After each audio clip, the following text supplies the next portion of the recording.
Chapter 463. After dealing with the Eye of the Nest Mother, they captured more than 500 captives. These captives were all enslaved by the Eye of the Nest Mother. Now that the Eye of the Nest Mother was dead, these slaves naturally belonged to Suren. Although Chrissy's charm was powerful, she couldn't control so many people like the Nest Mother's Eye.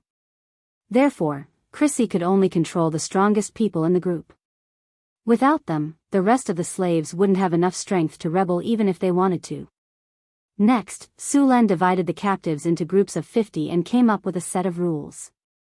A captain was chosen from each group and given some preferential treatment. They would immediately stand on Sulen's side and help Sulen oppress their own kind. This kind of thing happened too often in Sulen's northern city. Even now, there were still a lot of foreign overseers in the northern city. To prevent these slaves from escaping, Sulen divided each group into groups of 5. The slaves in the groups were to supervise each other. If someone escaped, everyone in the group would be punished. Moreover, the groups were to supervise each other. Those who reported the escapees would be rewarded. The highest reward was freedom, and the lowest reward was some food. At the same time, Sulen had the drows watch over the slaves. After completing the rules, Sulen had the slaves build a camp here. At the same time, he sent the Grey Dwarves to explore the gold mine in all directions. After everything was arranged, Sulen took Crazy to search for the Eye of the Nest Mother. Beholder creatures also liked precious metals and shiny things. Their nests often contained a lot of wealth. Although it wasn't as rich as dragons, it wasn't too far off. Sulen naturally wouldn't miss out on this wealth. Who would complain about having too much money? With a clever captive leading the way, Sulen and Crazy rushed to the Eye of the Nest Mother. The Eye of the Nest Mother's nest wasn't far from here. It was only about 2 kilometers away.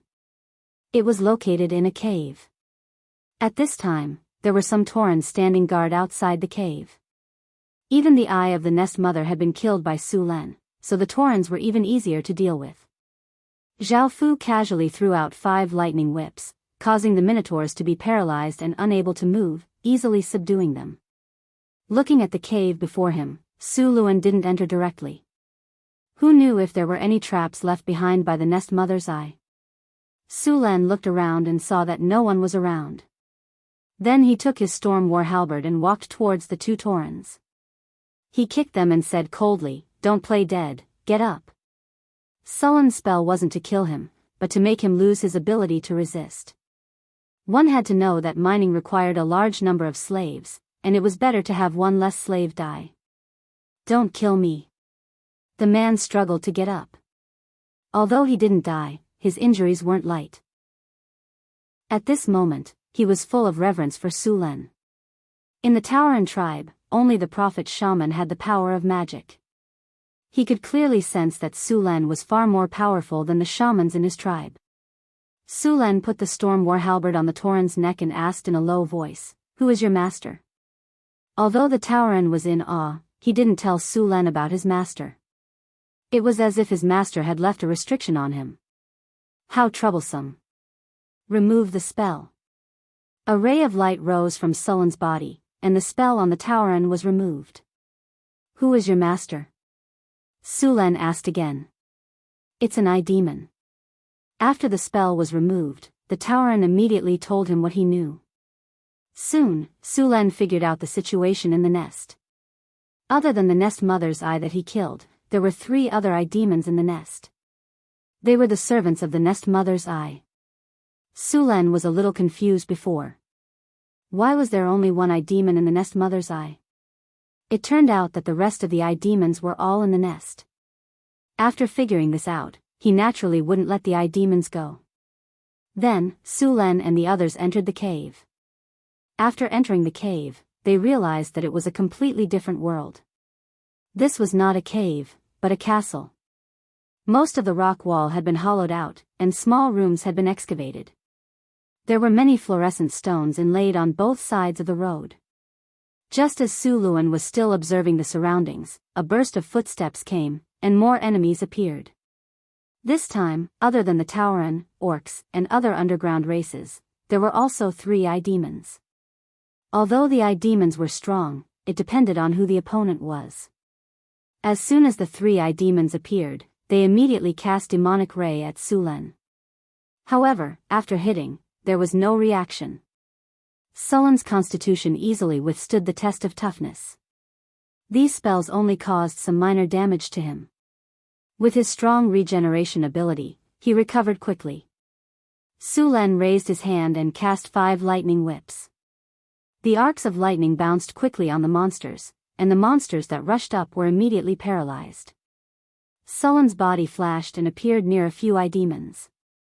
The eye demons were easily killed by him without any resistance. Next, Su Len and Chris quickly cleaned up the entire castle. All 3 eye demons in the castle were killed, and Su Len collected 3 more eye demon corpses. The remaining 100 or so people in the castle were dealt with in the same way as before. Su Len began to look at the spoils of war this time. As the difference in strength between the enemies and himself was too great, and there were no legendary creatures, there were only some experience points and magic gems as rewards. There was not even a silver treasure chest. After conquering the dungeon, Su Len immediately sent someone to inform Aten to cancel the construction of the territory. This dungeon was very suitable for a territory. The dungeon was not big. Su Len did a simple survey. It was more than enough for thousands of people to live in. Moreover, it was easy to defend and difficult to attack. The dungeon was surrounded by hard rocks, and there was only one entrance. There were tunnels dug into the mountain walls, and there were squares, houses, and streets. It was a small city. The largest room was where the Eye of the Nest Mother lived. After Su Len entered the room, he discovered a small mountain of gold and jewels in the middle of the room. In this dungeon, the Eye of the Nest Mother was worshipped by the eye demons and the monsters under their control as a god. These items were offerings to the Eye of the Nest Mother. Now that the Eye of the Nest Mother had been killed by Su Len, the gold and jewels in the room were all Su Len's spoils of war. After seeing the treasures, Su Len's heart raced. Then, he ordered his subordinates to count the treasures. Most of the treasures were gold. After all, there was a gold mine, and the purity of the gold was only average. Besides the gold, there were also many magic gems. After counting, there were more than 2 tons of gold and thousands of magic gems. Of course, most of the magic gems were of average quality, and less than 1/10 of the magic gems were of high quality. Su Len asked the Grey Dwarf to refine the gold into gold bricks and store them in his storage space. 2 tons of magic gems sounded like a lot, but in reality, the gold bricks were less than 100 million cubic meters in size. Including the magic gems, the total volume was less than 2 cubic meters. Su Len's storage space could easily fit them all. While the Grey Dwarf was exploring the veins, the slaves were not idle. Su Len arranged for them to repair the roads. The tunnels leading to Crete had to be widened and strengthened, and many of the uneven roads had to be smoothed out. After making the necessary arrangements, Su Len took some time to return to Northern City. He handed over the gold he'd obtained to the mint for casting, and sent the magical gems to the Wizard Tower. At the same time, Su Len brought some men from Crete. When he came to the underground city again, 3 days had passed. After all, Su Len had only brought a little more than 20 people with him the first time he came. If he stayed here all the time, the slaves would not dare to do anything to him. However, he could not stay here all the time, so he transferred some people from the city of Crete. In addition to preventing the slaves from causing trouble, these people's task was to clean up the area around the mine. When Su Len returned, the Grey Dwarf had already begun to instruct the slaves to dig. As the area of the mine was too large, it would take a lot of time to explore. Therefore, they had to dig and explore at the same time. Although only a part of the exploration had been carried out, the results made Su Len overjoyed. Besides the gold, there were many other associated minerals. The Grey Dwarf had also found some fine gold. Based on what they had discovered so far, the reserves of fine gold were not bad. In addition, there were also topaz, pyroxene, chalcopyrite, pyrite, and so on. There were even some gemstones. The magic gems in the room of the Eye of the Nest Mother should have been excavated from here. However, the quality of the gemstones here was average. There were not many high-quality gemstones. Among the slaves, the kobolds and underground orcs were assigned to mining, while the taurens were sent to build the tunnels. Sulen and Chris began to sweep the territories around the dungeon. If they wanted to mine the mines, it would be impossible to rely on the hundreds of slaves in front of them. It was not realistic to transfer slaves from Crete or Orlando City. Both Crete and Orlando City needed slaves for mining, so they couldn't afford to spare too many people for that. Fortunately, there were other tribes living around the gold mine. Sulen led his men to conquer these tribes one by one. The slaves were sent to the newly opened mine to mine. After a round of clearing, the potential threats around the mine were eliminated. The miners were also replenished. It was killing two birds with one stone. Chapter 464. It took Sulen a week to clear out all the monsters around the gold mine. The number of slaves in the mine had increased to 6,000. Among them, the number of kobolds was the largest, with 2,000 being bugbears. There were also orcs, gnomes, and taurens. 6,000 slaves were enough for now. Some of them were sent to the mine to dig, while the others were sent to build roads. After Sulen and Chris cleared out the area around the gold mine, they began to explore further. Chris had caught a dozen Nell beetles last time, so there must be a nest nearby. Since they had decided to form a Nell beetle cavalry, they naturally had to find the nest. Under Chris's command, the Nell beetles brought the two of them back to their nest. The Nell beetle's nest was a little far from the gold mine.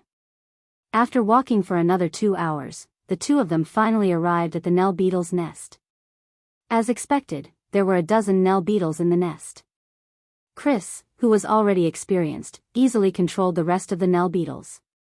Chris then moved the Nell beetle's nest to somewhere near Crete. She wanted to let the Nell beetles reproduce there.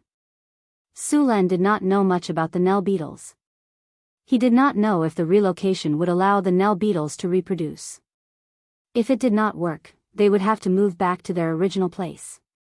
After giving the task of forming Nell beetle cavalry to Chris, Sulen left the underground world. After a period of adaptation, he was ready to upgrade advanced iron bones to legendary. After returning to the Northern Wind Tower, Sulen opened a seclusion room and had He open an energy channel to connect to the elemental pool. The elemental concentration in the seclusion room increased rapidly. Sulen opened the system panel and found the advanced iron bone. Behind the advanced iron bone, there was a flashing plus sign. Sulen took a deep breath and chose to level it up. In the next second, Sulen felt as if countless ants were biting his body. His bones seemed to be breaking and recombining. This feeling came and went quickly. When all the pain disappeared, Sulen finally let out a sigh of relief. The system's cold voice rang in his ears. Ding! Congratulations to the host. You have used a legendary skill point and successfully upgraded Advanced Iron Bones to Legendary Iron Bones. Detected that the host possesses Legendary Sturdiness and Legendary Tenacity. The host's body has triggered a special effect. The host has obtained the talent, Copper Skin and Iron Bones. Legendary Steel Bones, you have gone through a lot of tempering. Your body has completely broken away from the limits of a mortal and is moving towards a higher level. Normal attacks will deal less damage to you and your defense will be increased by 50%. Attacks below 30 points will not deal any damage to you. Copper Skin and Iron Bones. With this talent, you are immune to special effects such as crippling, broken tendons, bone fractures, and shattering. Your magic resistance is increased by 20. Sulen stretched his body, and a series of crackling sounds that sounded like beans being fried rang out. His body's defense had become very strong. With the addition of Legendary Tenacity, Legendary Iron Bones, Body Hardening, and other talents, ordinary weapons could no longer hurt him. Sulen's skin had become very tough. He deliberately took out an ordinary knife and scratched his body. However, the blade did not leave any wound. In the end, he kept increasing his strength and finally pierced his skin. However, just as a little blood flowed out, the wound quickly healed with the help of legendary regeneration. After testing the changes in his body for a while, Su Len did not leave the seclusion room. Instead, he sat down again and calmed his mind. After a while, Su Len took out a bottle of 9 transformation golden pills from the storage. After uncorking the bottle, a faint medicinal fragrance instantly filled the whole room. Su Luen took out a golden elixir. The 9 transformations golden elixir looked golden all over, as if it was made of gold. Without hesitation, Su Len raised his head and swallowed the pill. As soon as the 9 transformation golden pill entered his stomach, a warm feeling spread from his body. Soon, a gentle energy began to swim in his body. This energy was the 9 transformation golden pill he had just taken. Every time this energy swam in his body, a part of it would merge into his body. After a few rounds, all the energy had been completely absorbed by his body, and in his attribute pain, 5 free attribute points had been added. Su Len chose to add all 5 attribute points to dexterity. The original 45 points of dexterity instantly increased to 50 points. Another type of energy quickly circulated in his body a few times before it was completely absorbed by his body. Su Len was keenly aware that his body had become more flexible. Next, the remaining 4 9 transformation golden pills were all consumed by him. There were also 20 free attribute points on his attribute pain. Su Len's current 5 attributes, strength and dexterity, had both reached 50 points. This time, he added the remaining attribute points to spirit, vitality, and charm. His spirit was originally 35 points.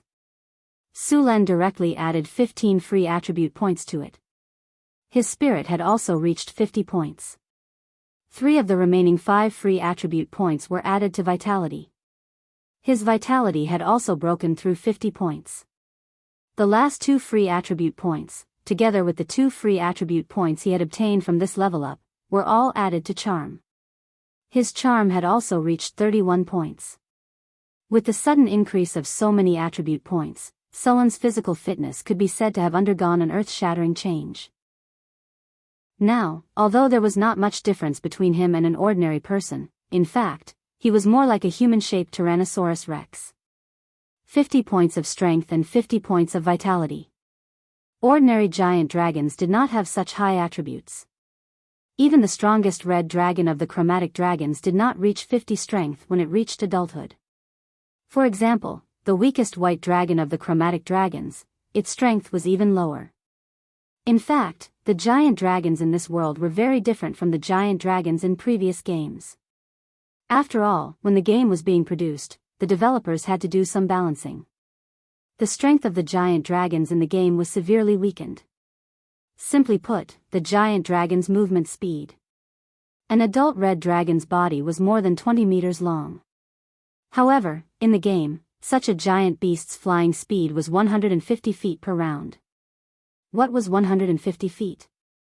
If converted to meters, it was 72 meters, a distance of less than 50 meters.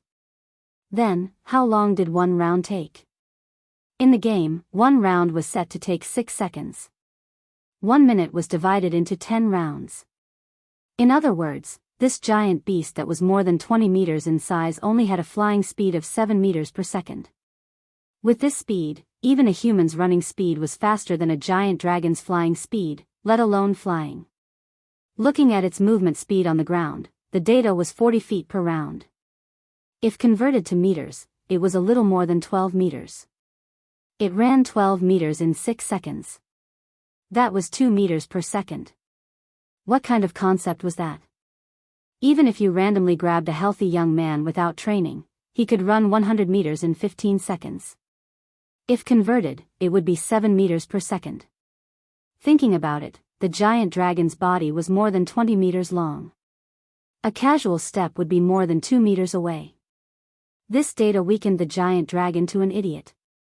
Su Len had never seen a real dragon before, but he still had some data. These data were very different from the data in the game. If he killed the giant dragon according to the attributes of the giant dragon in the game, it was basically a suicide mission. The difference between the game and reality was very big. Su Len planned to raise all his attributes to 50 points before leveling up. 50 points was a critical point. When all his attributes were raised to 50 points, only charm was left. Su Len had made up his mind to raise this attribute. After all, strength was a matter of version. Being handsome was a matter of life. Chapter 465. When Su Len came out of the retreat room, all of his attributes, except for charm, had reached 50 points. His body was now full of power.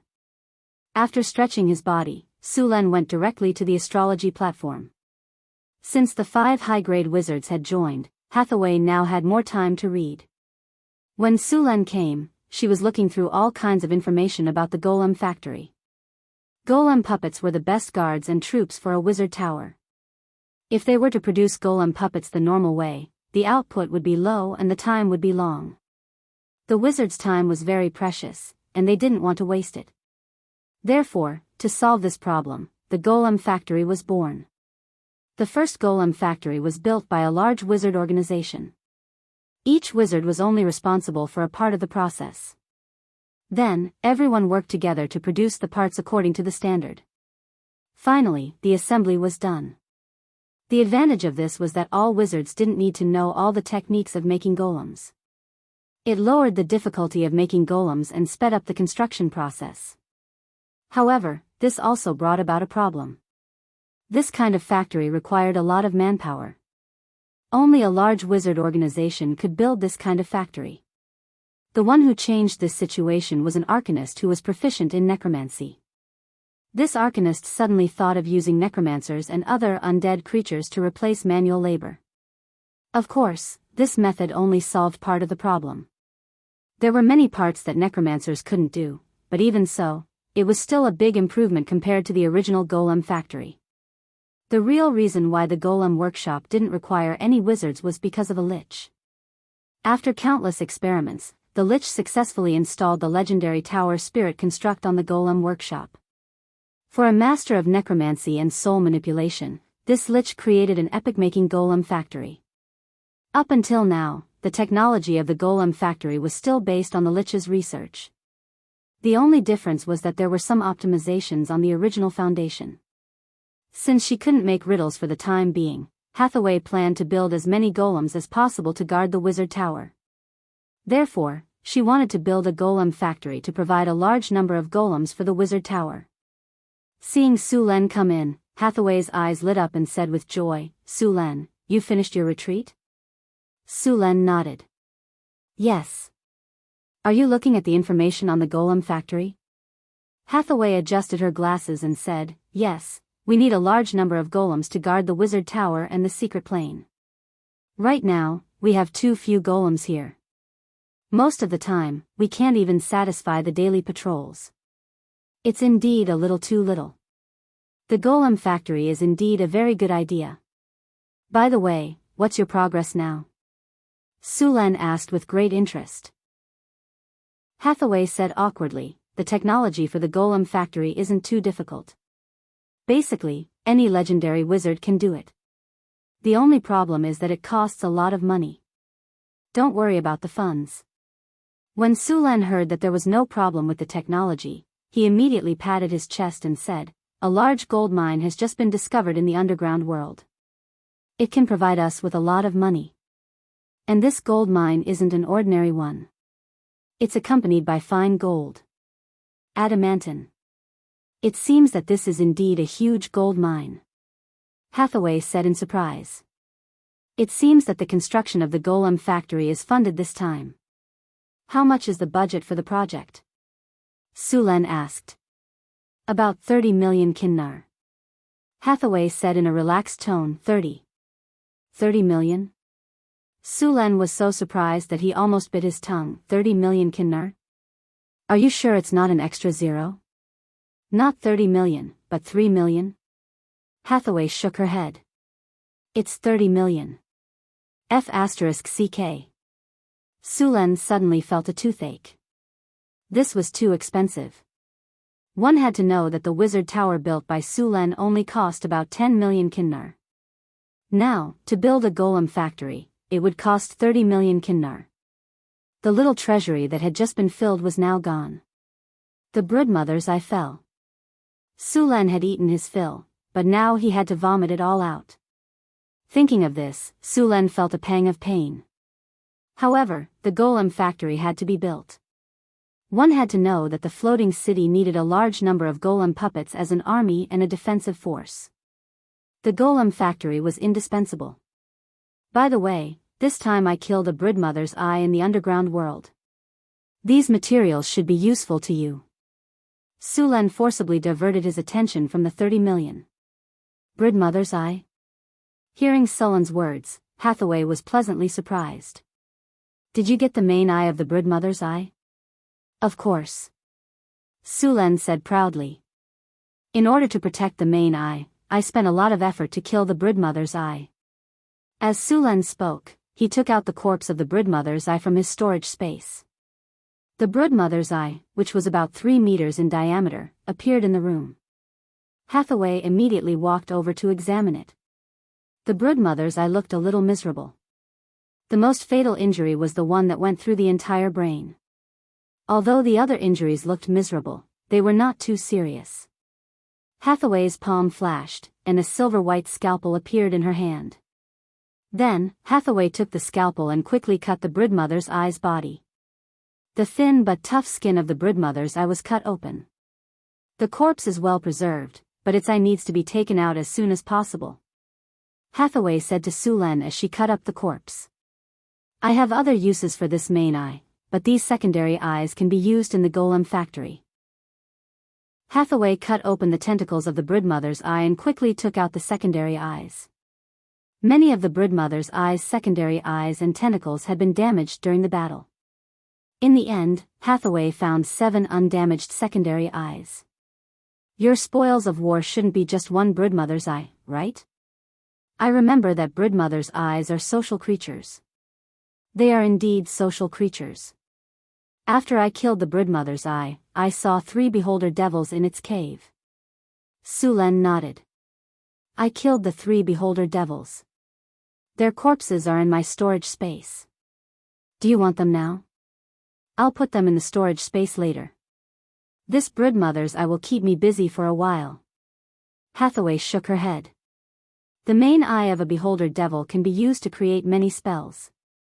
For example, the Eye of Truth, the Eye of Omniscience, the Eye of Spacetime, and so on. The crystal ball used by the divination school can also be replaced by a beholder devil's eye, and the effect is even better than a crystal ball. The Eye of Prophecy can also reduce the backlash of divination spells and increase the success rate of divination spells. More importantly, the Eye of Prophecy can save you from disaster once. Save you from disaster once? Su Len looked at the broodmother's eye in shock. It was common knowledge that witches were often much more skilled than male adepts when it came to divination spells. Moreover, as a woman, they were naturally very curious. Women were even more curious than cats. What would they do if they had the ability to peek into other people's futures? Su Len didn't have to think to know that the witches would not be able to resist the urge to peek into the future. Under normal circumstances, they would only be able to see a few fragments of the future. It was not a big problem, and it would be hard for others to notice.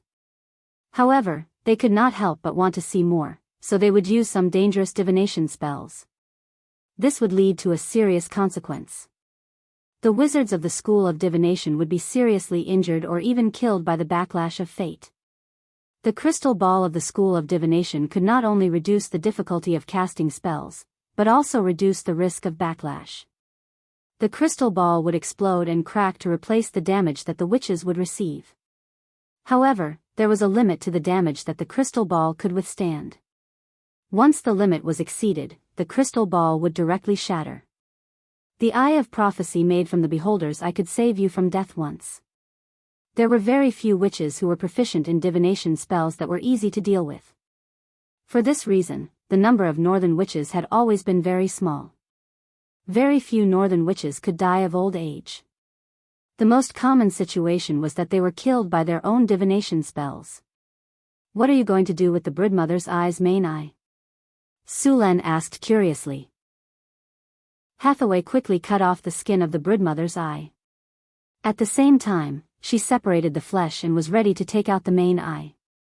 This eye? Hathaway thought for a moment. It's too wasteful to use this eye to make the eye of prophecy. I'm going to use it to make an omniscient eye. Omniscient eye? Sulen raised his eyebrows. It's not what you think. Hathaway smiled. The omniscient eye is the ability of the gods. Only the gods who have mastered the omniscient eye can see the entire material world at any time and place. There are no restrictions of distance or space. The omniscient eye I'm talking about is far less effective than this. Hathaway continued, although it's not as powerful as the omniscient eye of the gods, it's more than enough to observe the northern battlefront city. With the omniscient eye, we can observe every corner of the city at any time and place. In addition to this, the omniscient eye will also retain its original abilities. For example, we can use the omniscient eye to cast some light spells. With the omniscient eye, we can attack at any time and place as long as we are in the northern battlefront city. At the same time, the omniscient eye can also be used for reconnaissance. Its range is very large. It can be dozens of kilometers or even hundreds of kilometers. Hathaway quickly took the broodmother's eye's main eye from its corpse and soaked it in a basin of clear blue liquid. The broodmother's eye's main eye was 50 centimeters long. It moved up and down in the liquid. Chapter 466. That azure liquid was a material specially used to process beholder main eyes. Although beholder main eyes were first-rate materials, they weren't easy to preserve. After soaking in that liquid, the eye would transform into a kind of crystal-like crystal. Moreover, this transformation wouldn't weaken the effects of the beholder main eyes. This was the best way to process the main eyes. After the transformation, the beholder main eyes would be preserved for a long time. Normally, this transformation would take 3 to 5 days, but the broodmother's eye was much bigger than ordinary beholders, so it needed to be soaked for a longer time. After Hathaway put the broodmother's eye inside, she used a defensive spell to put the crystal box containing the broodmother's eye in a safe place before starting to process the rest of the things. Although the secondary eyes of the broodmother's eye weren't as powerful as the main eyes, they were still a pretty good material. Hathaway planned to use them to make arcane eyes. The arcane eyes' effects were very similar to the omniscient eyes, but whether it was in terms of range or magic attack, they were a lot weaker. But they were still very good for scouting in the wild. Hathaway planned to make these secondary eyes into arcane eyes. After making a new crystal box, she once again poured the azure liquid into it before putting the remaining secondary eyes inside. After doing all this, Hathaway let out a sigh of relief. Alright, the most important materials have been processed. The flesh of the broodmother's eye can be used to make the bloodline potion, the skin can be used to make magic scrolls, and the rest can be used as experimental materials. After arranging everything, Hathaway once again took out the information about the golem factory.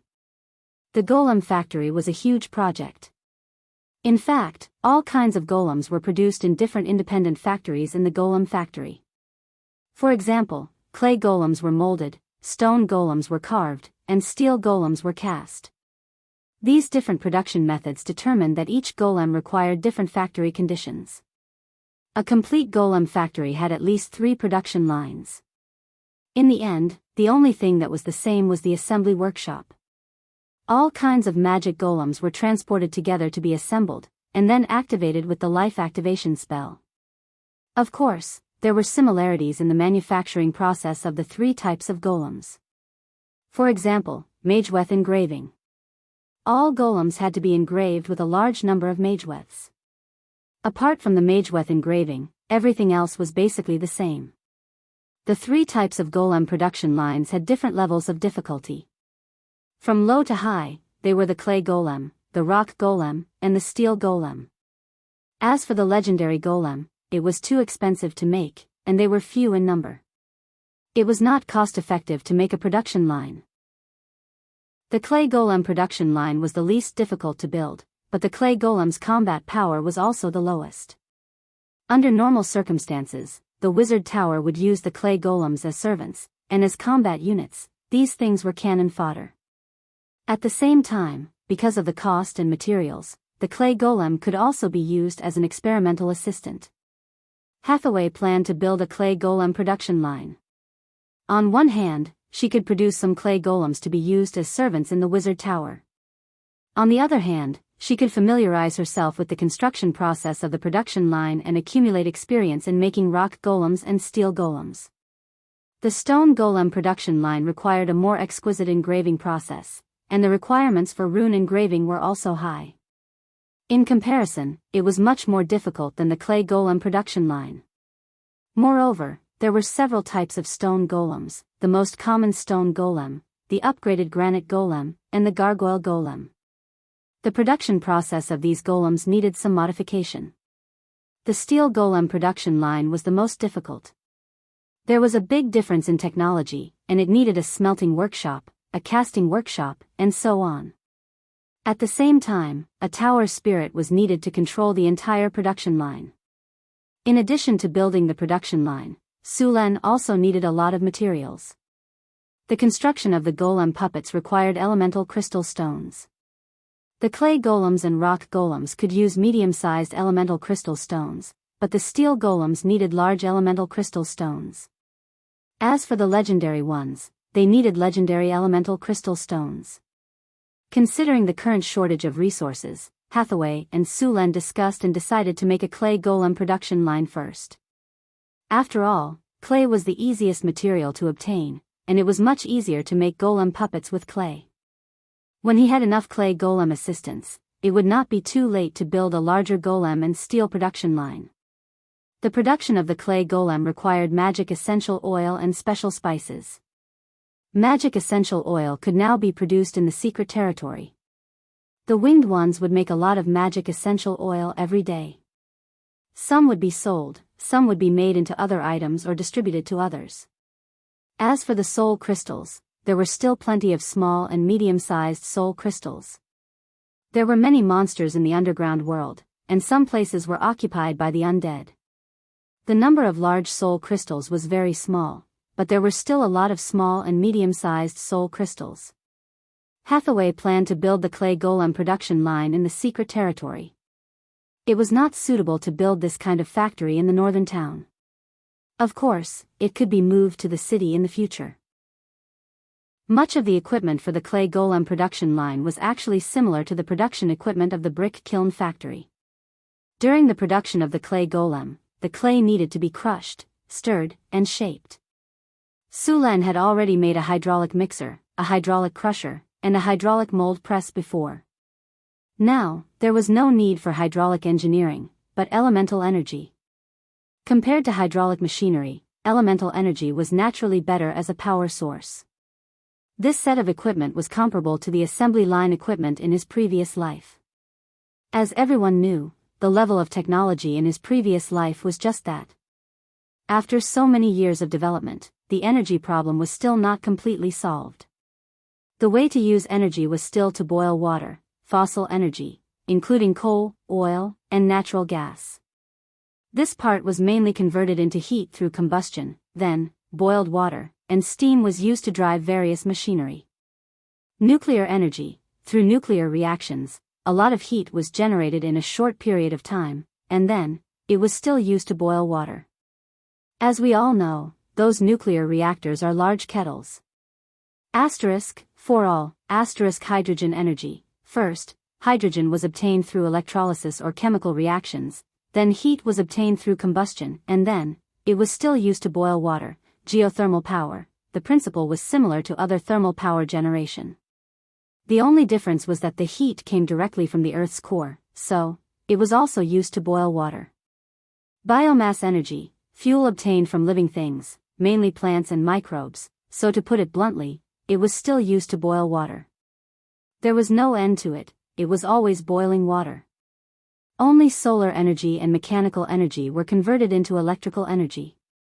In this world, the energy source alone was more advanced than in his previous life. After all, magic directly used elemental energy to convert, and the conversion rate was much higher than the conversion rate of boiling water. In his previous life, the highest energy conversion rate was only 40%, but in this world, it was almost 100%. The elemental pool in the secret realm was also a large elemental pool, and it was more than enough to supply the entire secret realm. Moreover, many of the facilities in the secret realm had not been repaired, so there was no need to use so much energy. There was no problem in using the elemental pool's energy to run the production line. There were many empty spaces in the secret realm, and Su Len quickly found a suitable place. Then, Su Len and Hathaway directed the steel golems to carry out the construction. Energy channels were laid down one after another. Now, the production of magic crystals in the secret realm was very good. The crystal beasts that Su Len brought back from the underground world were living very well here. From less than 50 at the beginning, there were now more than 130 of them. The clay crusher was produced by the craftsmen in Northern Town. In addition to the crusher, even the mixer and mold press were the same. Hathaway specially made more than a dozen clay golems, and these clay golems were instilled with the skills to operate these machines. When the clay golem production line was completed, these golems would operate it. Although the clay golems were not as complicated as the stone golems, they were still not easy to build. Later on, they still needed to be carefully carved, engraved with runes, assembled, and so on.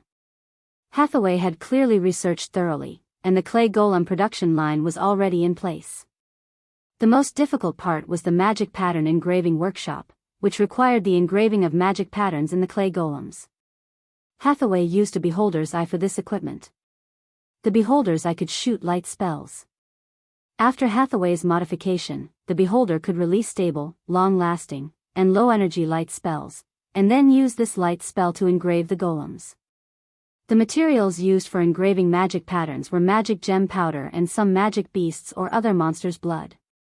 These magic gem powder and magic beast blood were mixed according to a certain ratio, and some other things were added. The magic gem powder was very effective when engraving magic patterns. It was very difficult to operate the beholder's eye, not to mention engraving runes. Ordinary clay golems were not up to the task at all. With their simple brain capacity, they could not complete too complicated tasks, so for the sake of engraving runes, they finally decided to use legendary soul stones. Su Len still had several legendary soul stones, so it was naturally no problem to use one to make a legendary tower spirit. And when it came to making steel golems, they also needed to use a high intelligence and high quality tower spirit. In fact, the tower spirit in this world was like the artificial intelligence in his previous life, but this artificial intelligence was a little weaker than the tower spirit. The artificial intelligence in his previous life could only be said to be average, but the tower spirit in this world was very powerful. The entire clay golem production line was made very quickly, and it took about a week to make the complete set. After finding the production line and building it, Su Len and Hathaway also began to load the engineering operation program into the clay golems. Chapter 467. Hathaway put down the silver-white carving knife and stretched her body. Her voluptuous breasts outlined an amazing curve. More than half of the clay golem production line had been completed. Only the rune engraving equipment had not been completed yet. This equipment required a tower genie construct made from a legendary soul crystal to operate, but it would be a waste if it was only used to produce clay golems, so Su Len planned to input the stone golem's rune engraving technology into it as well. When the time came, as long as the other equipment caught up, this equipment could be used to produce stone golems. In addition to the legendary tower genie, this machine also required a lot of rare materials. Su Len and Hathaway spent a lot of effort and finally made this equipment. Finally, they just had to install the tower genie construct and it was done. Hathaway picked up her magic staff and quickly chanted an obscure spell. The surrounding elemental energy began to fluctuate violently. Soon, a dazzling light appeared, and a powerful elemental wave descended. Legendary activated life construct. Strange elemental energy quickly gushed out from Hathaway's body, and a powerful mana instantly shrouded the legendary soul crystal in front of her. Soon, another wave of energy appeared in the room. Soul Weave. Supreme magic skills plus mana shaping plus soul construct. Traces of soul power quickly changed under Hathaway's manipulation. Soul Weave was a very difficult spell, and it was a very crucial part of making a legendary tower genie. It was equivalent to building a personality for the tower genie, building a framework, and making the tower genie according to one's ideas. Normally, the tower genies made by wizards were extremely calm and rational, but this did not stop some people from making a silly tower genie. Hathaway, who had experience in making the tower genie, was very fast this time. After about 10 minutes, a rune was completed. With a flash of light, the construction of the legendary tower genie was completed. The next step was to install the legendary tower spirit construct and the rune inscription device together. This was not a difficult task. After placing the legendary tower spirit in the heart of the device, the automatic rune inscription device was considered complete. Automatic rune inscriber, legendary rune. Can inscribe runes on objects according to requirements. Accuracy plus 25, efficiency plus 35, indestructibility plus 30, logic plus 32, failure reduction plus 33. After seeing the attributes of the Mageweth inscriber, Sulen nodded with satisfaction. With this thing, his clay golem production line would be completed. Without any time to rest, Hathaway and Sulen returned to the secret realm with the automatic Mageweth inscription instrument. At this time, the clay golem production line in the secret realm was almost completed. After Hathaway installed the equipment, she directly connected it to the energy source. Although he had a lot of information about his own work, he still needed to make adjustments. The light blue elemental energy entered the golem factory through the energy channel, and the entire golem factory began to slowly activate. A few clay golems, who were the workers, woke up from their standby mode and got ready to work. Tower Spirit, Builder Number 1 activated. Systems self-check in progress. Systems self-check complete. Beginning program loading. Loading progress, 20%, 40%, 60%, 80%, 100%. Loading complete. Clay Golem Model 3 automatic production line in progress. Connection complete. The clay golems, who had been quietly waiting for the notification, instantly began to move. Tower Spirit, Builder Number 1 was the name of the tower spirit of the automatic Mageweth inscription machine. This legendary tower spirit was also the brain of the entire clay golem production line. It was under its control that the automatic production line began to operate normally. Activate the clay golem production line. With Sullen's order, the clay golem production line was instantly activated. Several clay golems began to operate the machine, and card after card of clay was sent to the grinder to be crushed. The clay was only considered complete after it became very fine like flour. Next, the crushed clay was sent to the blender to be mixed. While mixing, magical essential oil, elemental powder, and other materials were added. Finally, the evenly mixed clay was sent to the press to be made into a standard clay golem construct. After a series of processes, these parts were sent to the rune inscription workshop, and the automatic rune inscription device would inscribe the runes. Hathaway and Sulen looked at the processed clay golem part with a serious expression, and a bright ray lit up. It was the Eye Devil's secondary eye that Hathaway had processed before that emitted this ray. It was still a little thick when it first appeared, but it immediately began to shrink. The measuring table next to it accurately measured the data of the instrument's beam. If the data did not meet the requirements, the production would be rejected. The beam corrector next to it was used to correct this place. Next to the Eye Devil's secondary eye, there was an energy controller that controlled the power of the beam. Under the control of Builder Number 1, the beam quickly reached the product's requirements.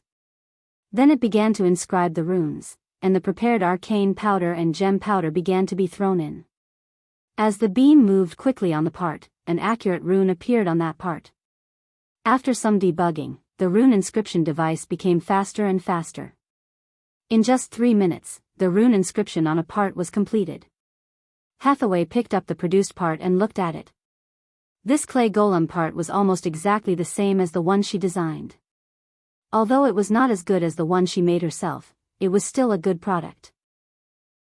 This automatic rune inscription device could inscribe runes on 6 parts at a time. Of course, it could also let 6 beams work together to inscribe one part. With the operation of the golem production line, a clay golem was soon produced. After Sulen walked around the clay golem, he found that it was no different from a normal golem. After seeing the successful production of a golem, Hathaway and Su Len were relieved. The golem production line was finally completed. Builder number 1. I'm here, master. The tower genie's cold mechanical voice sounded. Suspend production. Let those clay golems come over and stand properly. Hathaway pointed to the clay golems that were working. Yes, master. Soon, several clay golems were neatly arranged in front of Hathaway. Hathaway took out a silver-white carving knife. These clay golems were different from the ones that had just been produced. Some of the workmanship of the golem production line had been added to them. However, during the operation just now, there were some small problems with these modified clay golems. Now, Hathaway needed to modify them. The main work of the modification was on the palms. Hathaway used the carving knife to give them more dexterous hands. At the same time, she engraved new runes on the finger joints and wrist joints, which could strengthen the flexibility of the clay golem's hands. Combat golems did not need this kind of precise modification. Only this kind of auxiliary type needed it. The cost of this modification alone was enough to build an additional clay golem.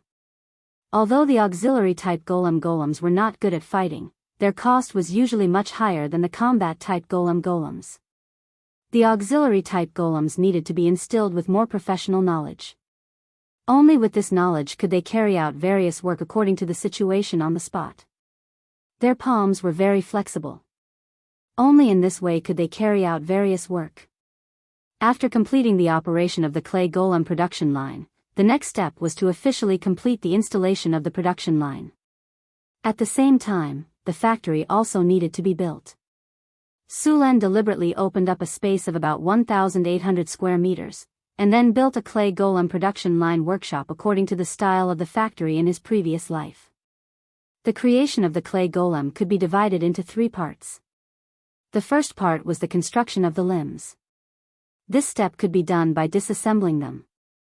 This part was directly made through the mold press. It was not difficult, and even a wizard apprentice could do it. The second step was to carry out various treatments to make these clay parts set in shape and at the same time become difficult to damage.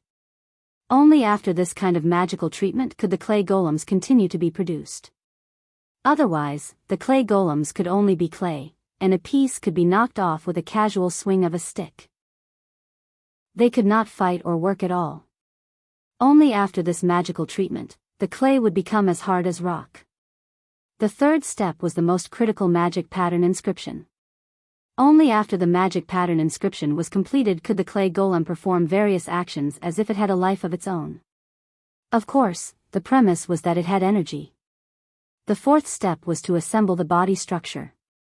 This step was like piecing together toy models to assemble the complete structure of the golem. The assembly workshop had the most clay golems. In fact, it was also a maintenance workshop. Damaged clay golems would be replaced here. The benefits of the standardization of parts proposed by Su Len were fully reflected here.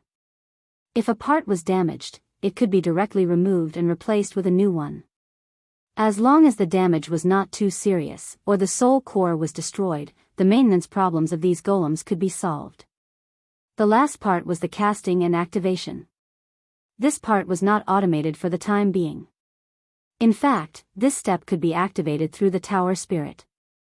The activation spell could be inputted into the tower spirit, and the magic of the elemental pool could complete the activation of the golem. However, because the value of the clay golem was not high, Hathaway and Su Len did not want to add another tower spirit. It should be known that the cost of such a tower spirit was about 1,000,000 kinnar. Moreover, Su Len also wanted to build other golem production lines, which would cost a lot of legendary soul crystals to make tower spirits. Naturally, he was not willing to invest too much in this production line. In fact, activating the clay golem only required those high-grade wizards to come over and cast a spell every once in a while. Chapter 468. The main material of the clay golem was high-quality clay, which was plentiful near Northtown City. Building a clay golem required about 1,000 pounds of clay. Making a clay golem was like making ceramics. Although the clay golem wasn't a very powerful golem, there were always some exceptions. Once in the era of the Arcane Empire, there was an arcanist who was proficient in making clay golems. He made a powerful clay golem that had self-healing ability and could use spells to attack. This arcanist had invented a material called memory clay. After the clay was formed, it would remember its original appearance. After being attacked from a distance and the clay golem was broken, it would only take a few minutes for the clay golem to condense and return to its original appearance. Unless the clay was completely destroyed, it would quickly recover. The arcanist used memory clay to make a large number of clay golems. It was said that the clay golem's fighting strength was on the same level as the steel golems. Of course, the memory clay golems were eventually annihilated in the long river of time. Su Lin naturally didn't have any information about the clay golems. The clay golems he made were just ordinary clay golems. The clay golems made by the production line were transported to the warehouse for preservation. These clay golems didn't use soul crystals as their cores. When using them, one only needed to put a soul crystal in them and cast a spell to activate them. Because they didn't use the tower spirit to activate them, after a certain number of clay golems were accumulated, several high-grade wizards would take turns to cast spells to activate the clay golems. In order to complete the golem production line as soon as possible, Hathaway and Surin had been busy during this period. The automatic Mageweth inscription machine, which was the most important part of the golem production line, took 2 weeks, while the other parts, such as the energy channel and site construction, only took 3 days. The clay golems on the production line were made by Su Lin, which took him a week. These clay golems were then modified by Hathaway and instilled with various knowledge. After the clay golem assembly line started running, Su Lin and Hathaway began to make some adjustments to the golems to make the production line run more smoothly. At the same time, the conformity rate of the golem assembly line also increased. After a day of operation, the conformity rate of the various parts produced on the golem assembly line had reached 95%. The entire golem factory operated like an assembly line. The head, torso, limbs, and various other parts were all made separately. All the parts were made according to the standard parts, and the deviation was less than 0.1 coefficient. Su Lin specially made 2 clay golems for them to check whether the various parts met the requirements. The parts that did not meet the requirements would be directly picked out, and only the parts that met the requirements could enter the next stage. These parts were assembled by the clay golem engineer. Su Lin upgraded its soul crystal to a high-level soul crystal. He would assemble and test the golems. Only the qualified golems would be placed in the warehouse after the assembly was completed. After 3 days of normal operation, Su Lin made a detailed calculation of the clay golem assembly line. If the clay golem assembly line ran at full capacity, it could produce 10 clay golems a day. According to this output, it could produce 300 clay golems a month. But in fact, the Northwind Tower didn't need so many clay golems right now. Su Lin planned to only produce a few hundred clay golems and send them to the Wizard Tower, the Secret Realm, the Underground World, and other places. Su Lin had arranged for people to collect the materials for the golem workshop. Among them, the amount of high-quality clay was the largest, but this could be dug up by the slaves and then sent over after a period of time. As for things like magic essential oil and elemental dust, the amount used was not large. After one addition, they could be used for a long time. Su Lin actually didn't care much about the clay golem assembly line. On the contrary, he cared more about the stone golem assembly line and the steel golem assembly line. The clay golem assembly line was at best an attempt to accumulate experience. Then, on the basis of the clay golem assembly line, he would build a better stone golem assembly line and steel golem assembly line. In fact, the technology of the stone golem assembly line was not much different from that of the clay golem assembly line. This time, there was no need for crushing, mixing, and molding. Ordinary stone golems only needed high-quality granite or high-quality marble, but obsidian golems needed obsidian as a material, and obsidian was harder than ordinary stone and more difficult to process. Northern Battlefront City was rich in mineral resources, but there weren't many obsidian ores. Most of the obsidian ores discovered in the underworld had been used to construct the Northwind Tower. Now, there wasn't enough obsidian in the underworld. Obsidian ores were mainly produced in volcanic areas. There were no volcanoes within a few hundred miles of the Northwind City. There were no volcanoes even in the underground world, so there was not much obsidian ores produced here. Obsidian ores were the main material for making obsidian golems and gargoyles. It was indispensable. If Su Len wanted to get a large amount of obsidian ores, he could only buy them from other countries. However, this method had a lot of hidden dangers. Obsidian ores were strategic resources. Once the supply was cut off, the Northwind City would be at a loss, and the production of obsidian golems would no longer be able to continue. In his past life, Su Len knew the power of a trade war. Back then, Mao Xiong was almost dead because of the trade war with the United States. His economy had always been poor, and Su Len did not want anyone to have a hold on him. Another reason was that obsidian ores were very expensive. Once the Northwind City built an obsidian golem production line, a lot of obsidian ores would be consumed. Every month, the Kinnar ores would be used to buy obsidian ores. Although Su Len was rich, he still felt the pinch. There were a few ways to get obsidian ores without obsidian ores. The simplest way was to find an empty space and use the power of spells to change the environment and lead the underground lava out. However, this method was very difficult. Even legendary wizards would have a hard time doing it. The second method was to capture an adult red dragon. Creatures like red dragons had radiation around their bodies. If they lived in a place for a long time, they would slowly change the environment and landscape of the place. Finally, they would turn the area into magma. Under normal circumstances, red dragons like to live in volcanic areas. However, capturing an adult red dragon was less difficult than the previous method. The third way was to go to the fire elemental plane and capture magma elementals that could make lava. Magma elementals also had the ability to change the environment. They could turn the ground into lava. This method was the technology used to build an obsidian factory. It was the technology that Su Len and Hathaway secretly obtained in the Emerald Tower. Obsidian ores were very important, and a lot of them were needed in the floating cities. The requirements for the construction of a floating city were very high. The entire city had to be built with obsidian ores, so most of the time, there would be an obsidian factory in every floating city. These obsidian factories usually used magma elementals as the main force to produce obsidian ores. Chapter 469. Obsidian had good physical and magical resistance. It was the main material for the construction of the floating city, and the amount consumed was astronomical.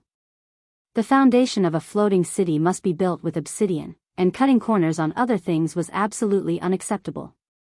As for using ordinary rocks and hardening spells, it was also impossible. The floating city was a super city that could fly freely in the sky and even in the astral world. It was also the most powerful battle fortress of the wizards. He didn't want to use this method just to save money. If the floating city, which was worth hundreds of billions of Kinnars fake, was damaged because of quality problems, Su Len would have nowhere to cry. The construction of the rock golem production line was not urgent. With the experience of building the clay golem production line, the rock golem production line needed further adjustment. Besides, he had just spent so much energy building the clay golem production line. Hathaway also needed to rest for a while. Otherwise, what if she was hungry and thin? Although Hathaway had always been majestic, and Su Len had measured it himself, he didn't want to reduce the heavy pressure on his chest. Any man would want to be big. Big was the truth. After Su Len returned to the northern town, Chris also returned from the underground world. After a period of mining, the underground world had begun to produce gold. In addition to gold, other metals such as silver, copper, iron, lead, and even a variety of magic gems were also produced in small amounts. The most important thing was the production of 3 kilograms of adamantine. Adamantine was very difficult to refine. Ordinary blacksmiths had no way to do it. Only the dwarves had mastered the refining method. The blacksmiths of the human kingdom had no way to refine this metal. The wizards had a way to refine it, and it was more advanced than the dwarves' technology, but it was still very difficult. Even in the era of the Arcane Empire, it was more troublesome to refine adamantine in large quantities. Although 3 kilograms of adamantine was not much, it meant that the northern town had a stable output of adamantine. Adamantine was the same as mithril. Although it was indispensable in many cases, it was generally not used in large quantities. Although 3 kilograms was not much, it was almost enough if they saved a little every month. Seeing that the little succubus Chris had returned, Sulen was so excited that he couldn't sleep. During this time, he was so busy with work that he didn't have time to play a few rounds of Gwent with them. This card game was a multiplayer game. The more people there were, the more interesting it would be. This game had another name, which was Lei Feng's card game. If he lost, he would have to accept the punishment. Sulen had prepared everything. He found a box in the mezzanine of his study and opened it. There were more than 10 kinds of whips of different lengths. These whips were also made of different materials. After selecting, Sulen chose an exquisitely woven linen whip, several red cotton ropes, and several candles. Then, he went to Chris's room. The game was very intense. The little succubus Chris and Sulen were opponents. Halfway through the game, the little succubus could not take it anymore and could only beg for mercy. Sulen then called the 2 half-elf maids, Angela, over to play Gwent together. Sullen's spear art had reached the large success stage, and the impact was powerful. Everywhere he passed, there was no one who didn't beg for mercy. The night passed in silence. He hadn't played for a long time, and he was a little high last night. He was still a little lethargic, but the ending was still good. The roads in northern town were blocked by heavy snow. The city was preparing for the new year. The festival was brought by Sulen. Only he would hold such a festival. But at this moment, an embroidered uniform guard brought news of the war. The rebellious nobles in the south elected the Medici family as their king, and they have established their own country. The Medici family ascended the throne and established a country? Sulen, who was sitting on the main seat, was slightly stunned. The Medici family was also one of the elector families in the Kingdom of Florence. However, this elector family's strength had always been at the bottom of the Kingdom of Florence. He did not expect that they would dare to stand out this time. Ever since he ascended the throne, the nobles in the southern provinces rebelled. Because he was not strong enough, Sulen did not crusade against them. He only condemned them at the official level. The new army in Sanfilto City was not much. Sullen's original plan was to pacify the north before marching to the south.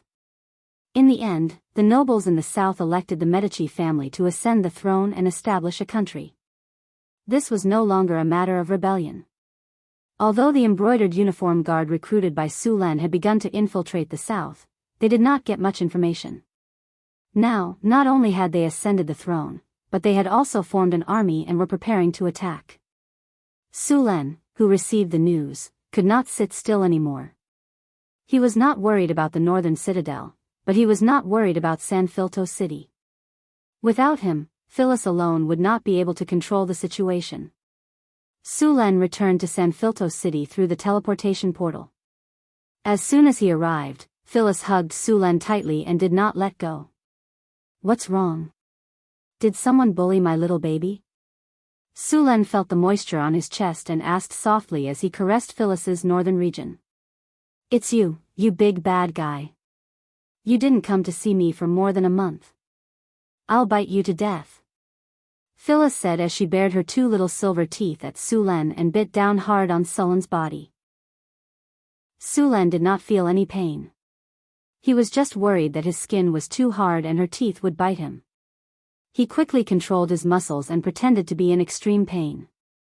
I didn't do it on purpose. I'm sorry. Let me rub it for you," Phyllis said nervously when she saw Sullen's expression. Sulen chuckled in his heart. He lifted her up by the waist and carried her back to her bedroom, ignoring her resistance. Soon, a melodious song came from the palace. Early the next morning, Sulen called for a court meeting. All the nobles of Sanfilto City came to attend. When everyone was present, Sulen asked a servant to come forward and announce the rebellion of the nobles in the south. He and Phyllis sat on the throne with no expression on their faces. However, Phyllis seemed to be sleep-deprived and could not lift her spirits. After the servant finished speaking, the nobles in the hall all had different expressions. To these nobles, ever since Sulen ascended the throne, he had been weakening and suppressing their forces and taking over their interests. Those who dared to resist before had been suppressed by Sulen. The remaining nobles kept everything in their hearts and were waiting for an opportunity. Now that they heard that the nobles in the south had united to build a kingdom, they all wanted to watch a good show. The nobles in the south did not care about the rebellion of the nobles in the north. They even wanted them to come quickly and completely overthrow the cruel and corrupt Sulen. Of course, not all of these nobles wanted Sulen to die. Some of them surrendered to him, such as Rex, who was the Minister of Internal Affairs. This Earl Rex was the first to surrender to him. He was also very proficient in internal affairs. Now, he was handling most of the government affairs in the Kingdom of Florence. Sulen and Phyllis were just controlling the general direction. Rex stepped forward and bowed. Your Majesty, the rebels in the south have openly built a kingdom. This is a blatant rebellion. They even formed an army to attack. This is very strange. Although the nobles in the south were richer than the north, the south had been peaceful and prosperous for a long time. The strength of the army was very low. It was far from being a match for the northern army that often fought with the orcs. Now that they dared to take the initiative to attack, it would be strange if there was nothing strange. Sulen smiled leisurely and glanced at the nobles in the hall. There is something strange, but don't worry about it. Since they came, let's just send them to their deaths. Your Majesty, I am willing to be the vanguard and lead the army to kill all these rebels, a general said loudly. Before he finished, the generals around him all puffed out their chests and patted Sulen's chest. They all wanted to be the first to send troops to destroy the rebellion in the south. These old men who had followed Sulen since he was in the northern town had blind confidence in Sulen's strength. Many of them worshipped Sulen blindly. After so many battles, Sulen was a god in these people's eyes. They were not worried that Sulen would lose at all. On top of that, Sulen was very generous to his own people. The salary of the soldiers was very high, and they were given land. These generals were also given many castles and manors by Sulen. As long as they performed meritorious deeds, Sulen would not be stingy with the rewards. When Sulen ascended the throne last time, he rewarded 2 counts and 6 viscounts. Although these titles were not given land, they were still rewarded with many castles and manors. Now that there was a chance to fight, these generals could not wait to put on their armor and go to war. They wanted to use the heads of the rebels to increase their ranks. Sulen did not say anything. His fingers tapped on the throne rhythmically. Soon, the hall quieted down. Only the rhythmic tapping sound could be heard. Are you done? Sulen sat up straight when he saw these people had quieted down. Since you are done, I will start now. Sulen looked around and continued, since the rebels in the south are in a hurry to die, I will personally send them on their way. The hall fell into silence. Then, it became noisy. Your Majesty, you cannot. Your Majesty, as the king, how can you take the brunt of the arrows? As long as you give the order, I will definitely bring the Medici family back to you. Your Majesty, I am willing to share your burden. When they heard that Sulen was going to personally take action, the nobles who had already surrendered to him immediately tried to dissuade him. However, most of the nobles just pretended to persuade him. Their acting skills improved. If it was not for the fact that Sulen's system data showed that their loyalty had not reached 60, he might have believed them. Acting skills? They said it as if no one could. Sulen immediately pretended to be arrogant and said, there is no need to persuade me. I have made up my mind. P.S. That's all for today. I will make up for the rest in a few days when I am not busy. Thank you to Feng Ai Yuanqing for your 1500 Qidian coins tip. Thank you to 1989 for your 500 Qidian coins tip. Thank you to Orochi 886 and Immortal Path for your 500 Qidian coins tip. Thank you to Eve who knows how to cut vegetables, Yunzhong 128, Old Qin Han, Lord Zishuan, Feng Mei Nagua, Tavern Long Time Not Seen, CQS Qingsheng, Universe Galaxy Overlord, and other book friends for their tips. Fu Meng thanks. Happy New Year everyone, love you. Wax. Chapter 470. Sullen's gaze landed on a figure in the corner of the hall. That person nodded slightly at Su Len. He was Sullen's appointed guardian of the embroidered uniform guards.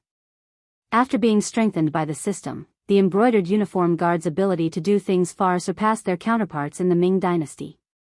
There were many other places that had spies planted in the nobles' houses and even the merchants' houses in San Filto City. Their identities were all different, ranging from butlers, coachmen, guards, attendants, maids, and so on. Ever since he ascended the throne, Su Len had been suppressing these nobles step by step. Although it seemed that the thorns had been removed by Su Len and the rest were honest, he didn't think that these nobles would know their place. There was a saying that blocking someone's money was akin to killing their parents. Sullen's actions weren't just a matter of money.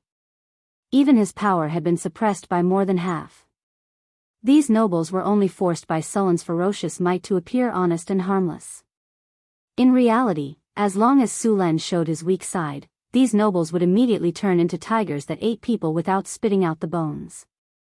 Su Len was very clear about these people's ruthlessness, so he had never relaxed his surveillance of these people. Although he was not familiar with political struggles, he had watched many TV dramas in his previous life. There were many precedents to learn from. The most famous example was Emperor Chongzhen. He was fooled by others and directly abolished the imperial bodyguards. He cut off his own eyes and ears. In the end, he could only hang himself on a mountain. During this period of time, the embroidered uniform guards had gathered and summarized a large amount of information.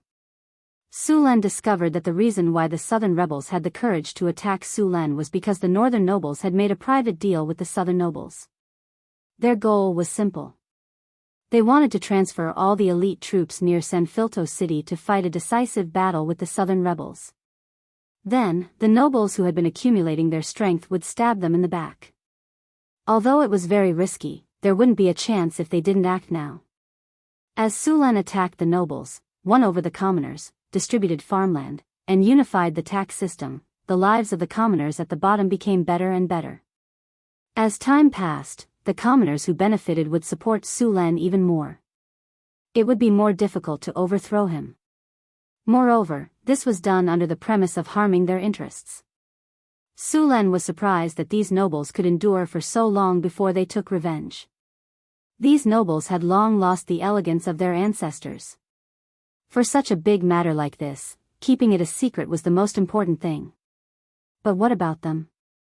These nobles only secretly held a meeting to discuss and used the nobles' ball as a cover. They thought that they had avoided Sullen's eyes and ears. However, they didn't know that all of this had already fallen into the eyes of the embroidered uniform guards who were paying attention to these people. There was no doubt that the matters these people discussed that day would be organized into a book and sent to Sullen's study at night. As for the southern nobles, the embroidered uniform guards didn't have enough manpower and couldn't collect too much confidential information. Su Len had been looking for opportunities to weaken the strength of these nobles, but he didn't have a good excuse. Now that these nobles finally took the initiative to jump out, he didn't extinguish these things before it happened. Instead, he pushed the boat with the current to help them. As the lead actor and director of this scene, Su Len was very willing to cooperate, but his appearance fee was a little expensive. After hearing that Su Len had decided to lead the army personally, many nobles in the hall were surprised. Their original intention was to eliminate Sullen's army, but they didn't expect Su Len to go personally this time. Since this was the case, it was a good opportunity to deal with them together. As for the losses, in their eyes, it was only the southern nobles. The army recruited in San Filto City was taken away by Su Len, and the soldiers he brought from North Town City were also taken away. Only a mere 6,000 people were left to guard the city. The entire city's defense became empty. Of course, when Su Len made the decision, there were officials who objected, saying that it would cause the city to be empty and that more nobles should be gathered to form an army. However, this suggestion was directly rejected by him. If San Filto City wasn't empty, how could those people cause trouble and bury them all? The stage was already set up, and now all that was left was for the supporting characters to start the show. There were many things that needed to be done before the army went to war. When they were in North Town City, the number of soldiers was small, and a few hundred people could be sent out quickly. Now, there were a total of 25,000 soldiers in San Filto City. In addition, the number of civilians wasn't any less than the regular army. The daily consumption of 50,000 soldiers was a huge number. By the time they officially set out, it was already a month later. The 50,000 soldiers majestically charged towards the south of the Kingdom of Florence. The army went all the way south. About half a month later, Sulen entered the territory of the southern nobles. That was when the war officially began. Your Majesty. Kent stepped forward and saluted. These southern rebels have no intention of fighting a decisive battle with us. They have only been strengthening the defense and clearing the land. They seem to be luring us to go deeper. At this time, Sulen naturally wouldn't hide anything from his subordinates. He nodded and said, I know, these people are indeed luring us to go deeper. But what they didn't expect was that they weren't luring a fat sheep, but a giant dragon. Your Majesty, if we continue to go deeper, the supplies of these 50,000 soldiers won't be able to keep up. Kent said helplessly, those rebels are strengthening the defense and clearing the land. We can't even gather a single grain of food in the south. The food in the cities that they abandoned has also been transported away. How about we? Sulen understood what he meant. He wanted to directly rob the civilians in the cities. The civilians still had some food in their hands, but if he did that, even if he defeated the southern rebels in the end, he would only get 1,000 miles of barren land. So, he spent so much effort just to get a piece of land that was already in ruins? Sulen didn't want a kingdom of Florence that was in ruins. What he wanted was the rich south. Sulen said with a serious expression, don't rob. You don't have to worry about the supplies. Someone will send them over soon. Yes, Your Majesty. Seeing Sulen's serious expression, Kent immediately stood up straight and said. Sulen nodded with satisfaction. Do you think the southern rebels can hold on like this? Strengthening the defense and clearing the land is easy to say. How much damage will this cause? Do you think the rebels can hold on? Looking at the other generals in the tent, Sulen smiled and explained, the southern provinces have developed a lot of commerce. Most of the time, they rely on trade. If we start a war with such great fanfare, do you think the merchant caravans will still dare to do business? In addition to strengthening the defense and clearing the land, food, bridges, wells, and even the forests near the cities will be destroyed. The villages will have to migrate. This kind of destruction is enough to make them feel the pain. For those greedy nobles, short-term losses were acceptable, but that was for the sake of the rich profits later. However, once the capital invested was too much, these short-sighted nobles wouldn't accept it. So, the southern rebels wouldn't be able to hold on for long. The generals around him immediately looked at him with admiration and flattery. Those nobles who sided with Sulen even shamelessly started to flatter him. Your Majesty is wise and powerful, unparalleled in the world. You can destroy a mere rebellion with a flick of your finger. Your Majesty is indeed Your Majesty. You can't be compared to us mortals. You can see through the real situation of those rebels with just one look. Sulen shook his head. This is just my more detailed observation. It's no big deal. Although he said so, it felt good to be flattered. So, it was easy to become arrogant after being a king for a long time. Only a good man like Sulen who could see his own heart clearly could remain unmoved. The southern rebels lured Sulen deeper into the south. Sulen pretended not to notice anything and was very cooperative. He even deliberately sent a portion of his soldiers to take over the cities and deliberately weakened their strength. When they were 2,000 miles away from San Filto City, the people in the capital finally couldn't take it anymore and started to take action. After a supply team transporting provisions entered the southern territory, they were attacked by the southern rebel cavalry. The supply team belonged to the nobles. As a result, they naturally scattered and took away what they could and burned what they couldn't. The news of the supply team being destroyed was naturally sent back immediately. Then, the capital had to organize a new batch of supplies to send over. However, at this time, a batch of supplies had just been sent over and the new supplies were still being prepared. They couldn't be sent out in a short period of time. A series of problems arose from the recruitment of civilian workers, the mobilization of vehicles, the collection of provisions, and so on. The nobles who stayed behind began to shirk their responsibilities and find all kinds of reasons to stall for time. Although Phyllis had been dealing with government affairs for a period of time, she still had a headache facing the alliance of these old foxes. If there was enough time, she could deal with them one by one. However, the situation was urgent and there was no time for her to deal with them. As the minister who stayed behind to assist Phyllis, Rex immediately noticed that there wasn't much going on. As an old fox who had been an official for 30 years, he was naturally familiar with such tricks. In the past, there would only be one or two problems at most. How could there be problems at every step? Your Majesty, the nobles have teamed up. Rex immediately reported to Phyllis. Your Majesty is now on an expedition. If there is a problem with the logistics, the consequences will be unimaginable. Phyllis frowned.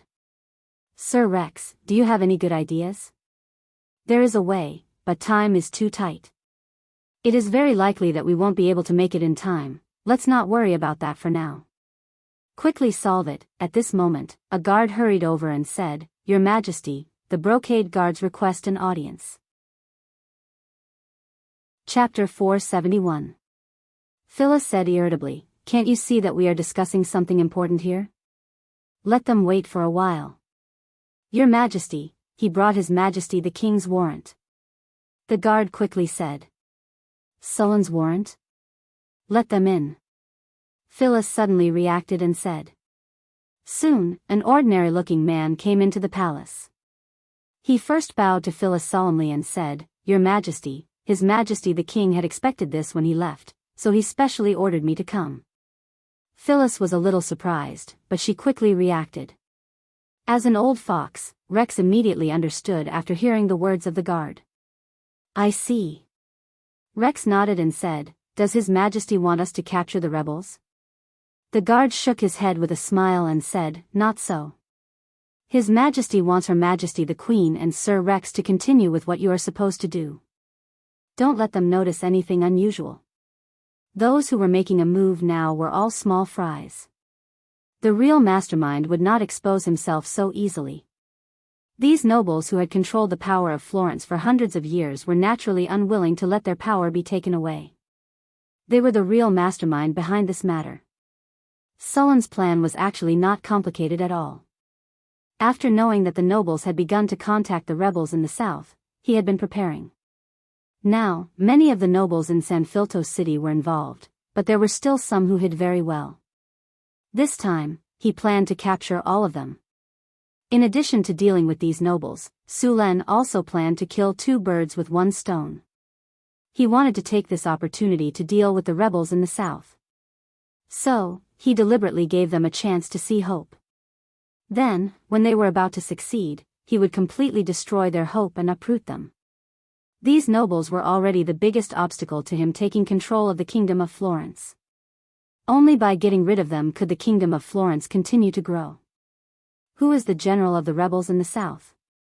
His command is quite good.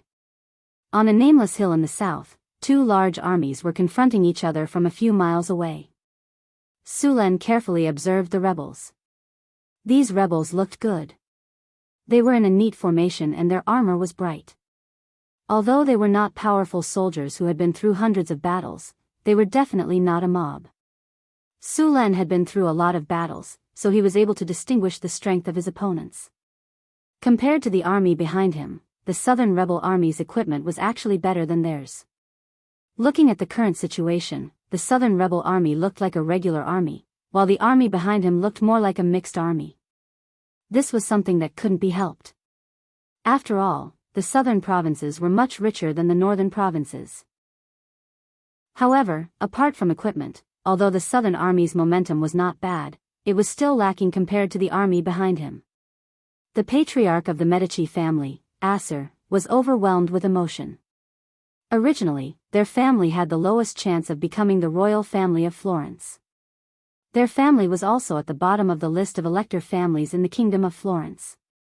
But now, things had changed. The Henry family had no descendants, and an outsider had ascended to the throne. This was a godsend opportunity. The king, who was said to be a pioneer noble, did not understand the unspoken rules among the nobles at all. As soon as he ascended to the throne, he began to touch the cake of the other nobles. As a result, many nobles rebelled. In the end, this king was really tough. He directly led his people to destroy the nobles and even took away their territories. This was simply unimaginable among the nobles. Therefore, when the northern nobles took the initiative to contact him and said that they were willing to support him as the king, he was tempted. For this reason, he personally contacted the southern nobles and was ready to completely destroy Sulan in one fell swoop. Not long ago, he lured Sulan's army south. As northerners, many people were not used to the climate in the south. After the battle line was long enough, he easily cut off the follow-up food supply according to the information provided by the spies. Without food supplies, even a strong army would collapse. After the food supply was cut off, the king began to panic. He did not continue to pursue and directly led his army to retreat. However, in the face of such a rare opportunity, how could Asser let it go? He had already planned. After defeating Sulan, he would directly go to Sanfelto city to ascend to the throne and take over all the inheritance of the Henry family. When that time came, the Medici family would be the most powerful family in the Kingdom of Florence. Your Majesty, the enemy's general is Asser, the patriarch of the Medici family, the brocade uniform guard beside him said respectfully. So it's him. It seems that we don't have to look for him everywhere. This battle will solve the problem. Sulan nodded and said. He did not care about the 100,000 soldiers opposite him at all. But Your Majesty, we don't have enough food now. Kent said softly. The news had not spread yet, but the generals naturally knew. After all, Sulan did not hide it. Sulan flicked the whip in his hand and said softly, I know that. There is a rebellion in the capital, so the supplies there will not be coming. Kent was stunned. Sulan had always said that there was no need to worry about the supplies and that they would be sent over. Now, he was told that there was no food. Your Majesty, we are already thousands of miles into the enemy's territory. Now that there is no food, how are we going to fight this battle? Judging from the king's expression, he did not seem to be worried at all. Suluan waved his hand and signaled the army to move forward and prepare for war. He then said in a relaxed tone, those rebellious nobles think that they can defeat me by joining forces with the southern rebels. I've known about this for a long time. They think that they can choke me by cutting off the food supply to Sanfelto City and blocking the roads with ice and snow in Northtown City. They are too naive. I have more than just Sanfelto City and North City. There were 25,000 soldiers in the regular army and 50,000 strong men in total. Although they were not as strong as North City's army, there were thousands of knights and hundreds of head knights and knight commanders. With Sulan's help, there was no way the 100,000 strong army could win unless all of them were knights. The only way to win was to stall Sulan's army and cut off their food supply so that they would collapse without a fight. This time, with the help of a spy, it seemed that they had succeeded on the surface, but it was only on the surface. Sulan had already cleared out his storage dimension before he left. There were 100 cubic meters of military food in his storage dimension. Sulan made this military food using potatoes. He would dry the potatoes and grind them into powder. Then, he would add oil, salt, diced meat, vegetables, and many other spices to make this military food. This military food could provide a soldier with all kinds of energy for a day. 1 pound per person was enough. 1 cubic meter of military food was about 1,200 kilograms. 100 cubic meters of military food was 120 tons. It was enough to feed the 50,000 soldiers for a week. Apart from that, he also asked Marquis Savoy's territory to send out a reinforcement from Cult City with a large amount of supplies. Sulan also left a backup plan. He made a teleportation coordinate. If he needed it, he could ask Hathaway to teleport a large amount of food over. None of the nobles in Sanfelto City knew about this. Su Len was not worried about the lack of food at all. Besides, he did not have enough food. 1 week was enough for him to defeat the enemy. If he ran out of food, how could the 100,000-strong army run out of food? Su Len said with a playful expression, "They think they can win if they stall us. Aren't we also preparing to quell the rebellion in the south? Let's go." Su Len looked at the army with high morale and gave the order. Raise your spirits. Raise the morale. Group haste. Group enchanted weapon. Group bears endurance. Beams of light rose from Sulan's body. The strength of the vanguard of the army instantly increased by a large margin. The army, which had been holding back for a long time, suddenly erupted. The 25,000 soldiers split into 3 groups and advanced together. On the other side, Acer looked at the approaching army and suddenly panicked. The enemy army did not collapse like he expected. Instead, they took the initiative to attack. Just as he had a bad premonition, the 2 armies collided, but the result shocked the southern rebels. The opposing army cut through them like they were vegetables, instantly tearing holes in their formation.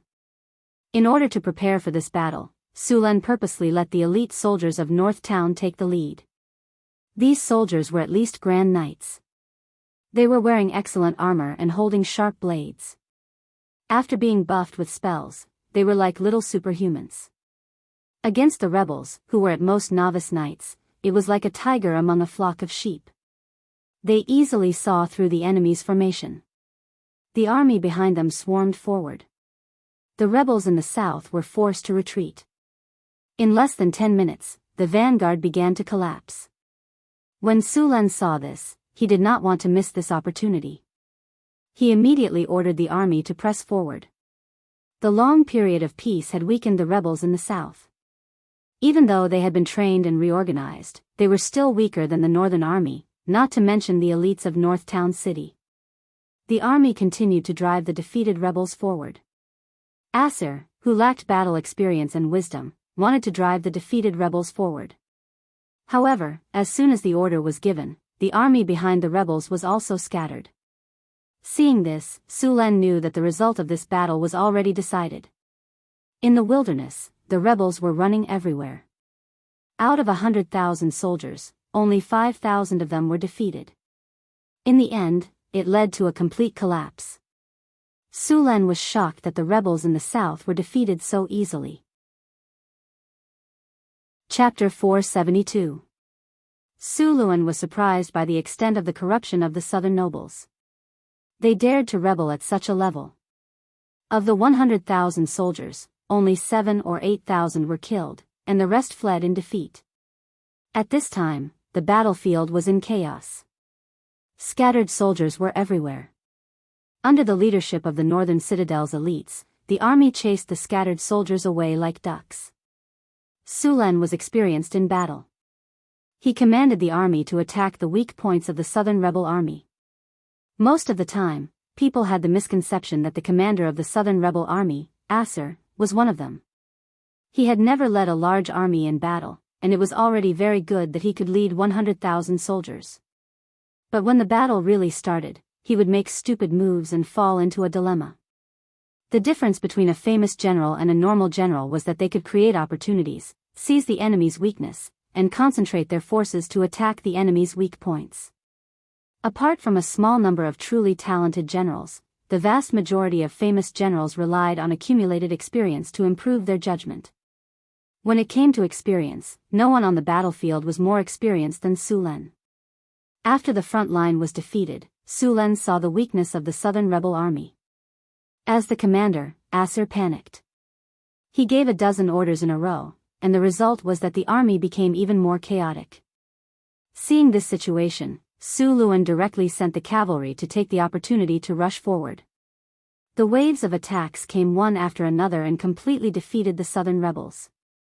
The more the defeated army was defeated, the more the defeated army would be hit by the seawater. Generally, people had a herd mentality. When the defeated army reached a certain scale, they would directly take the army that had not collapsed and flee together with it. After the southern rebel army collapsed, Su Luan released all of his troops to expel and capture them. Su Luan didn't kill all of these defeated troops. In his opinion, these 100,000 troops were all able-bodied laborers. It would be a waste to kill all of them. Beifeng Principality was still short of manpower. Even if all of them were sent there, it wouldn't be enough. Of course, Su Len also paid attention to the nobles. These southern nobles were all very rich. Su Len planned to squeeze some money out of them. Su Len could be said to be spending money like water. This time, he came to the south to make a big splash. Just as Su Len chased the southern rebel army away like ducks, the big show in Sanfilto City began. At this time, in a luxurious manner in Sanfilto City, the nobles who had been preparing for a long time had received news that Sulan's army was entangled with the southern noble army. Therefore, these nobles who were about to lose their patience were ready to take action. These nobles had long lost the bravery of their ancestors. However, each family still had a few experts. Moreover, they also had a lot of private soldiers. Apart from private soldiers, they also had a lot of knights. The strength of a noble was limited. However, with a dozen or more noble families added together, it was not a problem to pull out an army of a few thousand people. These nobles didn't need to work. Instead, they enjoyed themselves from day to night. If they wanted to support their large families and their many servant armies, they couldn't rely on farming alone. Therefore, these nobles had a lot of mines and shops. Farming was only a small part of it. Hundreds of years of accumulation was not just for show. For this day, these nobles took out a lot of gold and silver to bribe the remaining troops. The Sanfilto City's army, from the captains to the generals, were all brought by Su Len from the northern city. How could they be bribed? However, if they couldn't be bribed, they wouldn't be able to act out the rest of the scene. Therefore, under Sulan's arrangements, they naturally pretended to be bribed by these nobles. After the Reformation, the military system in Sanfilto City was very strict. There was a strict limit to the number of private soldiers the nobles could have. Even the weapons and armors they could have were limited. Normal swords were not prohibited, but bows and armors were not allowed. However, this was not a problem for the nobles. After all, many nobles had blacksmiths at home. Although they didn't have a lot of armors, they could still gather a few dozen sets. With this army and some ordinary citizens, they could easily pull out tens of thousands of soldiers. It was enough to take down Sanfilto City, which was empty of soldiers. The large army gathered, and then there were spies who came to the city gate. Countless soldiers quickly surrounded the palace. The north wind whistled and night fell. However, the city was brightly lit. Soldiers holding torches poured out of the city. The shining swords reflected their ferocious and distorted faces. The citizens in the city had already shut their doors and trembled as they watched through the cracks of their doors. They were afraid that these soldiers would rush into their houses. These soldiers couldn't care less about them now. They all looked at the palace with greedy eyes. This was the king's home. As long as they could break in, they could have all kinds of gold, silver, and jewelry. All kinds of beautiful ladies and rare treasures would be theirs. For this operation, the nobles had put in a lot of effort.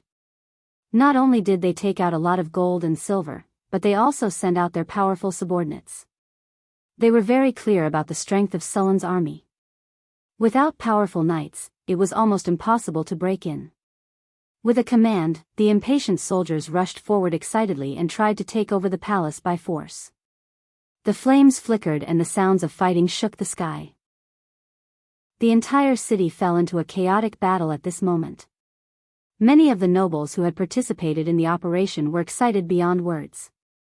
They brought their subordinates to the palace and were ready to witness the fall of this place that symbolized the king's power. A ray of light descended from the sky.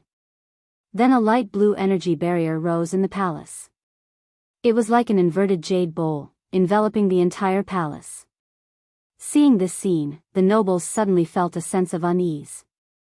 Although they weren't wizards, they could clearly recognize that this was a spell that only those mysterious wizards could cast. The entire night sky was illuminated by this gorgeous energy barrier, but the nobles' faces turned pale. How could this spell be broken? At this moment, there were waves of killing sounds coming from behind. The soldiers at the back cried and fled in panic. They were no longer as arrogant and domineering as before. Those who fell behind were directly beheaded. These soldiers only hated that their parents didn't give birth to them with 2 more legs.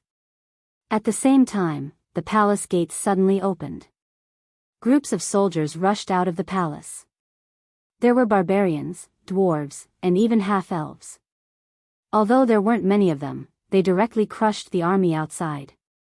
The nobles had nowhere to run and were defeated. Sulan looked at the middle-aged man in front of him. He had a strong and slender body, a head full of blonde hair, and a handsome face. Although he was already middle-aged, he looked very charming. He was completely in line with the beauty standards of those noble ladies. Marquis Acer, this should be the first time we've met. Sulan picked up a piece of barbecued meat and took a big bite. He looked at the Medici family head who was tied up and kneeling at the bottom of the steps with a playful expression and said in a frivolous tone. Although he was in a sorry state, Marquis Acer didn't panic. He still looked elegant. Your Majesty Sulan, I am a noble, and I am the Emperor's chosen Marquis of Florence. I request to be treated according to my status. The way you treat me is completely unbefitting of a noble. Oh, now you know that you are a noble of the Kingdom of Florence. A Marquis of the Emperor's chosen Marquis. What a great noble. Sulan said in an exaggerated tone. But why is a great noble like you, a Marquis of the Emperor's chosen Marquis, kneeling here? Sulan said with a mocking expression. Don't you know in your heart? You have already rebelled, and you still think that you are a noble of the Kingdom of Florence? You want to be treated like a noble? You want to eat **T. Your Majesty Sulan, according to the noble inheritance law, you are not a direct descendant of the Henry royal family. You have no right to inherit at all. According to the inheritance law, as a Marquis of the Emperor's chosen Marquis, I have the right to inherit the throne, so you are kneeling here. Sulan interrupted him directly. In the battle that day, the army of 100,000 was just for show. They were almost defeated in front of Sulan's rebel army. As the commander-in-chief, he was taken special care of. When he escaped, there was a stupid guard who followed him all the way with a flag, completely exposing his route. In the end, he was caught by the enemy before he could run far. After all, the army he led was not tempered by war at all. They were not strong enough. After encountering the elites of the northern city, they were completely suppressed. If it was a defensive battle, they might be able to hold on for a while with the help of the city wall. However, in a wild battle, they were all wiped out in one battle. From noon to night, the defeated army was everywhere in the mountains. After the battle, the army of 100,000 disappeared. Among them, there were at least 50, if not 100, nobles who were captured. Who asked these nobles to rely on their numbers? They thought that the other side was short of food, so they all dressed up in gaudy clothes. They wanted to show off their heroism after the victory, but in the end, they dressed too extravagantly and became targets on the battlefield. Since you want to be treated as a noble, it is not impossible. Sulan put down the barbecue and took the towel from the guard to wipe his hands. According to your title, how much kinnar do you need to pay to be treated as a noble? 200,000 kinnar, Acer said with a painful expression. What are you waiting for? Let go of Marquis Acer. Sulan yelled at the 2 soldiers beside him. Look at how tight the rope is. Hurry up and untie him. Our Marquis Acer has never suffered like this before. How can you be so careless? The 2 soldiers beside him quickly untied the ropes on Acer's body. Marquis Acer has suffered. It's all our fault. Sulan looked at Marquis Acer with a smile, like he was looking at a mountain of gold. Chapter 473. With Isis as an example, the rest of the nobles expressed their willingness to pay the ransom. After a rough calculation, Su Len received a shocking number. The total ransom of these nobles was almost 5 million kinnar. However, Su Len did not plan to let them go so easily. He asked these nobles to write letters to their families to send the ransom. After receiving these letters, the nobles who were still trembling in fear heaved a sigh of relief. As long as they accepted the ransom, it would be easy. Although they had to pay a large sum of money, it was still better than being accused of rebellion and stripped of their titles. They immediately opened their treasure vaults and took out a large amount of kinnar to pay the ransom.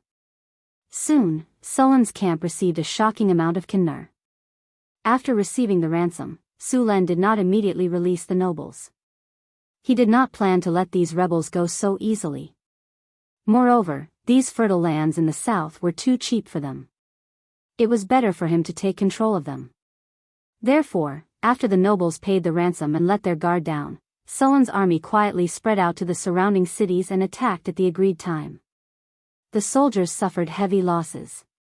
Under the lack of vigilance, more than 10 southern cities were conquered overnight. Su Len completely bared his fangs. However, although he had conquered more than 10 cities, there were more cities in the south that were still controlled by the rebels. However, the combat power of Sulen's army had completely shocked these people. They did not dare to attack again. Because Su Len did not have enough soldiers, conquering more than 10 cities was already the limit. Therefore, he did not launch another attack. Instead, he took the opportunity to quickly digest the spoils of war that he had just received. At the same time, Su Len took out the ransom that he had just received and began to recruit soldiers again. While recruiting, Su Len began to transfer more soldiers from the northern city. The northern city had more than 10,000 soldiers before, but after a few transfers, there were less than 5,000 soldiers left. More than half of them were new soldiers. The rest of the soldiers were sent to San Filto through the teleportation circle. The rebellion in San Filto had ended long ago. The rebellion that the nobles had prepared did not cause any waves at all. Whether it was the nobles' private soldiers, recruited soldiers, or even bribed soldiers, they were all defeated in one blow. The nobles who participated in the rebellion were all driven crazy by the well-prepared embroidered uniform guards. For a time, the prisons in the city were overcrowded. With so many nobles captured, all sorts of confessions were interrogated by the embroidered uniform guards. The culprit, who had been hiding under the water, could no longer hide and was quickly captured. This time, about half of the nobles in the Kingdom of Florence were directly implicated. In addition to arresting people, they also obtained a lot of money and land. At the same time, the power of the nobles was also dealt a blow by Su Len. After this incident, the number of nobles in the Kingdom of Florence was reduced by half. The influence of the nobles was greatly weakened. Moreover, those who dared to resist were mostly captured. The remaining ones were all very obedient. Apart from that, Su Len had also begun to promulgate laws that restricted the rights of the nobles. Although the laws did not completely eliminate the nobles, it was impossible for them to be as powerful as before. Su Len dealt with these people very decisively. Needless to say, those who were deeply involved were directly stripped of their titles. The main culprit was sentenced to death by hanging. As for those who were implicated, all their property was confiscated and they were punished to be slaves. When spring came next year, they would be sent to work in the northern town city. This incident could implicate at least tens of thousands of people and send them to the northern town city. With these people, the rapid development of the northern town city was already a matter of certainty. Just as Su Len was digesting the spoils of war, the rebellious nobles in the south began to send messengers to negotiate. These people had already realized the gap between them and Su Len. After being beaten up, they also woke up. This negotiation was to admit defeat. If they continued to fight, although they could win, it would take a lot of time. Another reason was that several countries bordering the south of Florence had recently begun to stir. If Su Len pressed too hard, who knew if these nobles would directly cooperate with the surrounding countries? By then, things would be troublesome. Therefore, after some consideration, Su Len decided to negotiate, but the requirements of the negotiation were much stricter. At the very least, these nobles had to pay a heavy price. After handing over the peace negotiations, Su Len also returned to Sanfilto City. After the war of 100,000 people ended, Su Len heard the system prompt sound in his ears. Congratulations, host. You have won a glorious victory. Under your command, your army has defeated the southern rebel army despite being outnumbered. At the same time, you have suppressed the rebel army within the royal city. You have obtained 63,000 EXP. You have obtained 1 platinum treasure chest. You have obtained 3 rubies.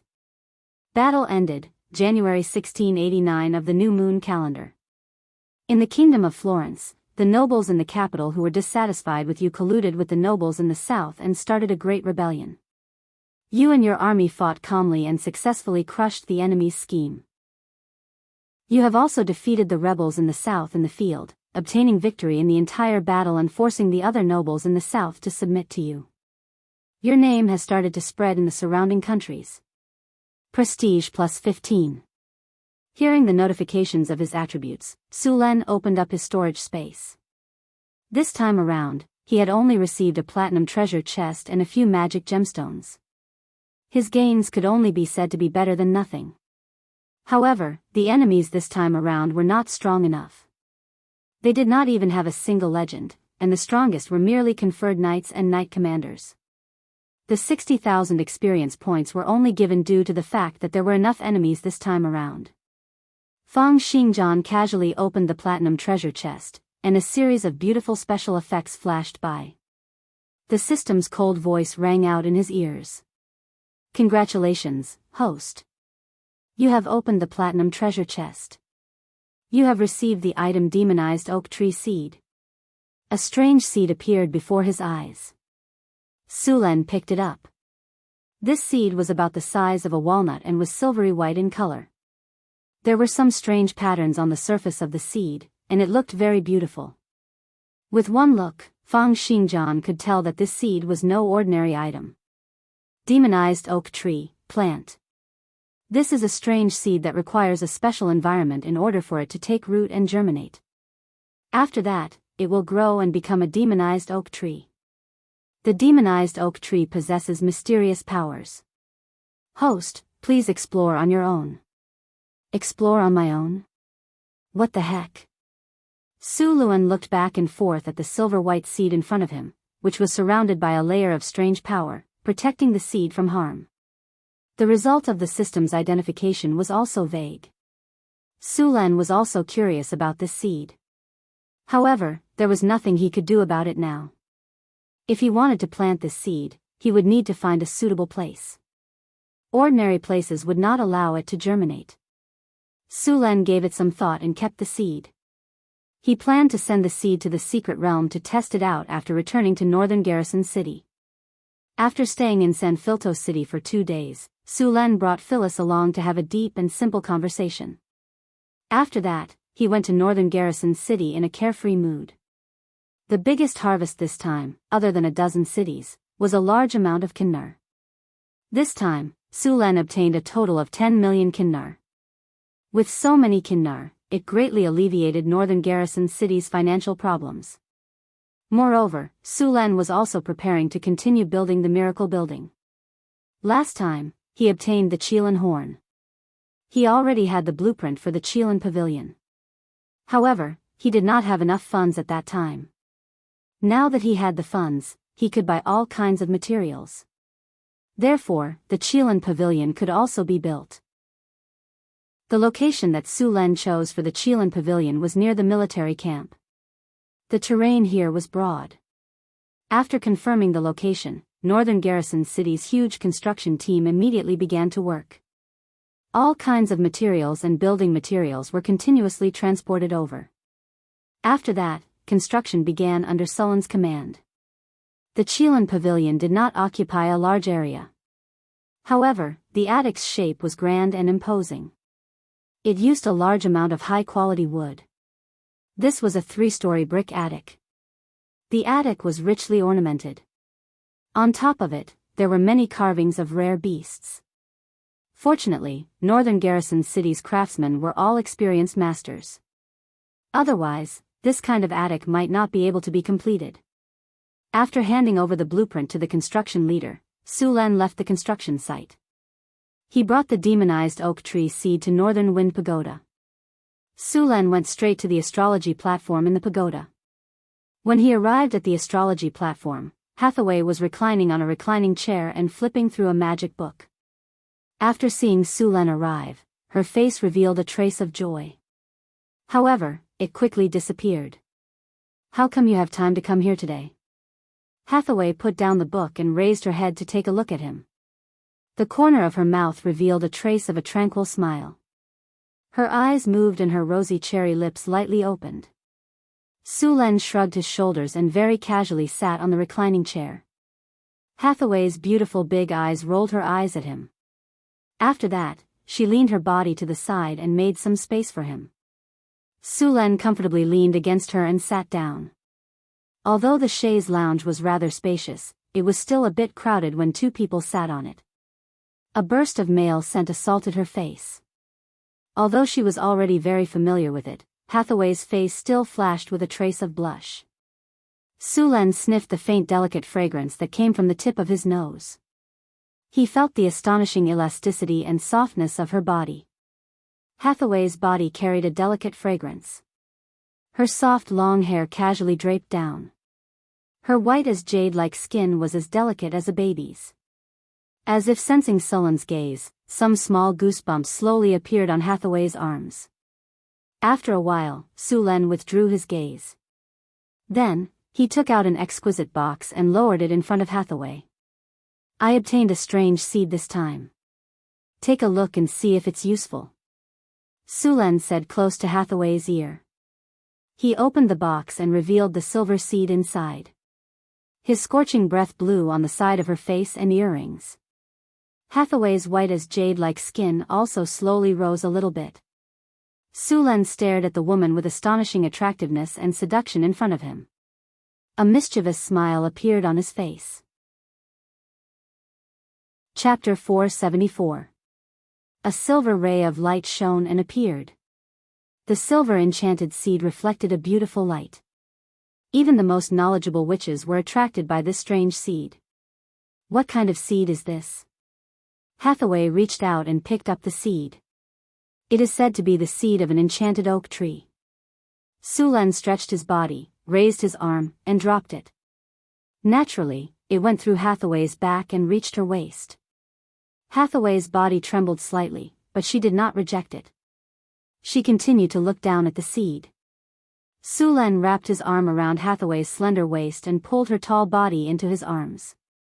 Hathaway rolled her eyes at him and continued to look at the enchanted seed. "This seed has a strong vitality," Hathaway said in surprise after she sent her magic power into it to examine it. "It's just a little strange. There is a layer of energy field on the surface of this seed. Before this energy field dissipates, it can't be planted." Su Len said, "This layer of energy field has a chance to disappear when the seed is in a suitable place. I plan to plant this seed in the secret realm. What do you think?" "I just tested it.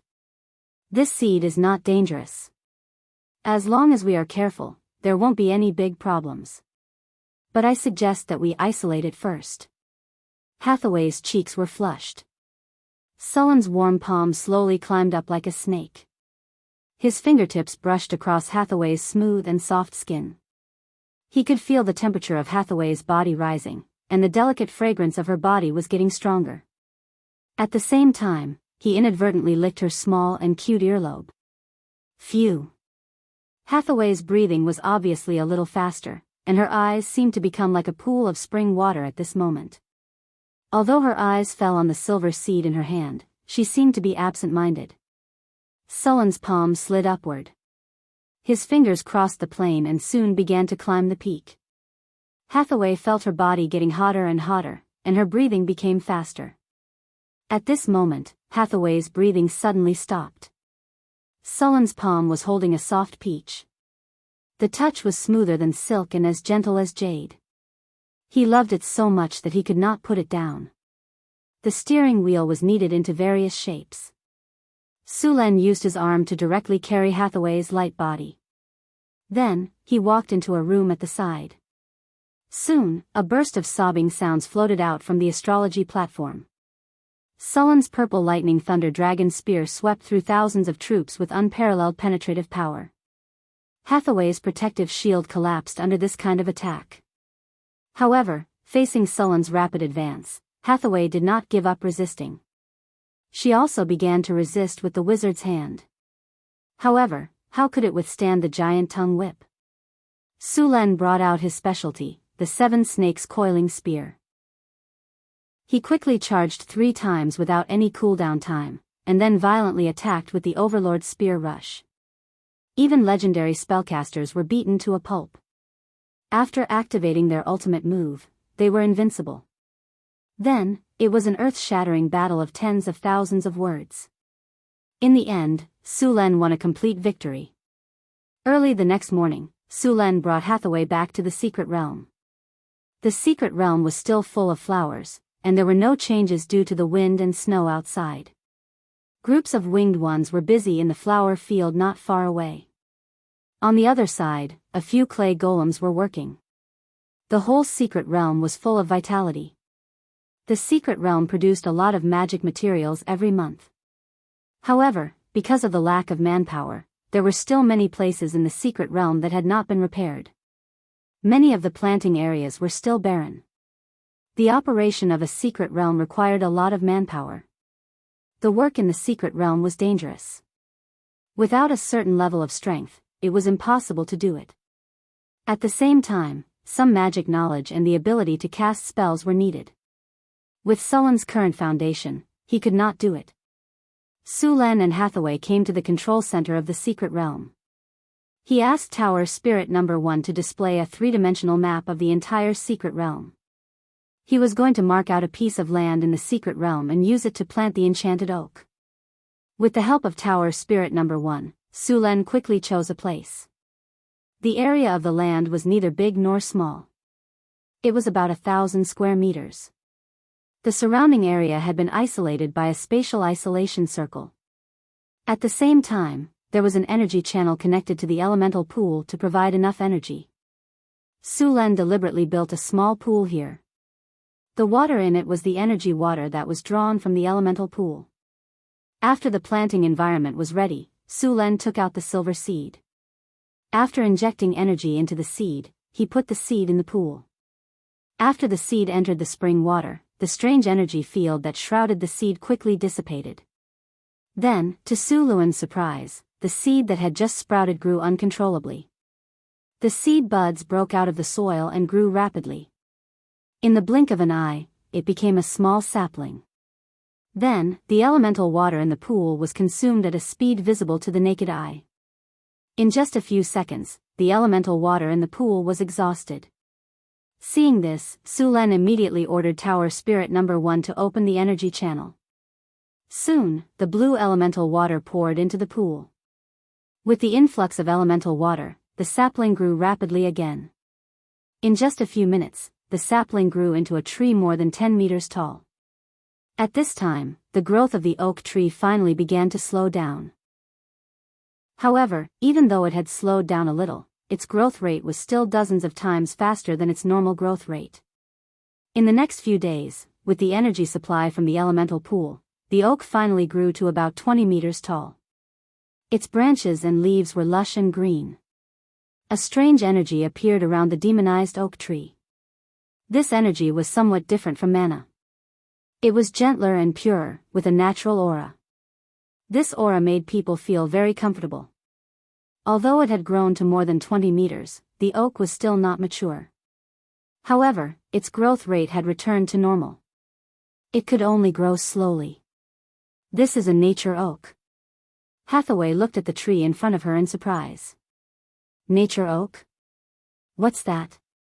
Su Len looked at Hathaway in confusion. The nature oak is a magical plant cultivated by the elves. Hathaway reached out and enchanted the trunk of the oak.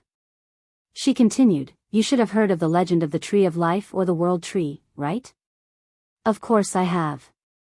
The World Tree is said to be the divine tree that created the world. The Tree of Life is the treasure of the High Elves." "You mean this tree is?" Su Len immediately understood. What are you thinking about? Hathaway rolled her eyes at Su Len. She continued, not to mention the world tree, even the tree of life can't grow in a space like the Arcana realm.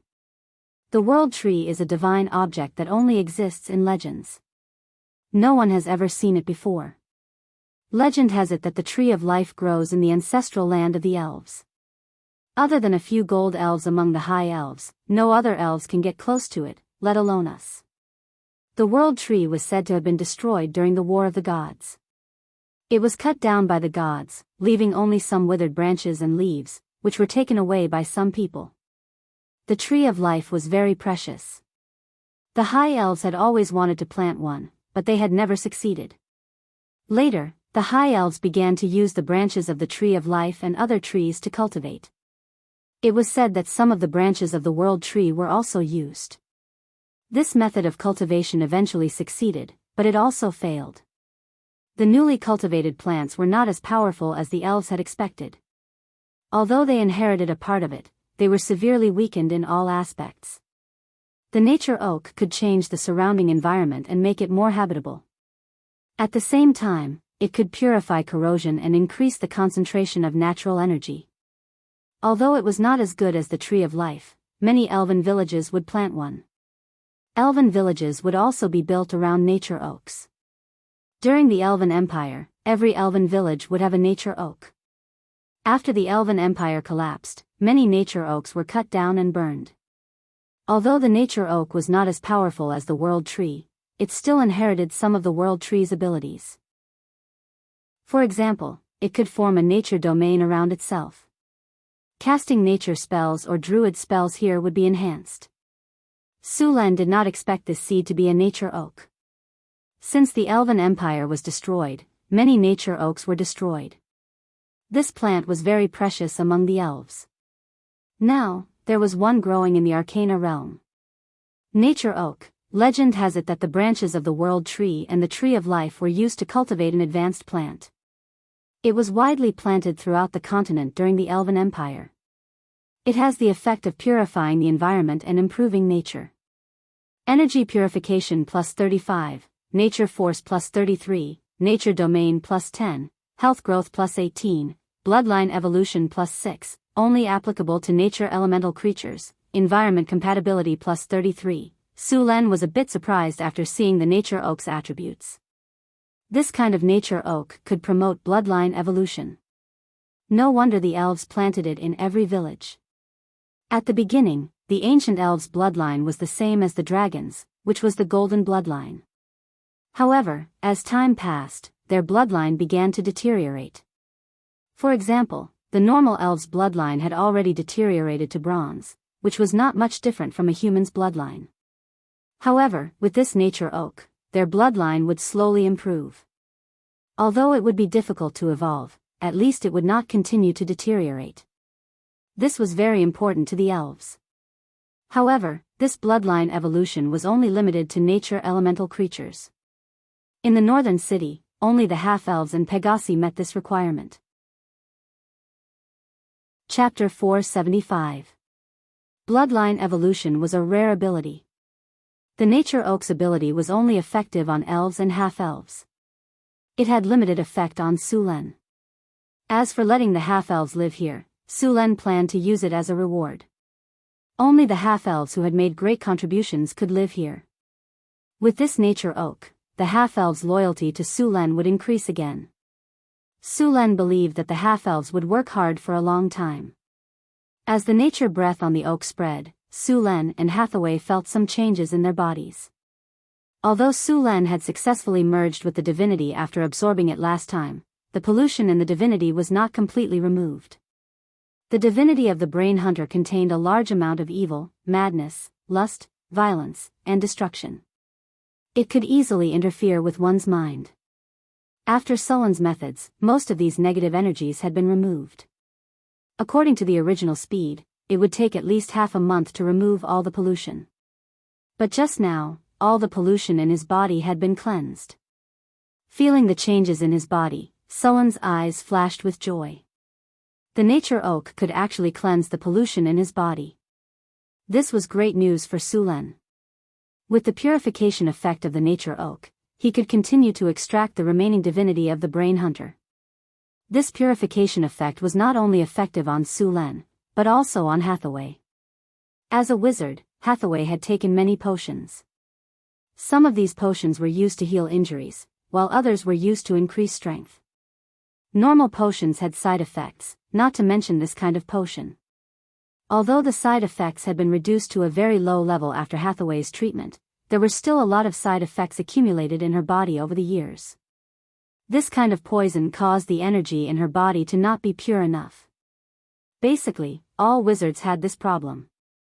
Now, the poison in Hathaway's body had been completely cleansed. As a legendary wizard, Hathaway was very sensitive to the changes in her body. Soon, she felt that her body had become more pure. Su Len and Hathaway waited for a while before leaving the secret realm and returning to the North Wind Tower. After Su Len returned, he hurriedly took out the divine crystal of the brain hunter sealed in the wizard tower. He was ready to extract the divinity from it again. After taking out the divine crystal, Su Len and Hathaway came to the astrology platform. They were very familiar with extracting divinity. They directly connected the galaxy to the elemental pool, and powerful elemental energy instantly appeared on the astrology platform. At this time, the rune circle under their feet also lit up. Hathaway gently waved her hand, and a delicate magic staff appeared in her hand. Seal. Rise. Along with the huge energy, a mighty torrent of magic power appeared.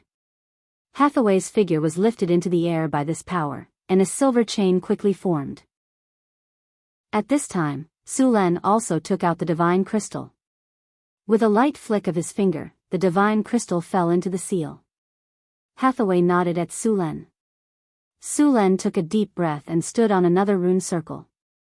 The huge elemental energy was instantly activated, and the rune circle lit up. Soul extraction. In an instant, the powerful elemental energy turned into chains and sank into the divine crystal.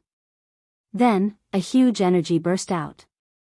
The chains slowly pulled and dragged the soul of the brain hunter out of the divine crystal. The ferocious-looking brain hunter was dragged out little by little. The brain hunter struggled to escape, but as soon as it moved, more rune chains wrapped around it and completely suppressed it. Soul extraction. A purple-brown soul energy was extracted and then integrated into Sullen's body. It contained the soul energy and divinity of the brain hunter. Su Len calmed his mind, extracted the soul energy, and resealed it. Then, he integrated the divinity into his body. As the soul energy was extracted, the soul of the brain hunter began to become more transparent. At the same time, a trace of pale golden energy began to slowly enter Sullen's body. The original divinity in Sullen's body was also stimulated at this moment, guiding the divinity into his body. A trace of pale golden appeared in Sullen's blood, and even the divinity in his soul became more radiant. As the divinity was integrated bit by bit, Su Len quickly felt bloated again. When he felt that the divinity was absorbed to the peak, Su Len directly stopped the soul extraction. At this time, the originally solid soul of the brain hunter had become faintly discernible. After 2 extractions, the soul of the brain hunter had become very weak. There was only a little divinity left. The soul crystal that Su Len used to preserve the soul energy of the brain hunter had also become legendary. As long as the remaining soul energy was integrated, the soul crystal would become advanced legendary. Hathaway skillfully used the demon sealing formation to reseal the divine crystal. Su Len also came to the seclusion room and began to remove the evil energy. At the same time, he removed the various negative thoughts in the divinity. When he came out of the seclusion room, the negative energy in his body was very faint. The remaining polluted energy needed to be slowly removed. The last stubborn energy would be purified by the nature oak in the secret realm. After integrating the divinity, Su Len had 9 points of divinity. He was only 1 step away from becoming a demigod. After stretching his body, Su Len left the Northern Wind Tower and went to the Qilin Pavilion in the northern town to inspect. The Qilin Pavilion did not occupy a large area. After a long period of training, the workers in the northern town had rich experience and superb skills. It was not difficult to build the Qilin Pavilion. After inspecting it and finding no problems, Su Len left with satisfaction. Speaking of the buildings in the northern town, the Qilan Pavilion occupied the smallest area and was also the easiest to build.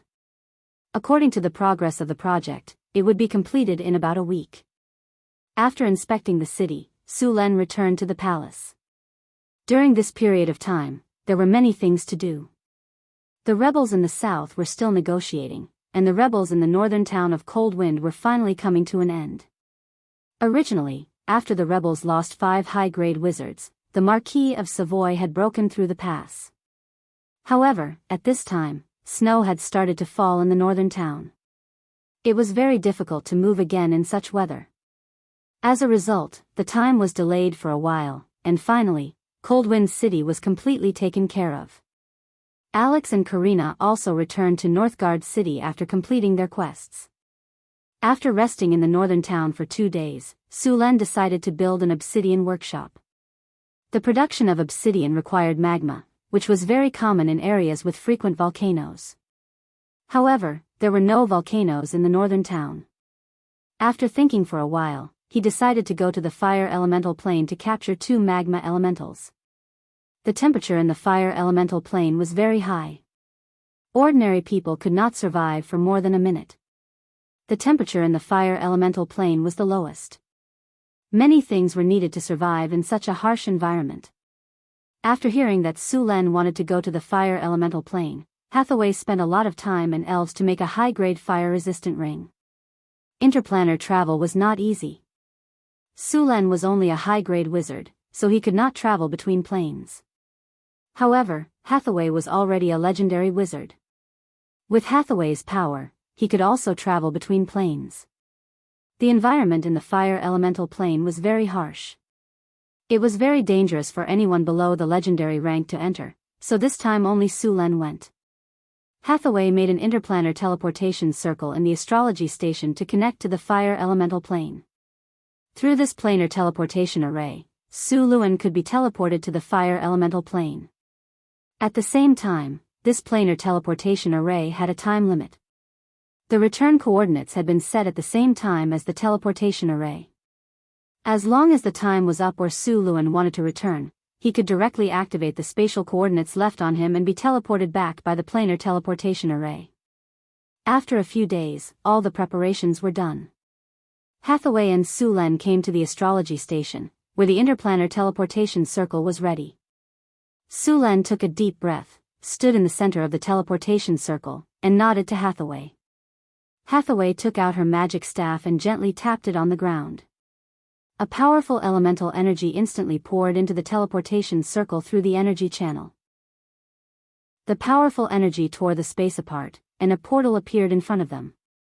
Su Len cast a few defensive spells on himself and walked into the portal. The dazzling light of teleportation rose, and Sullen's figure disappeared in front of them. Su Len only felt a strong sense of dizziness, and then his eyes lit up. A wave of heat washed over him, and all he could see was fiery red. The sky, the earth, and the mountains were all burning with fire. Everything in the fire elemental plane was shining with fire. The ground was nothing more than flattened flames and ashes, and the air was restless from the erupting firestorms. The most common liquid was lava, not water. Oceans were formed by flowing flames, and mountains were leaking lava. The first time he came to the fire elemental plane, Su Len felt an intense burning sensation. Although he had already cast a few spells on himself and had a high-grade fire resistance ring, he still couldn't completely resist the high temperature. Just the outermost layer of the fire elemental plane had a temperature of 800 degrees. Ordinary people would directly burn to death if they came here, and most things in the material world would directly burn if they came here. And in the depths of the fire elemental plane, it was normal for the temperature to reach tens of thousands of degrees. Even steel would become as soft as mud and would quickly melt when it was brought here. Ordinary weapons couldn't be used here, and the temperature was very high. Directly breathing would cook the respiratory tract and lungs. Moreover, the air was full of poisonous gases, so they could only use wind elemental power to breathe. Chapter 476. Although he was buffed by all kinds of spells, the surrounding environment was still scorching hot. The surrounding fire elements were rich to an astonishing degree, while the water elements were almost non-existent.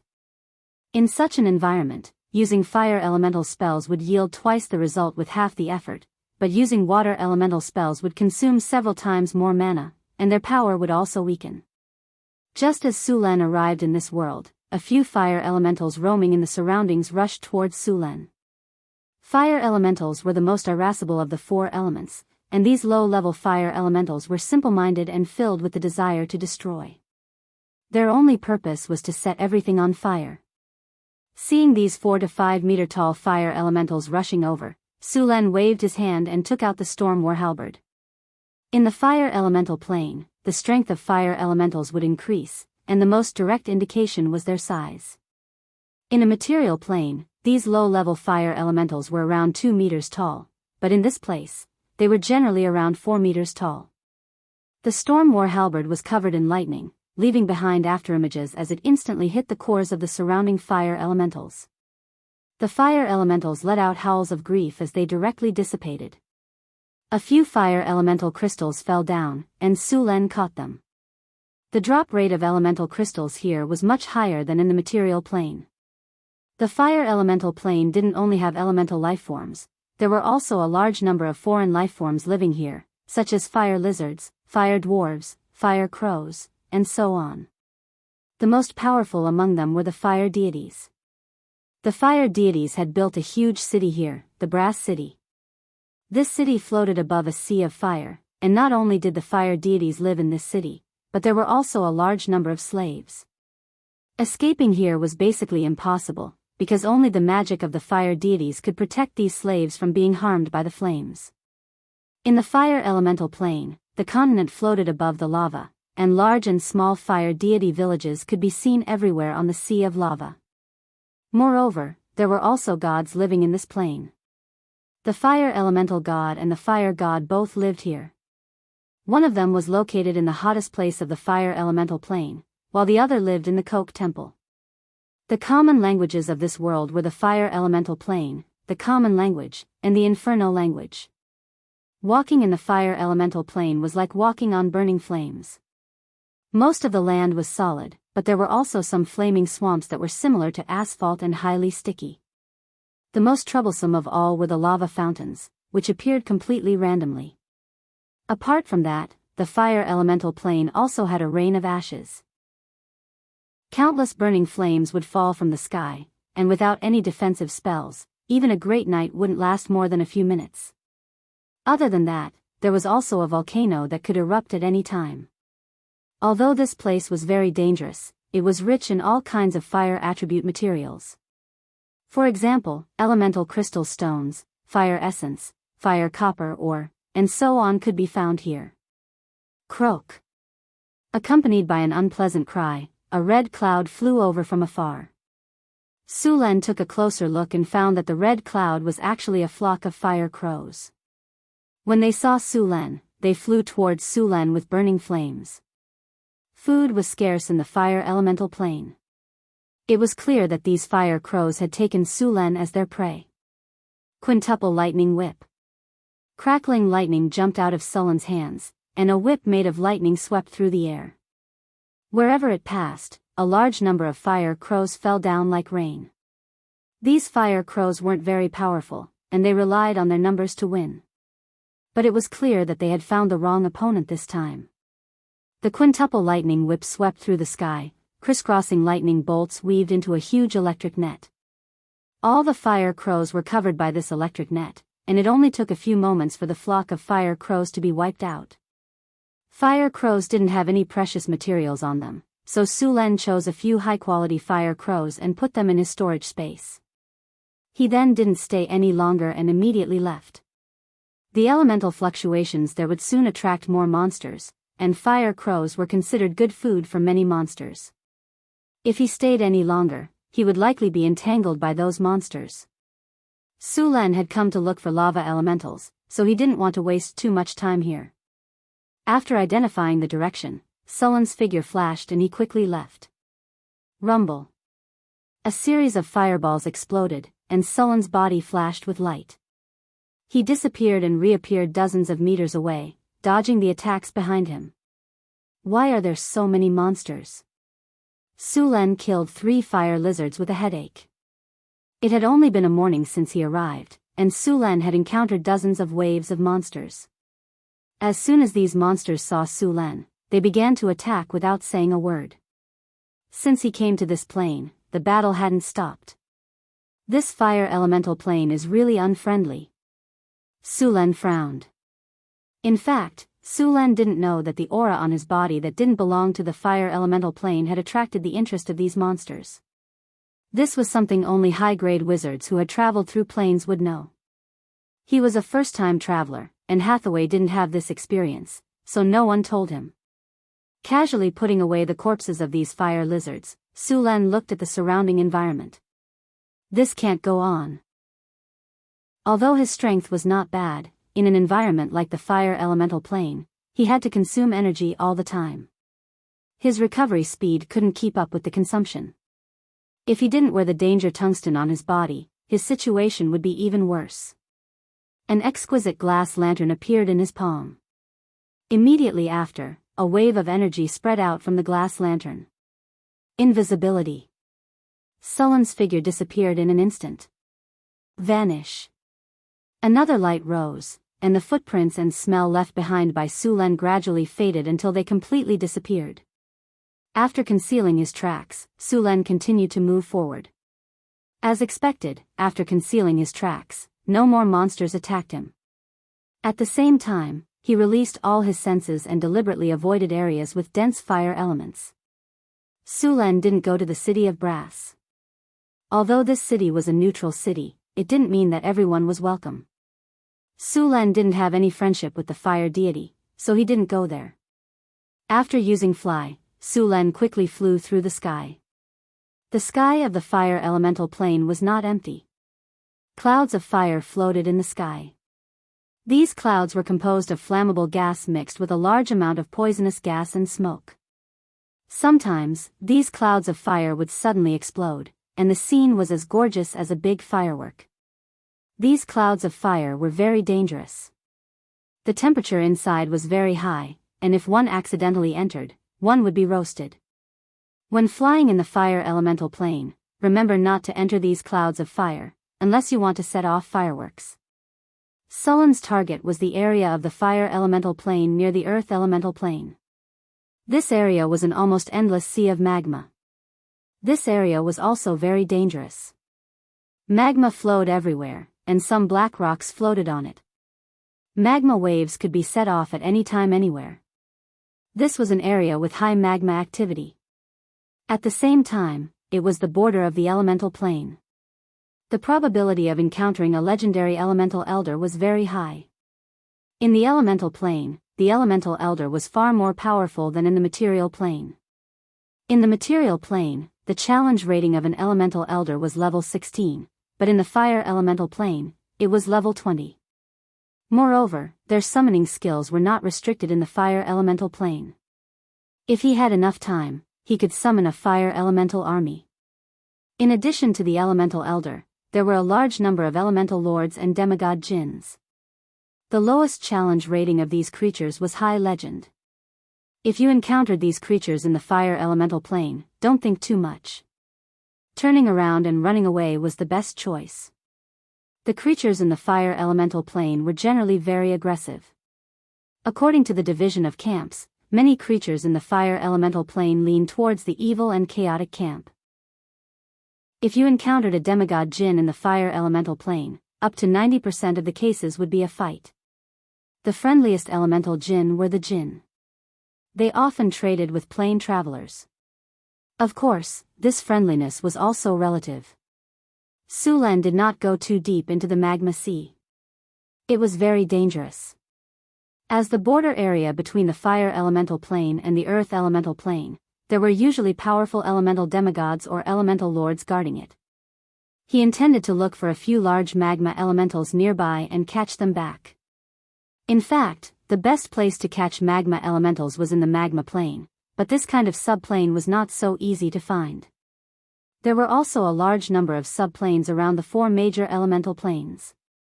These planes were in the crevices of various planes, such as the magma plane, the lightning plane, the ice plane, the swamp plane, the steam plane, the smoke plane, the ore plane, and so on. The most valuable one was the ore plane, but the ore plane was very rare and difficult to find. The ore plane had all kinds of ores in the multiverse. It was said that in the ore plane, there were even veins of fine gold and mithril. Veins that existed completely in the form of ores were not associated with ores that needed complicated purification processes. Once this kind of plane was discovered, it was basically a windfall. Su Len flew near the magma sea and observed. After sensing the aura of creatures such as elemental elders, elemental lords, or demigods, he directly went around. Fortunately, there were not many of these creatures, and they were sleeping most of the time. As long as he did not get too close, he would not disturb them. Far away from a magma waterfall, a fire elemental lord was bathing under the magma waterfall. Su Len used the system to identify it and found that the challenge level of this fire elemental lord was as high as level 35. After Su Len looked from afar, he decisively went around it. In the fire elemental plane, if you wanted to challenge them, you would need at least a few high-grade legendary masters in a team.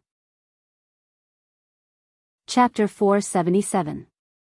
After bypassing the elemental lord's territory, Su Len soon discovered a lava river. This lava river was about 300 meters wide and was filled with turbulent lava. In some places, the sea of lava was swirling. Some sulfur ores and black stones floated on the surface of the lava. There were also some ashes floating on the surface of the lava. On the lava river, there were many lava elementals. Lava elementals were the amalgamation of earth and fire elementals. They were completely composed of lava. Their ranks were the same as other elemental creatures. They were divided into small, medium, large, giant, and elemental elders. If there was a chance, Su Len wanted to capture an elder lava elemental. However, considering the current situation, Su Len decided to capture 2 giant lava elementals. It was very simple to enslave a lava elemental. One just had to brand the enslavement contract on their soul core. However, these lava elementals would not allow one to do as they pleased. Therefore, under normal circumstances, one would have to beat them up first. After controlling them, one would forcibly brand the enslavement contract on their soul core. Seeing the lava elementals, Su Len did not disturb them. After confirming that there were no powerful creatures around, Su Len slowly approached the lava elementals. Soon, he discovered a giant lava elemental wandering on the edge of the lava river. Its entire body exuded blazing heat. From time to time, boiling lava would slide down from its huge body. This lava elemental gently waved its hand and set off a wave of lava several meters high in the lava river. This type of elemental creature was rarely encountered in material planes. Occasionally, one might see some near volcanic craters. However, their size was not too big and could not satisfy Su Len's needs. Ice Orb. With a flash of light, a football-sized ice orb appeared in front of Su Len. As soon as the ice orb appeared, it flew toward the lava elemental like a meteor. Lava elementals were the same as fire elementals. They had high resistance to physical damage. At the same time, they had the burning effect of fire elementals. During battle, lava splashed out from the lava elementals would also cause damage to the enemy. Lava elementals also had splash damage when they attacked. Melee classes would be at a disadvantage when fighting them. However, lava elementals were not without weaknesses. Because their bodies were made of lava, their movement speed was not fast. As long as one was careful of their lava orb attacks, they could be killed with long-range spells. Lava elementals were the same as fire elementals. They were immune to fire damage and had high resistance to earth elemental spells. Their weaknesses were water and ice elementals. Water elemental spells could deal double the damage. After Su Len threw an ice orb, he lured the giant lava elemental over. The giant lava elemental roared and charged at him. Su Len observed the surroundings while he lured the giant lava elemental to the side. Then, he began to cast spells to whittle down the giant lava elemental's health.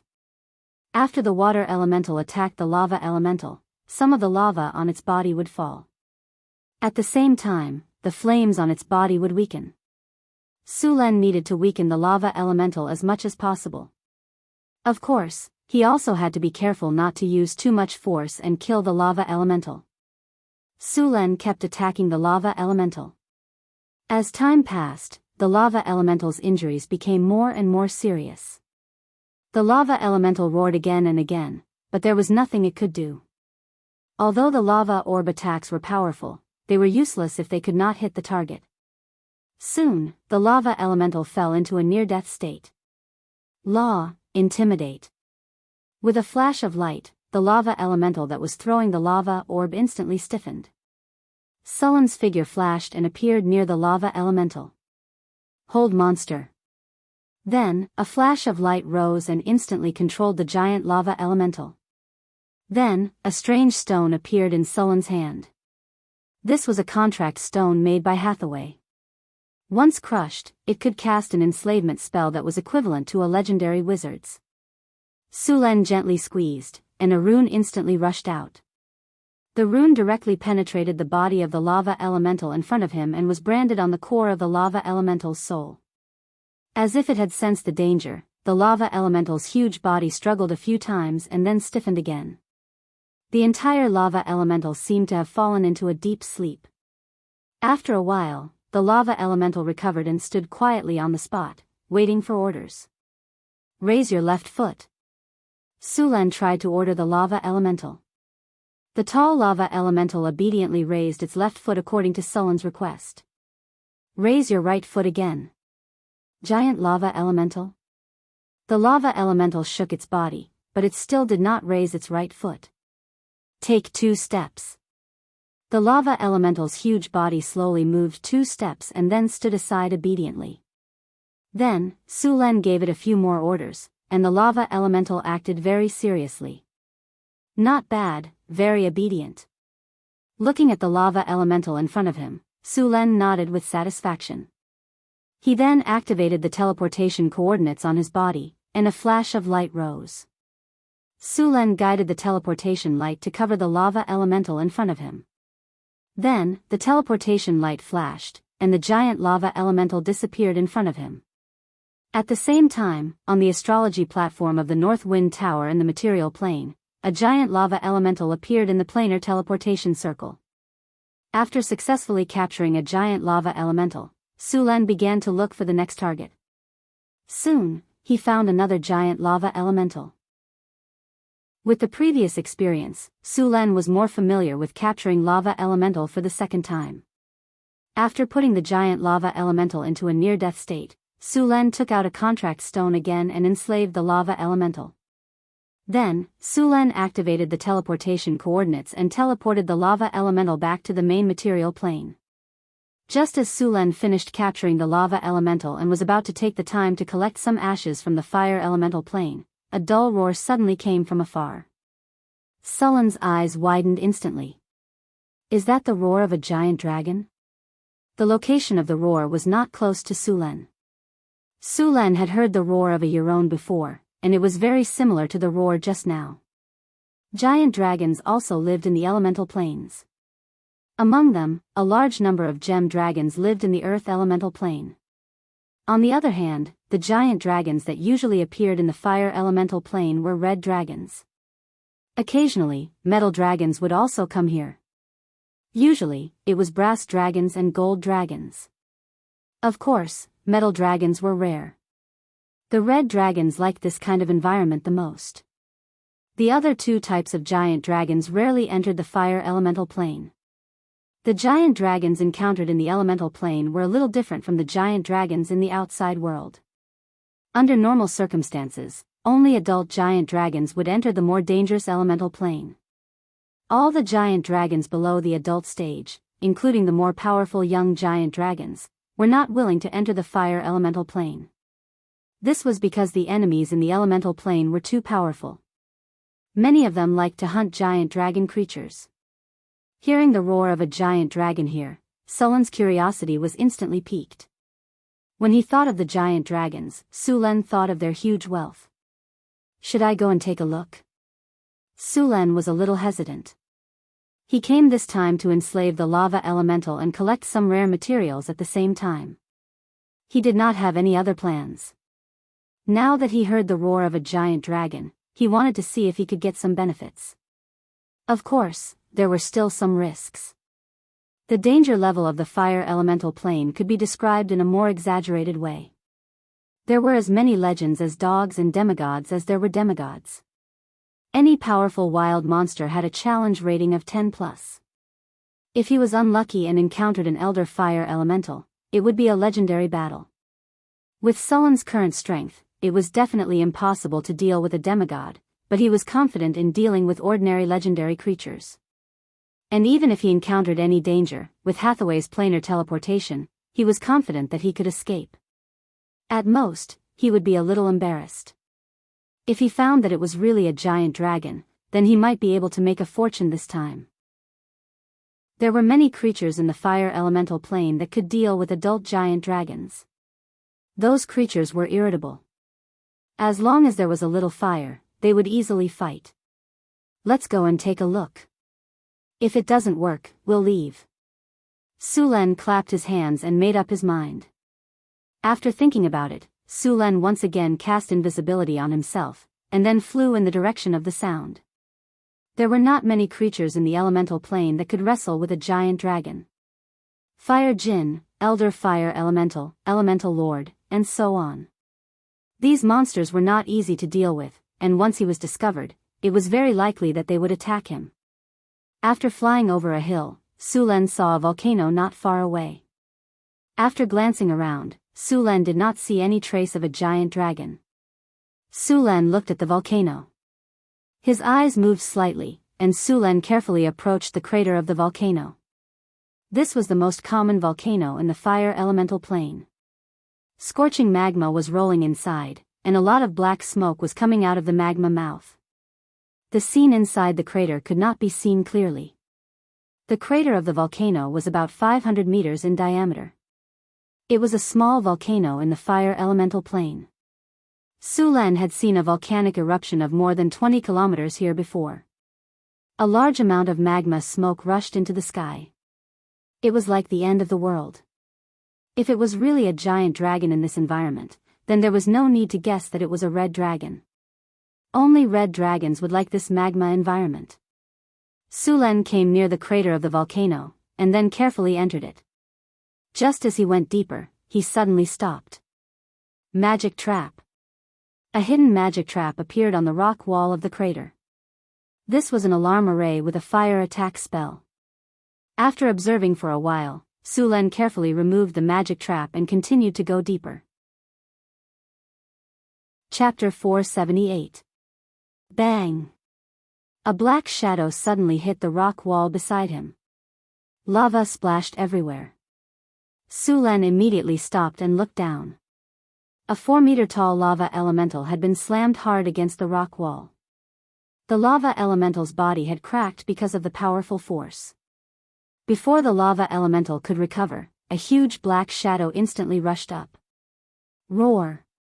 A dragon roar sounded. Then, the huge dragon's body instantly pounced on the lava elemental that was struggling to get up. Then, the dragon's strong and powerful claws directly smashed the lava elemental to death. Then, it grabbed the elemental core from the lava elemental's body and threw it up casually. The dragon's ferocious mouth instantly closed. The hard elemental core was crushed like a peanut and swallowed into its stomach.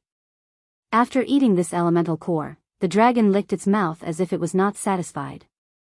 Its slender tail swept across and sent a lava elemental that had just chased after it flying. Then, the dragon killed another lava elemental and swallowed its elemental core. After eating a few elemental cores in a row, the dragon burped with satisfaction and walked leisurely to the deeper parts of the volcanic crater. Su Len moved his body and rubbed his ears. The circular terrain of the volcanic crater was like a loudspeaker. The dragon's roar just now reverberated back and forth in the volcanic crater, and the echo shook his eardrums until now. A young red dragon. This is a big harvest. Ruby scales. The color is so beautiful. Looking at the depths of the volcanic crater, Sulan's eyes flashed. After knowing that this nest was a young red dragon, Sulan became more cautious. The red dragon was the most powerful of the 5-color dragons. Even among the metal dragons, only the gold dragon could compete with it. Sulan took a deep breath and moved into the depths of the volcanic crater again. The red dragon's nest was in a cave deep in the volcanic crater. Next to it was boiling lava. The surrounding temperature was very high, and there was only one very narrow path leading to the cave. However, after passing through the last path and entering the cave, the front suddenly opened up. A huge dragon nest appeared in front of him. As soon as Sulan entered the cave, he felt his eyes light up.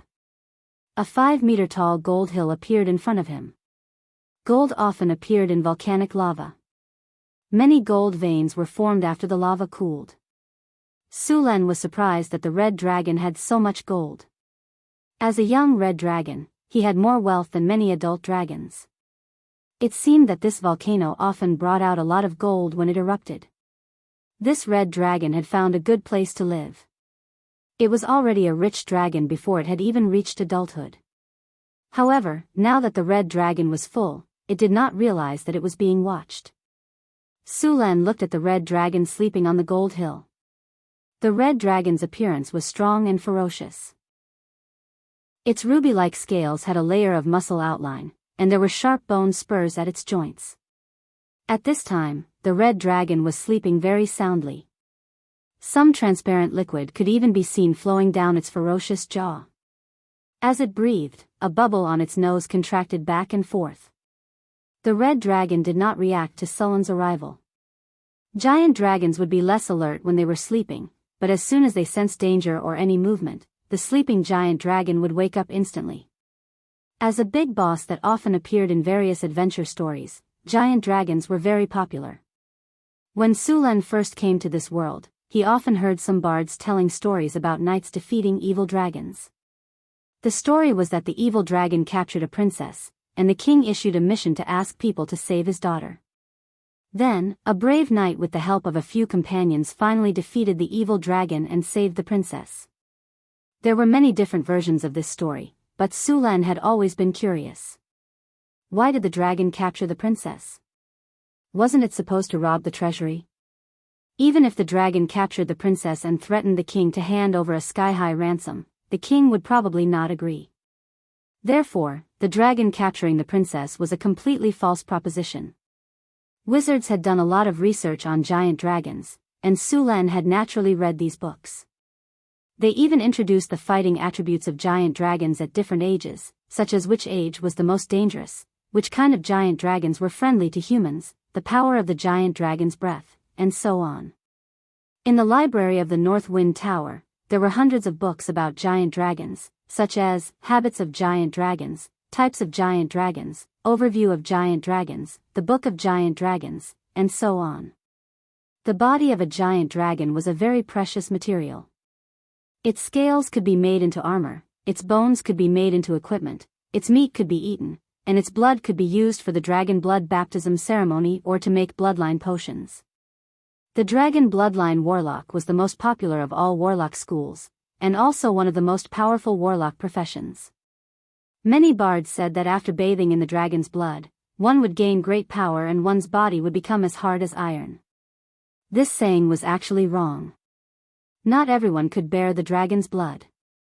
For example, the blood of a red dragon was almost like boiling lava. If an ordinary person bathed in this dragon's blood, they would be directly burned into a pile of charcoal. The correct way was to carry out the dragon blood baptism ceremony.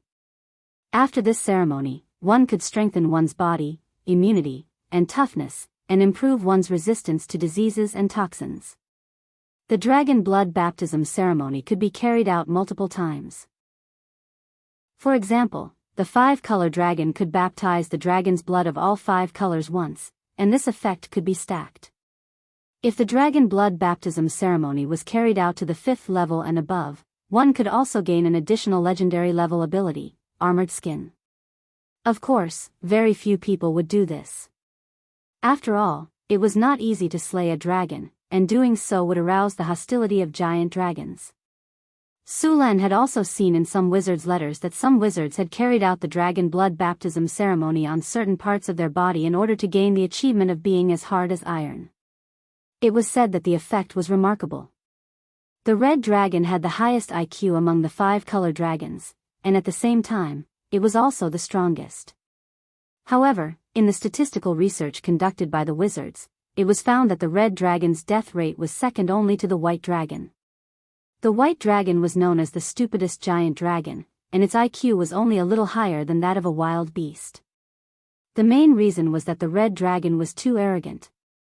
Most of the other giant dragons would only go out to play when they were young and had the ability to protect themselves. However, the red dragon was different. They would go out to rob villages or adventurers when they were young dragons. This practice was undoubtedly telling others that there were dragons here, and that they should quickly become dragon slayers. Among all the dragons, the red dragon was the most vengeful. They would even hold a grudge for hundreds of years because of something. Then, one day, when they were strong enough, they would suddenly come and destroy everything. The red dragon would use a few years to come up with an attack plan. After discovering the enemy, they would directly attack. In short, they would spend a lot of time to come up with a plan. When the battle started, they would just throw it aside and attack. The red dragon in front of him was sleeping very soundly. Giant dragons that had just eaten would have a good sleep. Su Lan carefully moved back and forth in the dragon's cave. Soon, he had set up a binding circle. With a burst of strong magic light, the red dragon in front of him suddenly opened its eyes. Binding circle. Spell maximization. 8 silver rune chains appeared in an instant and directly pinned the red dragon to the ground. The red dragon that had just woken up struggled to get up. Who is sneakily attacking the great lava king? The red dragon roared angrily. Its huge body violently struggled to get rid of the chains. The 8 silver rune chains were pulled out of shape, and the entire cave shook slightly. Soon, it found Su Lan standing next to it. The red dragon took a deep breath. Its 2 huge eyes burst into flames, and its chest bulged. In the next second, it was about to spit out a scorching breath. A light flashed on Su Lan's body, and a shadow tentacle instantly appeared. It quickly wrapped around the red dragon's ferocious mouth and violently stopped the dragon's breath that it was about to spit out. For a moment, the red dragon's cheeks, which were originally dark red, turned red. Its 2 eyes bulged out, and large amounts of flames came out of its nostrils and mouth. Its entire head was on fire. The red dragon that was forcefully stopped felt very uncomfortable. After a while, this situation disappeared. Plumes of black smoke came out of the red dragon's nostrils, mouth, and ears. The red dragon that had recovered stared at Su Lan. Its body began to struggle with all its might, trying to get rid of the chains. The angry red dragon exploded with a shocking amount of power. Su Lan was only an advanced wizard, and the binding circle he cast was soon on the verge of collapsing. Seeing this, the red dragon in front of him struggled even harder. It had already decided that once it broke free, it would torture this wizard in front of it. Why bother? Can't you just stay put? Su Lan curled his lips as he looked at the red dragon that was struggling violently. Bang! Bang! Bang! Su Lan smiled as he looked at the red dragon in front of him. He didn't care at all that it had broken free. You're quite active, but you still need to be trained to be a mount. Mount? The red dragon was stunned for a moment, and then it became even angrier. Damn human, you want to use me as a mount? Die!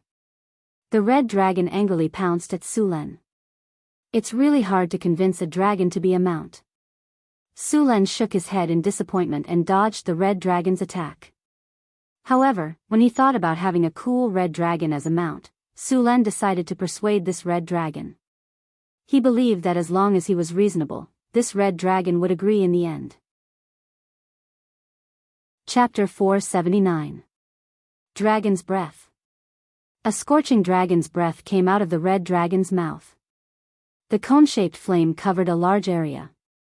A second before the dragon's breath drowned Su Lan, a teleportation light flashed from his body. Sullen's figure instantly appeared near the red dragon's head.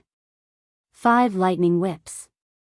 Su Len flicked his wrist gently, and a lightning whip more than 20 meters long appeared in his hand.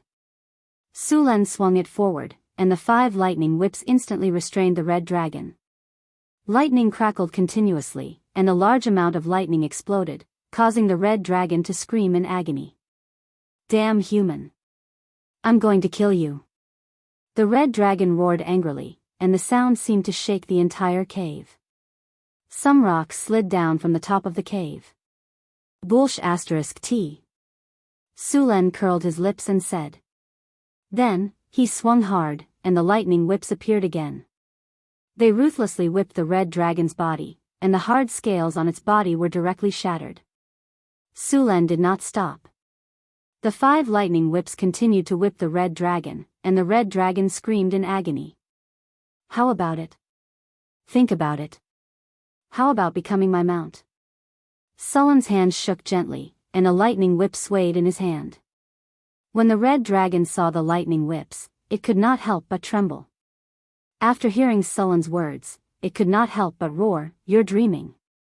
Human. Even if I die, I won't become your mount.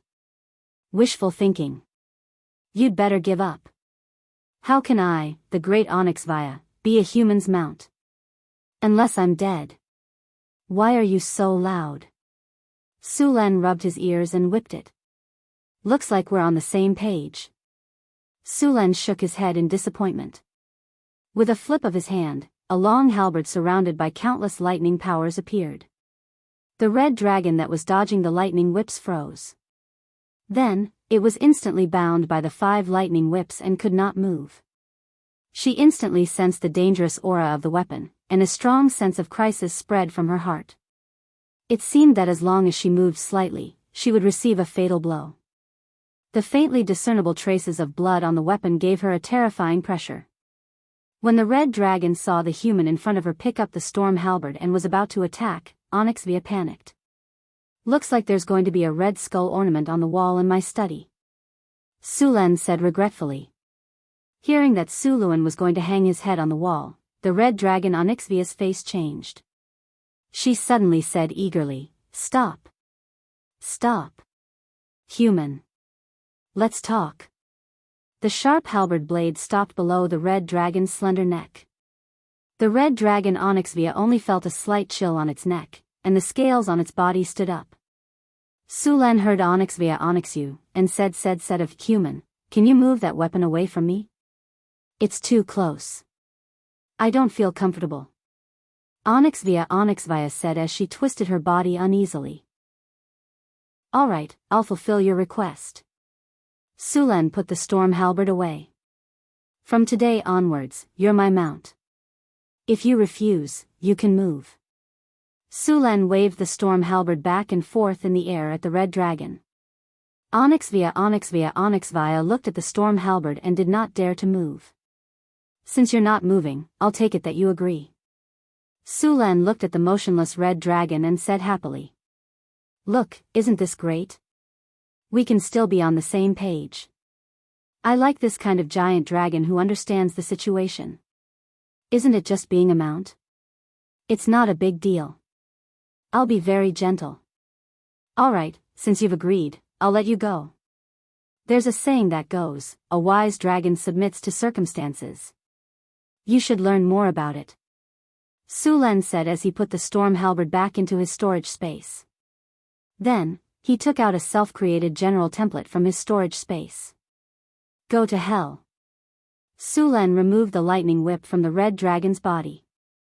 After the storm halberd that made her heart palpitate disappeared, the red dragon Xianxia was filled with endless anger. She was about to spit out dragon breath, but in the next second, a sharp pain came from her chin. Bang! A huge force came from her chin, and the dragon breath that she was about to spit out was scattered again. The red dragon Xianxia's head instantly lifted up, and the dragon breath of fire was spat into the air. Before she could react, a huge force pressed her head against the ground and rubbed it back and forth. Her body was also pulled up involuntarily. She then turned around and smashed into the rock wall beside her with a bang. The hard rock wall cracked, and the huge red dragon fell down powerlessly. The red dragon Onyxvia didn't know what had happened at all. In just an instant, she couldn't help but fly up. This was the first time she had encountered this in her dragon life. Even in her inherited memories, such a thing had never happened. A human actually had more strength than her. How was this possible? Not to mention humans, even giants didn't have such strength. Sulan moved his wrist. His strength had reached 50, and a red dragon in its prime only had around 45.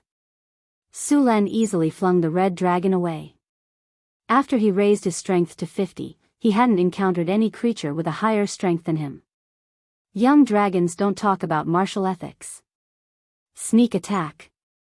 Sulan said to the red dragon in front of him with a smile. He casually used a self-created hero template on the red dragon, and a familiar system notification sounded in his ears.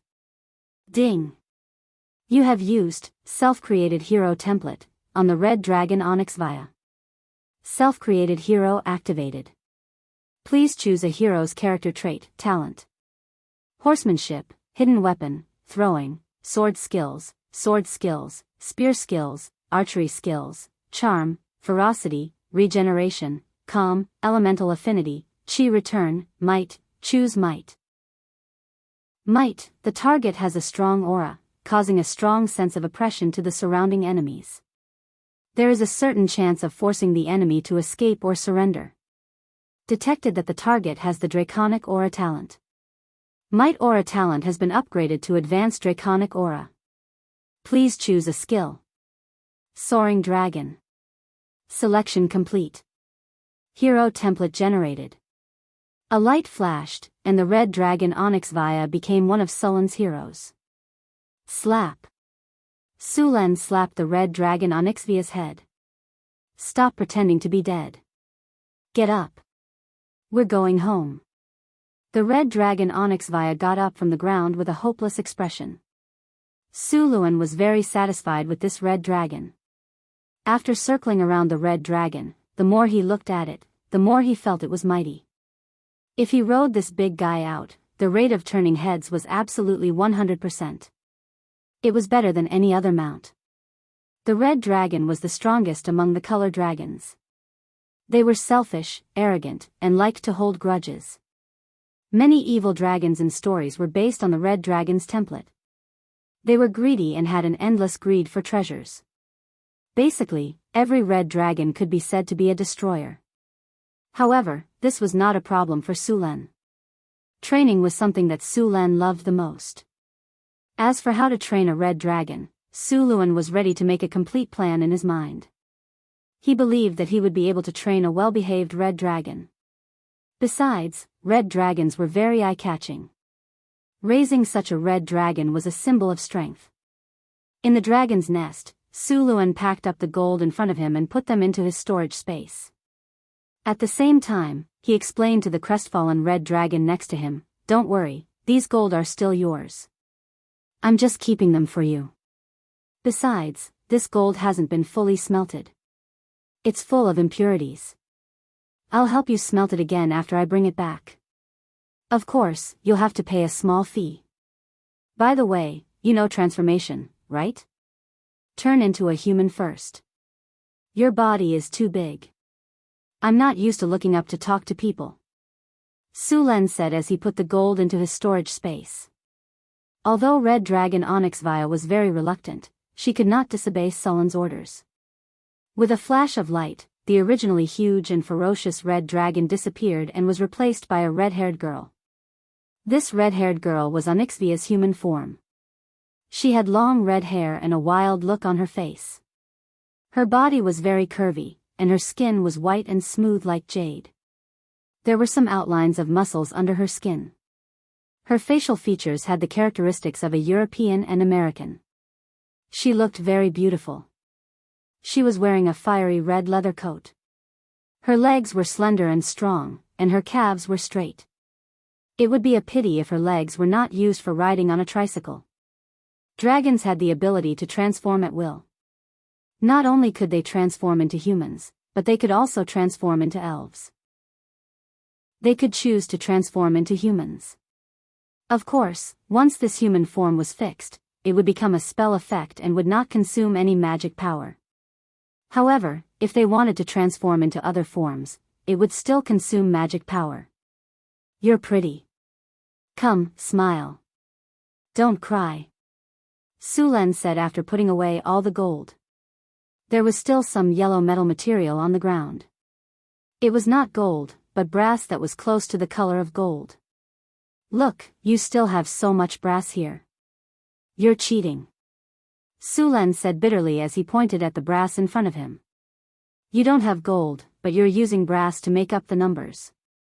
Is there even the most basic trust between humans and dragons? How disappointing. I'm only 96 years old. I'm just a young dragon. I don't have that much wealth.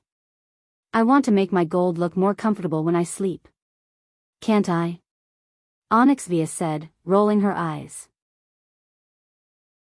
Chapter 480. To be honest, although the strength of a young dragon was not bad, there was still a big gap between it and a real powerhouse. The strength of a young dragon was around level 17, and it would not become a legend until it was in its prime. Of course, this was the strength of a dragon after it grew up normally. The strength of some dragons with magical fetishes could not be divided by age at all. Who knew if a young dragon was also a legendary wizard? Although this kind of thing was rare, it did not happen. For example, a white dragon nested in a big glacier. If it was in its normal growth state, the time when a dragon could roam around was at least when it was in its prime. In the young dragon period, 0 to 3 years old, dragons in this period generally lived under the protection of their mother dragons. They needed to eat a lot of food every day and hid in their nest to live. Even the most evil red dragon would not chase them out during the young dragon period. Of course, there were some unlucky young dragons who were thrown into the wild as soon as they were born. The lucky ones hid everywhere, and the unlucky ones directly became a delicious meal in someone else's pot. The survival rate of young dragons without the protection of their parents was very low. Of course, there were also those who survived successfully, such as a silver dragon born in a pot and a young dragon born in a sewer. These young dragons had once received the title of King of the Sewer. It was said that the dragons who had received this title were all proficient in the way of evading and finally became the overlord of a region. For a dragon, learning the way of evading was a very important lesson. However, according to the pride of dragons, more than 90% of them were very repulsed by this lesson. Next was the young dragon period, 4 to 10 years old. The dragons in this period began to learn to hunt independently under the protection of their mother. At the same time, they began to improve their fighting skills, understand the knowledge of the dragon inheritance, and improve their knowledge. Of course, they also had to face the competition of their siblings. This was especially fierce among the evil dragons. Snatching food and bullying other siblings were basic skills. During the young dragon period, 11 to 25 years old, the dragons in this period had some self-protection ability. For the metal dragons, their parents would give them some guidance, and then these young dragons would be chased out of the house. Of course, they would allow the young dragons to continue to hunt and live in their territory. As for the evil dragons, they would not be treated so well. They would be chased out of the house by their parents one day, and then they would start to hide everywhere. Some dragons would also work together with their siblings to survive. Dragons in this period would be very careful. It wasn't until the young dragons, 26 to 50 years old, that they truly possessed some strength. At this time, there were very few creatures in the wild that could pose a threat to them. When they entered the young dragon age, 51 to 100 years old, the dragons finally had some of the elegance of the dragons. The kings of the underground sewers, who used to hide everywhere in the past, could finally occupy their own territories and become kings. They didn't have to live in fear all the time. The dragons of this era would recruit some goblins, kobolds, and other monsters to serve them. Onyxvia was now 96 years old, and there were still 4 years before the dragon reached adulthood. After leaving the dragon's den, she wandered in the fire elemental plane and finally found a safe place with gold and food. However, she didn't expect to be caught by Su Len. Not only was her gold confiscated, but she also became his mount. Sob, sob, sob, it's too hard for me. After 100 years, the dragon would enter adulthood after a long slumber. The adult dragon would then be able to roam around. For example, robbing someone for no reason. Kidnapping a princess. Robbing a city, these were all basic skills. Of course, after the dragons reached 200 years old, they would enter adulthood and become more powerful. After that, the dragons would enter old age. At this time, the dragons would try to avoid head-on combat. More often, they would let their followers fight or use spells to fight.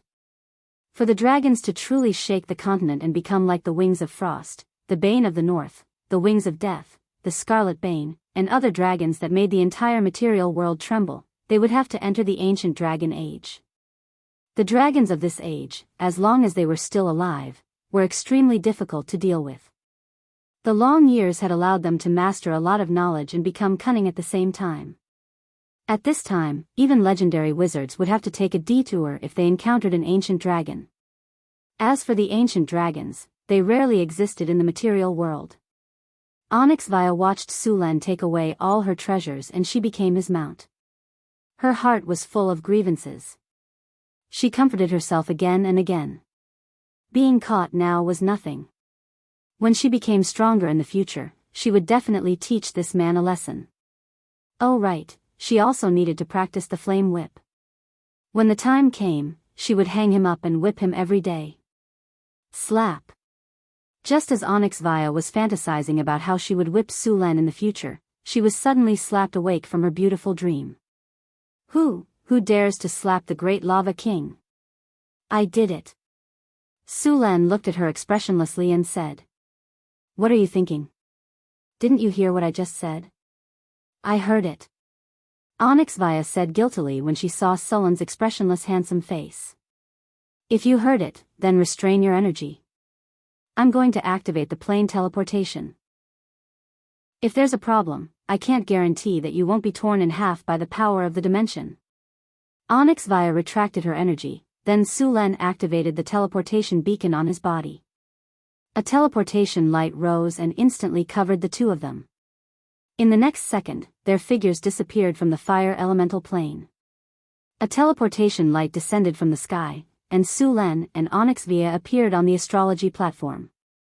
Welcome back. You've worked hard. Hathaway smiled at Sulan. It's okay. How are the two lava elementals? Sulan moved his body, and the dizziness from the teleportation quickly disappeared. They've been sent to the secret realm. Hathaway said. She then looked at Onyx Via and asked, Did you bring this back? Sulan looked at Onyx Via and said, My new mount, a red dragon. What do you think? Isn't it cool? Red dragon? Hathaway looked at the red-haired girl in front of her in surprise. This was a red dragon. This beautiful girl with a heroic spirit in front of her was a red dragon? Hathaway, who saw a dragon for the first time, couldn't help but widen her eyes and size up Onyx Via. A living dragon. She was indeed much prettier than the dragons in books. Can you transform into a dragon and let me see? By the way, you're not an adult yet. After learning that Onyx Via was a dragon, Hathaway immediately pounced on her excitedly. She circled around the red dragon and kept gesturing at her. Do you have any extra scales? Give me a few to study. Also, you have so much blood on you. Let me draw some of it. Are you like a human now? It should be okay for me to pinch you. Hathaway stared at Onyx Via with glowing eyes. The little red dragon, who had just arrived at the wizard tower, only felt panic in her heart. When she felt the shocking elemental energy fluctuation in Hathaway's body, she was so scared that she didn't dare to move. However, this woman in front of me is so scary. She actually wants to pull out my scales and draw my blood. Master won't leave me alone, right? I want to go home, sob sob sob. Looking at Hathaway's posture, Sulan shook his head helplessly and pulled her aside. Alright, Hathaway, you're scaring her. Onyx Via just arrived and hasn't familiarized herself with the environment. These things can wait until you're familiar with them. Familiar? I don't want to know her. I don't want to be familiar with her. So scary. Xianxia shouted in her heart, but she didn't dare to open her mouth. She wanted to escape, but her body was bound by the contract. She could only stand there, feeling wronged. Okay. Hearing Sullen's words, Hathaway thought for a moment and agreed. It was indeed not good to touch her for the first time, but it would be fine when they were familiar with each other. Anyway, such a big dragon couldn't run away. Let me introduce you. This is Xianxia, a young red dragon, my mount. Sulen said proudly. This is Hathaway, one of the masters of this wizard tower, a legendary wizard. This is Chrissy, the head servant of the succubus. The other two are the queen of the winged people, Alex and Phyllis. They are not here for the time being. I'll introduce them to you later. Sulen introduced several people and said, I'll give you access to the wizard tower. You can come here in the future. Of course, some places are not allowed to enter, such as the library and the seclusion room. You can use these. If you have nothing to do, you can read more books. Don't always think about relying on your talent to make a living. Learning more spells is good for you. Sulen said lightly. Okay, I'll go arrange a place for you to stay first. Sulen brought Xianxia to the warehouse of the wizard tower. As soon as she entered the warehouse, the little red dragon's eyes immediately became sparkling stars behind her. Countless golden lights dazzled her eyes. A gold mountain, a real gold mountain. More than 80% of the gold of the entire northern city was stored here. In addition to the gold, there was also a pile of magic gems next to it. The whole treasury was shining with golden light.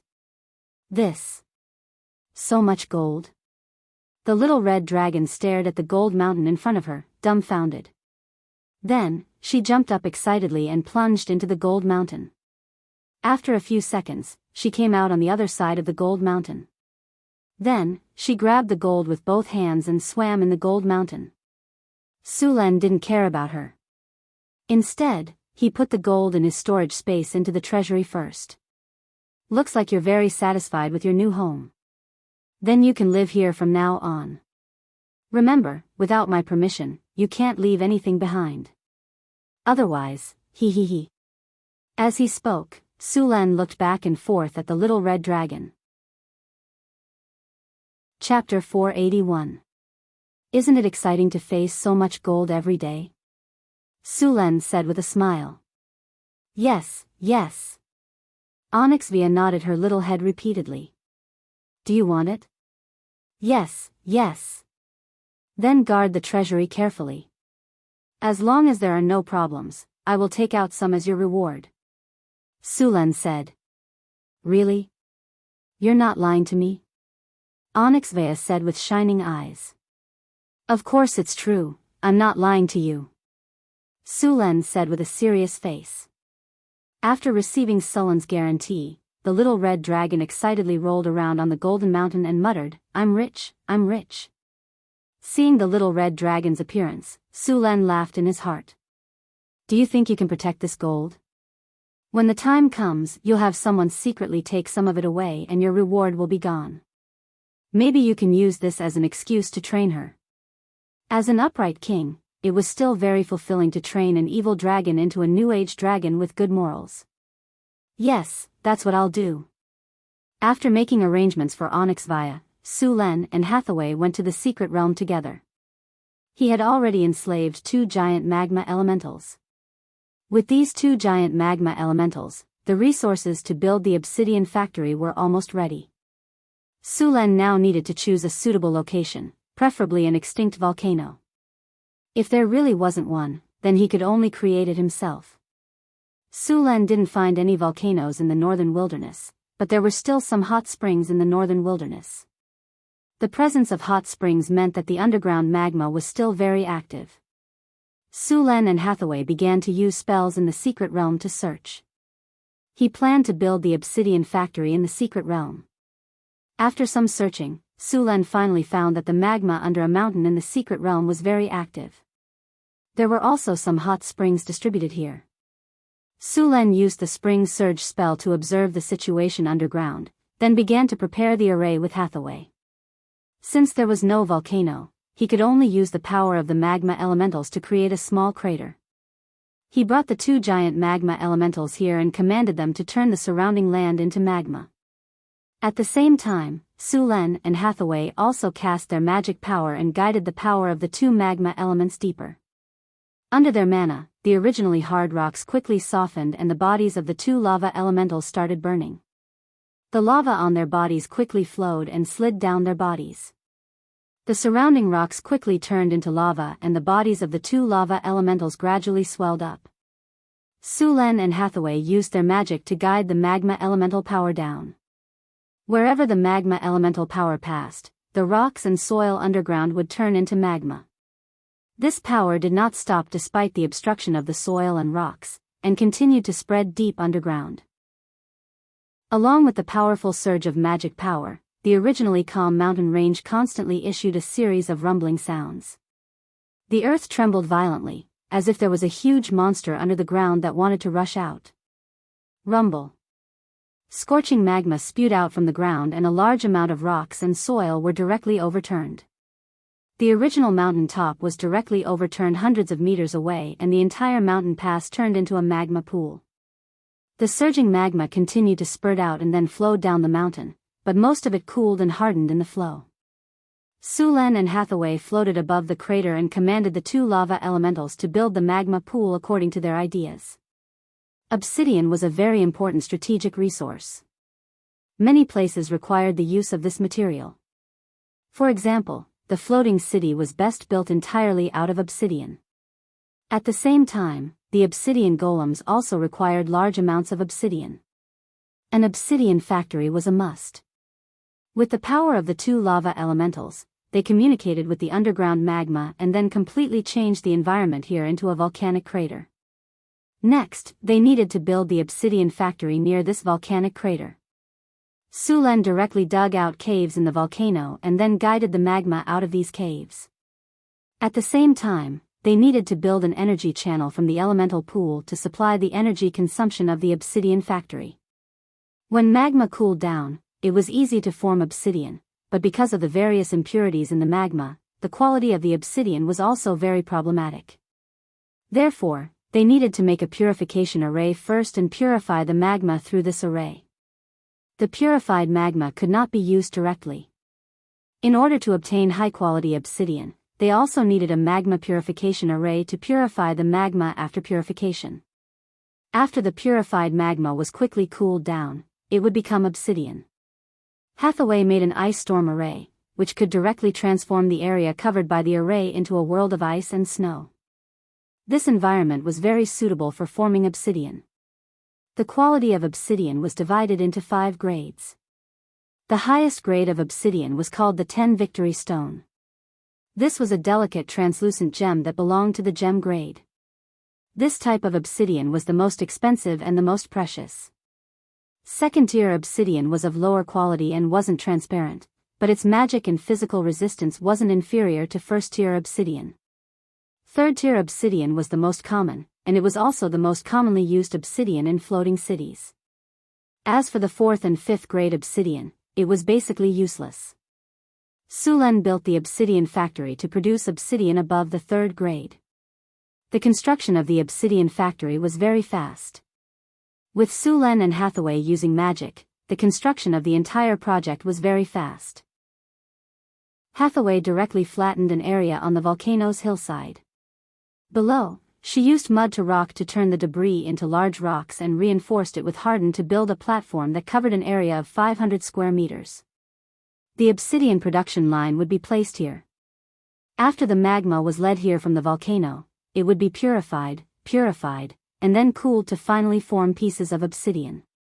The obsidian factory could also be automated, but Su Len did not want to use legendary elemental stones in this, so he transferred a steel golem and a few rock golems to the factory.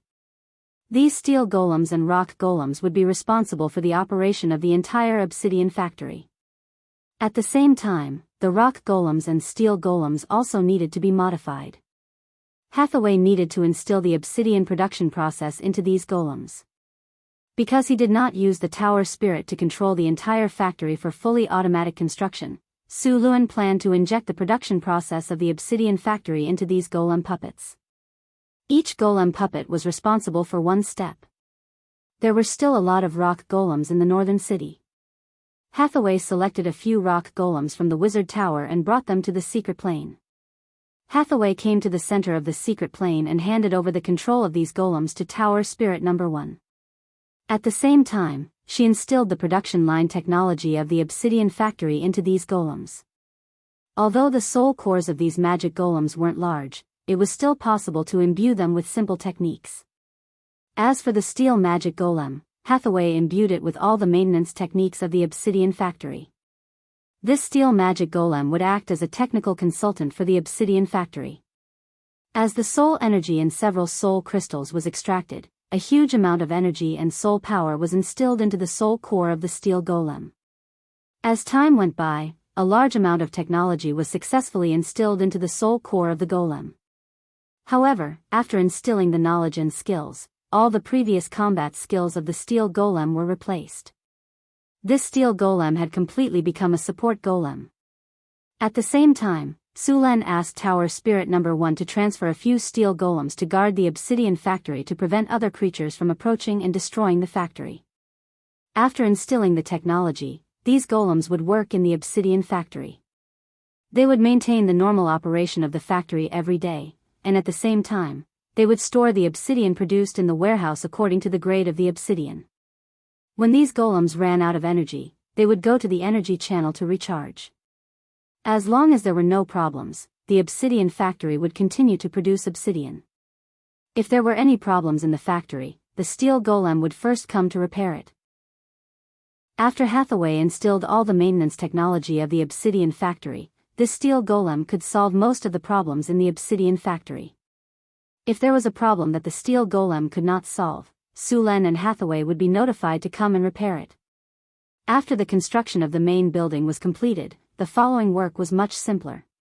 Because the construction of the obsidian factory was rushed, many details needed to be supplemented. These tasks would be completed soon. The raw material of the obsidian factory was magma. The two magma elementals would constantly transport magma from the depths of the ground. This work was difficult for others, but it was very easy for the two magma elementals. After all, they were born with the ability to manipulate magma.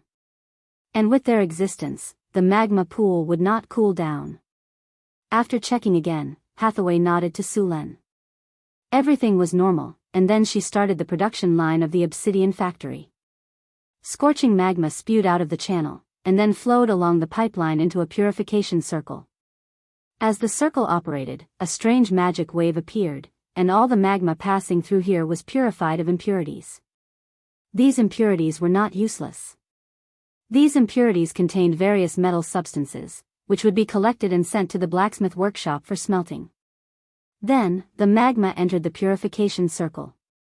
After these two processes, a stone golem next to him opened the gate, and energy rushed out. The whole circle was activated, and the magma quickly cooled down under the effect of the circle. A piece of obsidian appeared in front of him. Chapter 482. The surging magma flowed into it, and after a quick cooling, pieces of obsidian appeared on the workbench. Su Len picked up a piece of obsidian that was still warm and examined it. Third-grade obsidian had met the production requirements. This obsidian production line was mainly used to produce third-grade obsidian. Su Len collected all the newly produced obsidian for inspection. The new factory had just opened, and the quality of the obsidian produced was not very stable, so some adjustments were needed. His requirements were not high, but at the very least, the obsidian produced had to be of third-grade quality. As for the lower quality obsidian, whether it was the obsidian golem or the floating city, they would not use obsidian of this quality. Hundreds of obsidian stones were quickly appraised by Su Luan, and the results were not bad. More than 90% of the obsidian stones were third-class or above, and there were more than a dozen second-class obsidian stones. As for the top first-class obsidian stones, there was no such thing as a first-class obsidian stone. For this kind of newly established obsidian factory, it was already very good that the obsidian produced could reach this level. After the obsidian factory was operating normally, Su Len and Hathaway began to make some technical adjustments to the factory. After some adjustments, the obsidian production line began again. With the surge of elemental energy, magma flowed into it again. After a few rounds of purification, obsidian appeared in front of Su Len. After some adjustments, the quality of the obsidian produced this time was obviously higher. Su Len took out all the obsidian in this batch and then tested it again. Sure enough, the results were much better than the last time. 96% of the obsidian in front of him were third grade. This yield was already considered good. If he wanted to continue improving, he would need to upgrade and improve it bit by bit in the future production process. After completing the transformation, Su Len completely activated the entire obsidian factory. A strange energy wave came, and the obsidian factory officially began to operate. One by one, the stone golems began to work, and the steel golem also began to work. After the steel golem started working, Su Luen arranged for a few steel golems to patrol outside the obsidian factory. Their current area of protection was the obsidian factory. As long as they did not enter the obsidian factory, they would activate their combat program and attack. In order to protect the obsidian factory, Su Len had also built a sensor formation in the obsidian factory. As long as someone else entered, the sensor formation would be triggered and a signal would be transmitted to the steel golem. At the same time, the obsidian factory would enter a state of alert. Looking at the functioning obsidian factory, Su Len nodded with satisfaction. The production area of the obsidian factory was not large. After the magma entered the production area, it would quickly form obsidian. With sufficient obsidian, the next production line of rock golems would be put on the agenda. Compared to the golem factory, the technology of the obsidian factory was too simple. The most difficult part of this factory was actually the magma production. This factory was mainly to provide raw materials for the future obsidian factory. The technical requirements of the obsidian factory were a bit high. Hathaway was now drawing the blueprints. After the blueprints were completed, the factory would be upgraded. The energy consumption of the obsidian factory was very high. Su Len planned to build a new elemental pool here. At the same time, Su Len also needed to prepare a legendary soul core. The golem factory was generally divided into 3 parts. The first part was carving. The stone needed to be carved, and at the same time, the body parts of the golem had to be made. This part required a high-precision carving process, and at the same time, a set of micro-carving machines was also needed. The second part was the magic pattern inscription on the golem. For this part, a fully automatic magic pattern inscription machine had already been built when the clay golems were produced. After the magic pattern inscription, it would enter the third part. The parts of these golems would be sent to the assembly workshop, where they would be assembled one by one. The assembled golems would be sent to the warehouse. These golems did not have a soul core installed, so they needed to be activated by the wizard himself. Each golem would cost a soul crystal. The rock golem factory was not built for the time being. Su Len and Hathaway left the secret plane. When they left, the two brought back the clay golems they had produced during this time. These clay golems could be used after being activated. However, because the clay golems produced were basic models, they still needed to be modified. For example, a set of cleaning programs and housekeeping programs could be added to them so that these clay golems could become qualified servants. After these clay golems were activated, they would be sent to various parts of the Northwind Tower to work. If it weren't for the high cost of mining clay golems, Su Len could have made a batch of mining golems. Compared to mining clay golems, the kobolds and durgars were obviously more cost-effective. As long as they were given some food and liquor, these kobolds and durgars would complete the work with quality and quantity guaranteed. After the construction of the obsidian factory was completed, Su Len returned to Sanfelto City. After a period of fighting, the Marquis of Savoy finally won a great victory, completely wiping out the few border nobles. These border nobles had originally colluded with other countries and obtained support, wanting to split from the Kingdom of Florence. However, after Alex and Karina fought off the wizards sent by the surrounding countries, the rebels lost their biggest support. Without the intervention of other countries, the strength of these border nobles was no match for the Marquis of Savoy. After a few wild battles, the Marquis of Savoy successfully surrounded Halwyn City. After that, the rebels who were unwilling to admit defeat still refused to come out. They wanted to rely on the city walls to continue resisting. Moreover, it was already winter, and the temperature in Halwyn City began to drop. These rebels began to place their hopes in the winter. When the army couldn't withstand the cold of winter, they would naturally retreat. However, things didn't go according to their plan. These rebels weren't wrong. Although the Marquis of Savoy's army were all northerners, they couldn't fight outside for a long time in winter. They just forgot about the wizards. In fact, these rebels also subconsciously ignored the wizards. As a result, on a dark night, Alex and Karina used flying and invisibility spells to enter Halwyn City. They then used a spell to confuse humans and easily took control of a few groups of soldiers at the city gate. They had them move the miscellaneous items out of the gate and open the gate. The Marquis of Savoy, who had long been prepared, led his army into the city without shedding a drop of blood. This famous city in the northwestern territory of the Kingdom of Florence was easily breached. The remaining rebel leaders didn't even have the chance to escape and were directly captured. After completing the task of quelling the rebellion, the rebellious nobles around Halwyn City were either captured or killed. Only a few were lucky enough to escape. Of course, those who managed to escape were mostly small fries. The Marquis of Savoy had already prepared ahead of time for the main rebellious nobles and captured them as soon as possible. Sulan had already ordered the Marquis of Savoy to not kill the innocent in this mission. Wars in this era were very cruel, and massacres were common. But this time, the target of the war was within his own country. He did not want Marquis Savoy to lead his men to plunder and return home with plentiful spoils of war, only to leave behind a pile of chicken feathers for him. The rebellion this time wasn't because the commoners couldn't survive. It was a power struggle between the nobles, so the ordinary soldiers and commoners were basically coerced. Therefore, these soldiers and commoners were pardoned. After entering the city, the Marquis of Savoy had already restrained the soldiers from looting. At the same time, Alex and Karina stepped forward and beheaded a dozen soldiers who openly disobeyed the order. Only then did the soldiers obediently not take a step forward. After capturing the rebellious nobles, the Marquis of Savoy didn't kill them directly. Instead, he planned to send them to Sulen in Senfelto. At the same time, the wealth of these nobles was all plundered. The wealth was divided into 4 parts. Sulen took a quarter of it, the Marquis of Savoy took another quarter, and the remaining quarter was used to cover the costs of logistics. The last quarter was the reward for the soldiers. Unlike the soldiers in northern Battlefront City, the Marquis of Savoy's army had very low military expenses. Usually, they would only be able to maintain basic expenses. Only during war would they be given a starting fee.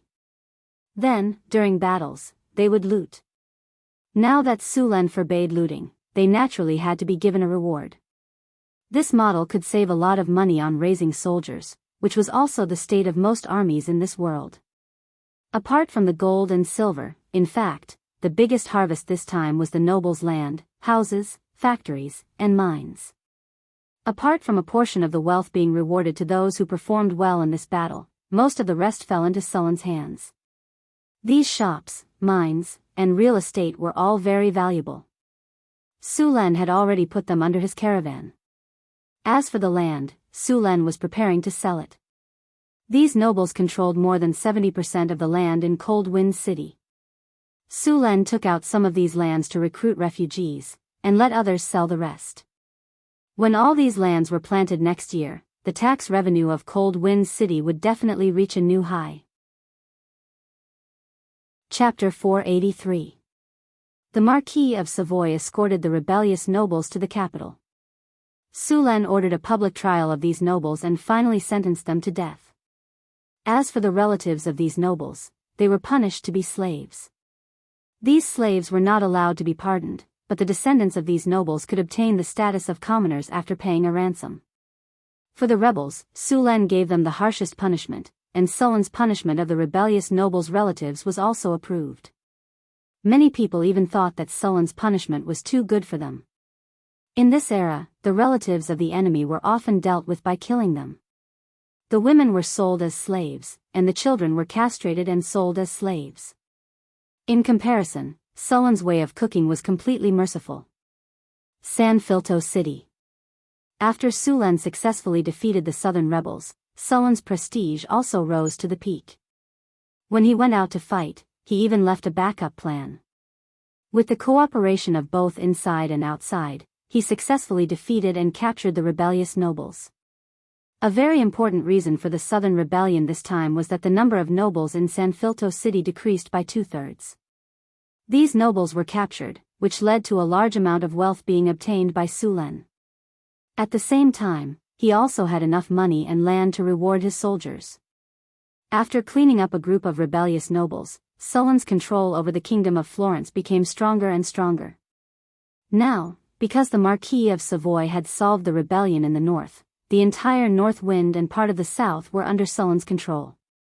Since Sulan ascended the throne, a series of turmoil had occurred in the kingdom of Florence, and it finally ended with Sulan's victory. Now, Sulan could be said to be the king with the greatest control over the kingdom of Florence in the history of the kingdom of Florence. Kingdom of Florence, Central Plains, San Filto City, Champs-Élysées Castle. Numerous carriages were parked outside the castle. The entire castle was brightly lit. Teams of elite soldiers in metal armor and armed with weapons were patrolling around the castle. Outside the castle, well-dressed attendants were busy bringing in plates of delicately prepared food. The magic lamps in the castle lit up the entire hall. The crystal lamps flickered with colorful brilliance, making the gorgeously dressed noble ladies even more charming. Although a large number of nobles in San Filto City had been stripped of their titles and imprisoned, it seemed to have nothing to do with these noble ladies. At this time, these noble ladies were divided into small groups and gathered together to whisper. From time to time, their eyes would fall on a young man in the crowd. This banquet was specially held to celebrate the victory of the rebellion. In addition to the original nobles, there were also a large number of soldiers who were rewarded for their merits in this battle. These soldiers could be said to be very popular in San Filto City now. Sulan was very generous to his men. Many of them were given titles, and each of them was entrusted with important tasks by him. Since the North Town began to produce rum, white sugar, and high-end perfume, noble banquets had become more and more luxurious. After the economic boom, the social atmosphere gradually became more open. Many nobles would look for their other half at the banquet. Now that the king valued the emerging nobles with military merits, many noble ladies turned their eyes to the young men in the banquet. These people were not only old, but their strength was not bad. Basically, they had reached the level of Grand Knight and Knight Commander. Because they had been practicing martial arts all year round, these people looked extraordinary, energetic, and well-proportioned. They were far from the pale, flimsy, and pale rich young men they had seen before. It was like heaven and earth. Many noble ladies began to take the initiative after observing for a while. These people were very popular now. If they were late and someone else got to them first, they would have nowhere to cry. The atmosphere of noble banquets here was not bad. It was not like those in the south, where both male and female nobles were proud of having a lover. Many people saw having a lover as a reflection of charm. As long as the child was guaranteed to be produced by the husband, having a lover in secret was something that both parties tacitly agreed to. Of course, Sulan sternly refused to participate in these banquets. Guardian nights, masquerade balls, he had never heard of them. Of course, there were also some private rumors that His Majesty used to have a nickname in the South called Little White Dragon with the Silver Spear. According to Lady Elizabeth J. and other aristocratic ladies who did not want to reveal their names, this little white dragon with the silver spear used to be invincible, but she suddenly left 3 years ago. At that time, many people felt sorry for her. There was also a mayor of Cullen City who did not want to reveal his name. He said that the little white dragon with the silver spear went to the north and became a pioneer noble. Of course, Sulan said that these were purely rumors. He had never heard of the little white dragon with the silver spear. "It's not me. I didn't. Don't talk nonsense. In addition to celebrating the victory of the rebellion, this noble banquet also provided an opportunity for the new nobles and the nobles who had previously sided with the king to interact. The banquet would last for 3 days. Today was just the beginning. Many noble ladies had just begun to look for targets. They gathered together and discussed clothes and jewelry in low voices. From time to time, they would take some desserts from exquisite porcelain plates. Next to them were 2 silver plates with snow-white sugar and salt for them to taste. The whole banquet was filled with a joyful atmosphere. Sulen and Marquis of Savoy were the most eye-catching people in this banquet. However, no one approached them except for the Queen and Marquis of Savoy's youngest daughter. Alex did not like this kind of environment and did not participate. Karina had already returned to the northern city. As the matriarch of the Drows, she still had a lot of things to do. During this period, Sulen had gradually begun to clean up the territories directly under the kingdom. The size of the embroidered uniform guards did not increase. These embroidered uniform guards were responsible for monitoring the world and the officials in various places. Then, they would send the results to the palace. Those who did not do anything were directly removed from their positions. Those who took bribes, broke the law, and plundered the land were arrested and imprisoned. After Sulen's rectification, the environment of the Kingdom of Florence was slowly changing. He had already formulated a set of city sanitation regulations that all cities in the Kingdom of Florence must abide by. It would not be long before the stinky, polluted, and stacked cities with feces would be brand new. Your Majesty, the Marquis has something to discuss with you. The eldest son of Marquis of Savoy said respectfully after Sulen had a simple conversation with the nobles. Go chat with the ladies. I'll go over there for a while, Sulen said to Phyllis and then left with Vader. What is it? Your Majesty, the Marquis has compiled an account of the spoils of war collected in this war. Your Majesty, please take a look, Vader said respectfully. Sulen nodded. His expression did not change. He was very satisfied with the Marquis of Savoy's actions. It was not difficult to capture the army. His original army had a system that allowed him to clearly know the loyalty of the army. However, the others did not have a system, so they relied more on wealth and goods. In this era, as long as the army had control over personnel and finances, they could basically control the army in their hands. Therefore, Savoy took the initiative to hand these things over to Sulen to express his attitude. In a room on the 2nd floor of the castle, the Marquis of Savoy handed the account book to Sulen for inspection.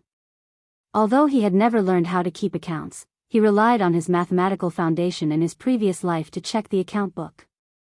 In fact, part of the rewards for the soldiers had already been distributed. The rest would be distributed after Sulen confirmed it. As for the rest of the rewards, it would be distributed by Sulen.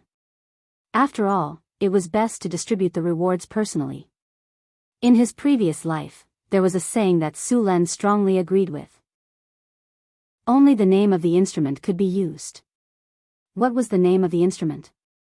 The musical instruments, ornaments, and titles that represented the ruler's rank were the name of the instrument. In other words, the power and position could not be given to others. Things like awarding rewards could not be done by others. Thank you for your hard work.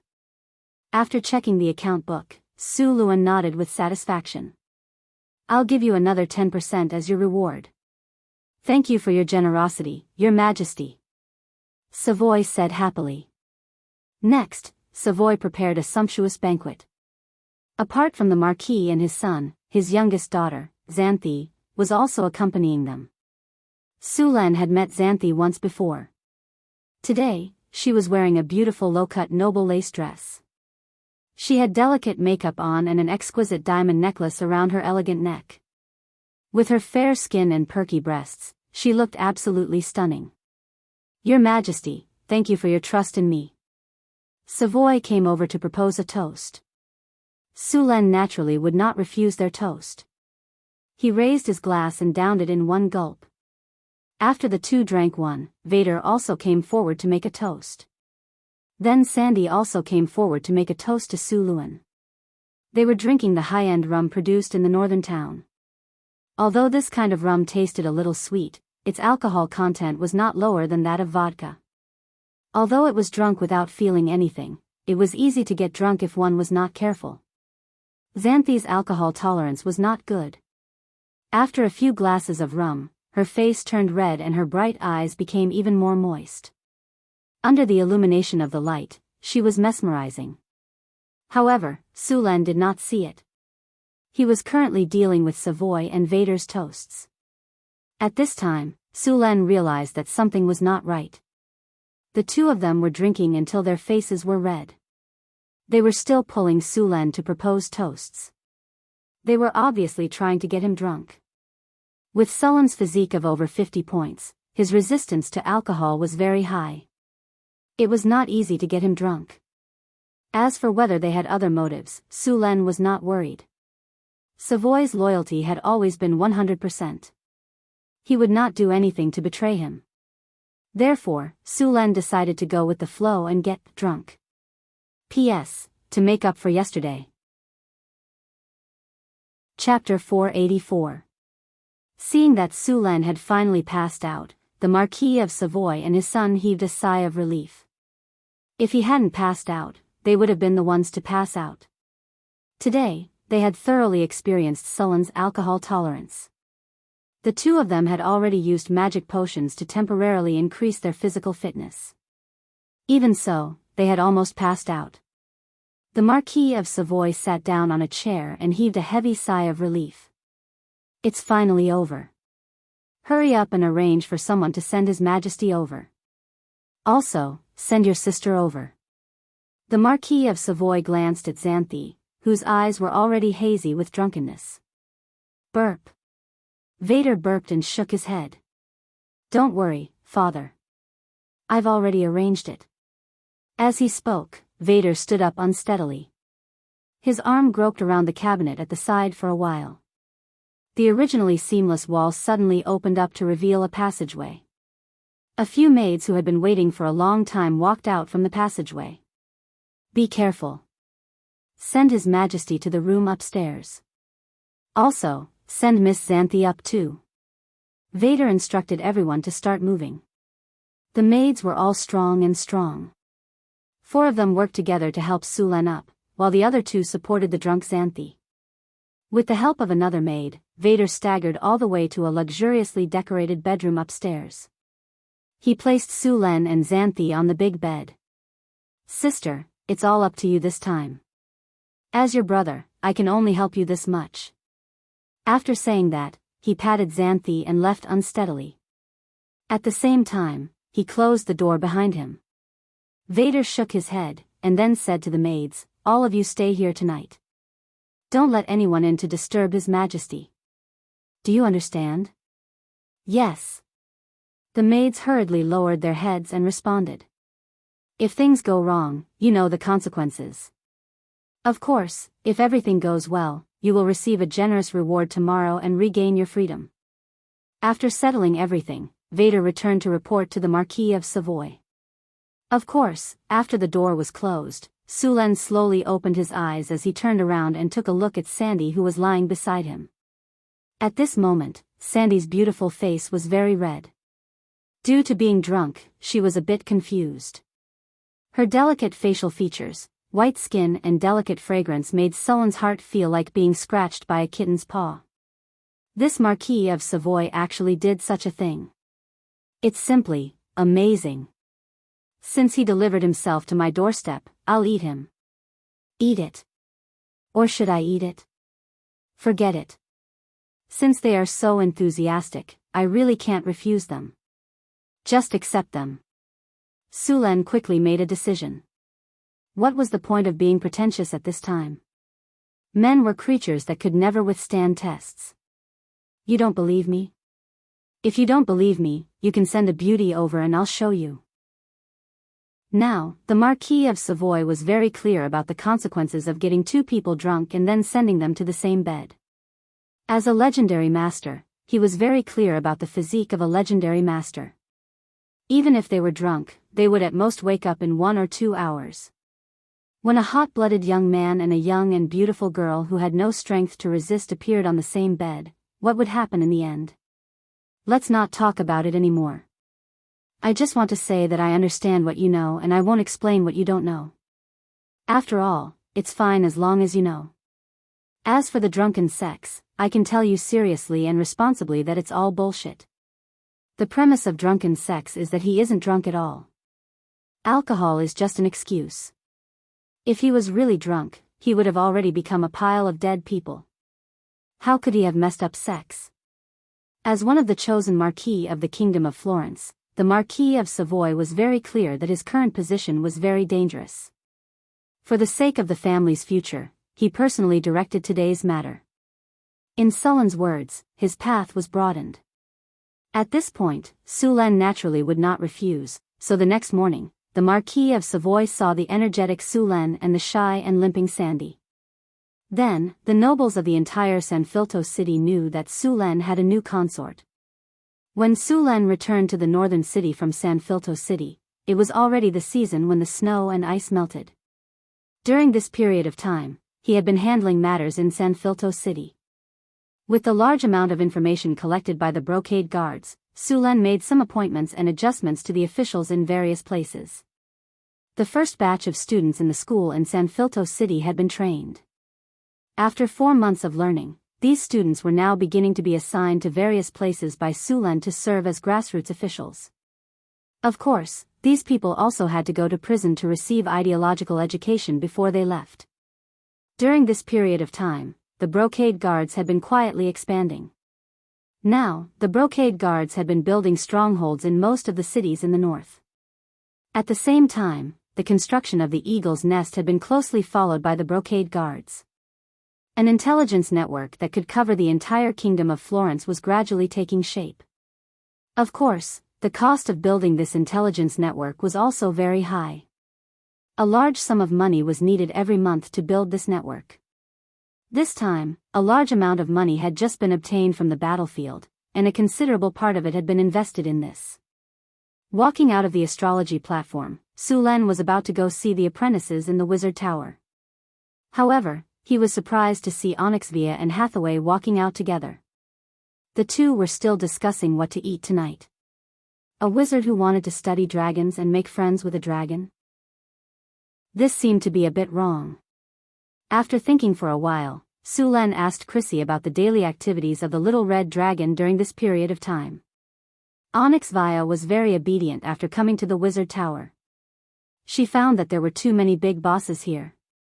In the past, she had the guts to wait until she was strong enough to whip Sulen, but she quickly gave up this dangerous idea. Sulen was really too strong. He was an advanced legendary and also had a wizard tower. Even if she was an adult, she would still be far from being able to compete with Sulen. Only when she was an ancient dragon would she have the chance to compete with Sulen. However, the gap between a young dragon and an ancient dragon spanned several years, and the gap spanned thousands of years. If Sulen was still alive after such a long time, then how strong would he be? She lived until she was strong enough, but Sulen might have died of old age. Even if she was strong enough, she would not be able to take revenge. Therefore, after knowing the truth, Onyxvia gave up. Then she returned to her daily life as a dragon. Every day, she slept on the Golden Mountain in the treasure room. When she had nothing to do, she would walk around the wizard tower or sneak into the kitchen to eat. Later, when Hathaway wanted to study dragons, she told her that as long as she learned spells, she could speed up her growth. Onyxvia was tempted. Dragons were long-lived creatures, and they also hoped to become stronger. Therefore, Onyxvia agreed to cooperate with Hathaway to do some experiments, and then Hathaway would teach her all kinds of spells. "Master, you're back." Seeing Sulen come over, the little red dragon's body stiffened, then it immediately recovered and said carefully, "Looks like you've had a good time." Sulen looked at the little red dragon and smiled. "Sulen, Phyllis didn't come back with you?" Hathaway glanced back and asked. "No, she's now the queen of the kingdom of Florence. When I'm not around, she needs to be there." Sulen shook his head. "I see. I wanted to study the blood connection between dragon wizards and dragons," Hathaway said, a little disappointed. Oh, did you find something new? Sulan asked. Hathaway shook her head. I have some ideas, but they're not mature yet. Isn't Phyllis's blood density a little low? I want to try to strengthen her a little. When she comes, you can talk to her. I think she'll agree. Master. The little red dragon said hesitantly. Sulan looked at her and said, What's wrong? I heard you built a volcano here. Can I move there? The little red dragon said weakly. Move to a volcano? Sulan paused for a moment, then understood. Red dragons like to live in warm mountains. It would be even better if they lived in a volcanic environment. If you live in a volcano, do I have to move my gold to the volcano and build a lava hot spring for you? Sulan said, glancing at the little red dragon. Really? The little red dragon's eyes lit up. Pa. Suluan reached out and knocked the little red dragon's head, and then said angrily, In your dreams. Lava hot spring? If there's lava, why don't I use it to make obsidian? Why make it a hot spring for you? I caught you to be my mount, not for you to enjoy. Oh. The little red dragon hugged its head with both hands and said dejectedly. Seeing the little red dragon's expression, Sulan smiled and said, Although you can't live in a volcano, it's not impossible to modify your environment. I can create a temperature array for the place where you live, and adjust the temperature there to be close to the temperature of the volcano. Really? That's great. Onyxvia shouted happily. Of course. When the time comes, I'll give you the remote control for the temperature control. You can choose to adjust the temperature as high or low as you want. Sulan smiled. He was very democratic when it came to this. By the way, remember to collect the scales that you shed and don't throw them away. Sulan suddenly said, Those scales are not very hard, but they're good for making dragon scale armor. Dragons and snakes were somewhat similar. Their scales would fade as they grew. Of course, sometimes in battle, their scales would be destroyed, but after a period of time, they would grow new scales. The scales shed when a dragon was young had low defense. Other than making some potions, they were not very valuable. The scales that were shed when a dragon was young were valuable. Chapter 485. The dragon scales shed by the giant dragons also had the power of the giant dragons. The giant dragons often rewarded their slaves with these scales. They used a spell to embed these dragon scales on their slaves, which could create some dragonkin kobolds, dragonkin orcs, and so on. There were still some differences between these dragonkin and the real dragonkin. The dragonkin transformed by embellishing scales on their bodies had low heritability, and their strength was also weaker. This kind of dragonkin transformation would improve the user's physical fitness in all aspects. Of course, this method consumed less energy, and the number of dragonkin that could be transformed was also higher. In fact, many dragonkin creatures were not the offspring of giant dragons and other creatures. Of course, a considerable number of dragonkin creatures that were almost all over the multiverse were indeed the descendants of giant dragons.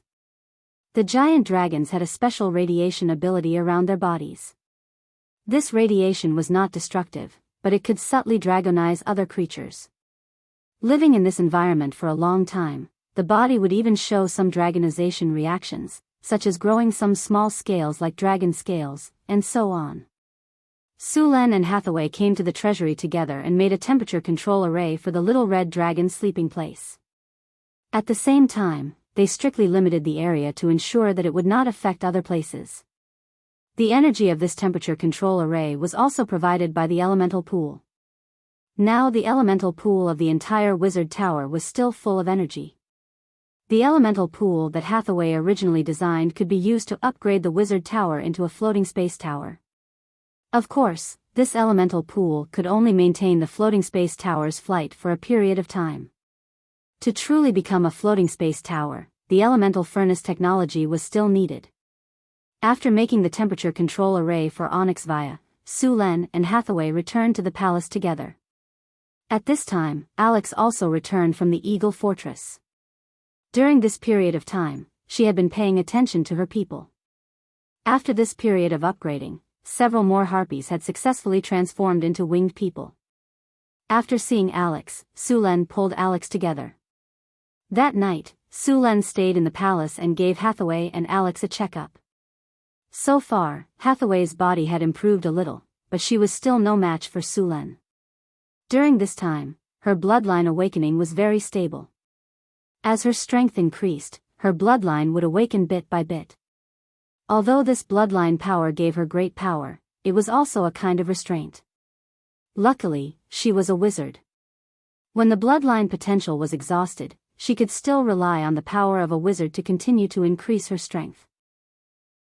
Among Sulen's wives, the most powerful one was Hathaway, followed by the little succubus Chris and Alex. Their strength was about the same, followed by Phyllis. As for Sandy, she was just an ordinary person. In fact, even Phyllis was just an ordinary person before. She only became a warlock because of Sulen's dragon blood potion. However, compared to Alex, Phyllis's bloodline potential was far inferior. Phyllis had only implanted a small amount of bloodline, so her awakening and potential were much lower. However, she was much stronger than before. When they were in Sanfilto City, Sulen would take Phyllis to do exercises every night to improve her physical fitness and speed up her awakening. After this period of consistent exercise, Phyllis's physical fitness had been greatly improved. This was something that Sulen had personally verified. What the dragon bloodline brought to her was not only the improvement of her physical fitness, but also the ability to protect herself. With the advantage of her physical fitness and Sulen's swordsmanship, Phyllis could easily defeat many warriors. The thrilling battle was over, and a new day had begun. Sulen was drawing a blueprint at his desk. The terrain of the northern city was troublesome, so he was thinking about the layout of the floating city in the future. Although the floating city was built with the northern city as the core, it was impossible to raise the entire city into the sky. After the northern city had been expanded several times, the outer city wall was 8 kilometers long. Coupled with the surrounding farmland, the area had reached dozens of square kilometers. Such an area could be regarded as a medium-sized floating city. Sulen's current planned area was only part of the city. After the separation in the future, a huge pit would be formed in the inner city of the northern city. He was ready to renovate it. If the elemental furnace was built successfully, it would not be too difficult to raise a small floating city. In the era of the Arcane Empire, the area of a large floating city was more than 50 square kilometers. That kind of large floating city used several mice energy nuclei arranged in a special way to form an energy matrix, and then the behemoth was raised. Sulen naturally did not have such powerful technology. To build such a large floating city, Sulen had to go one step further after mastering the elemental fusion furnace and obtain the elemental annihilation furnace.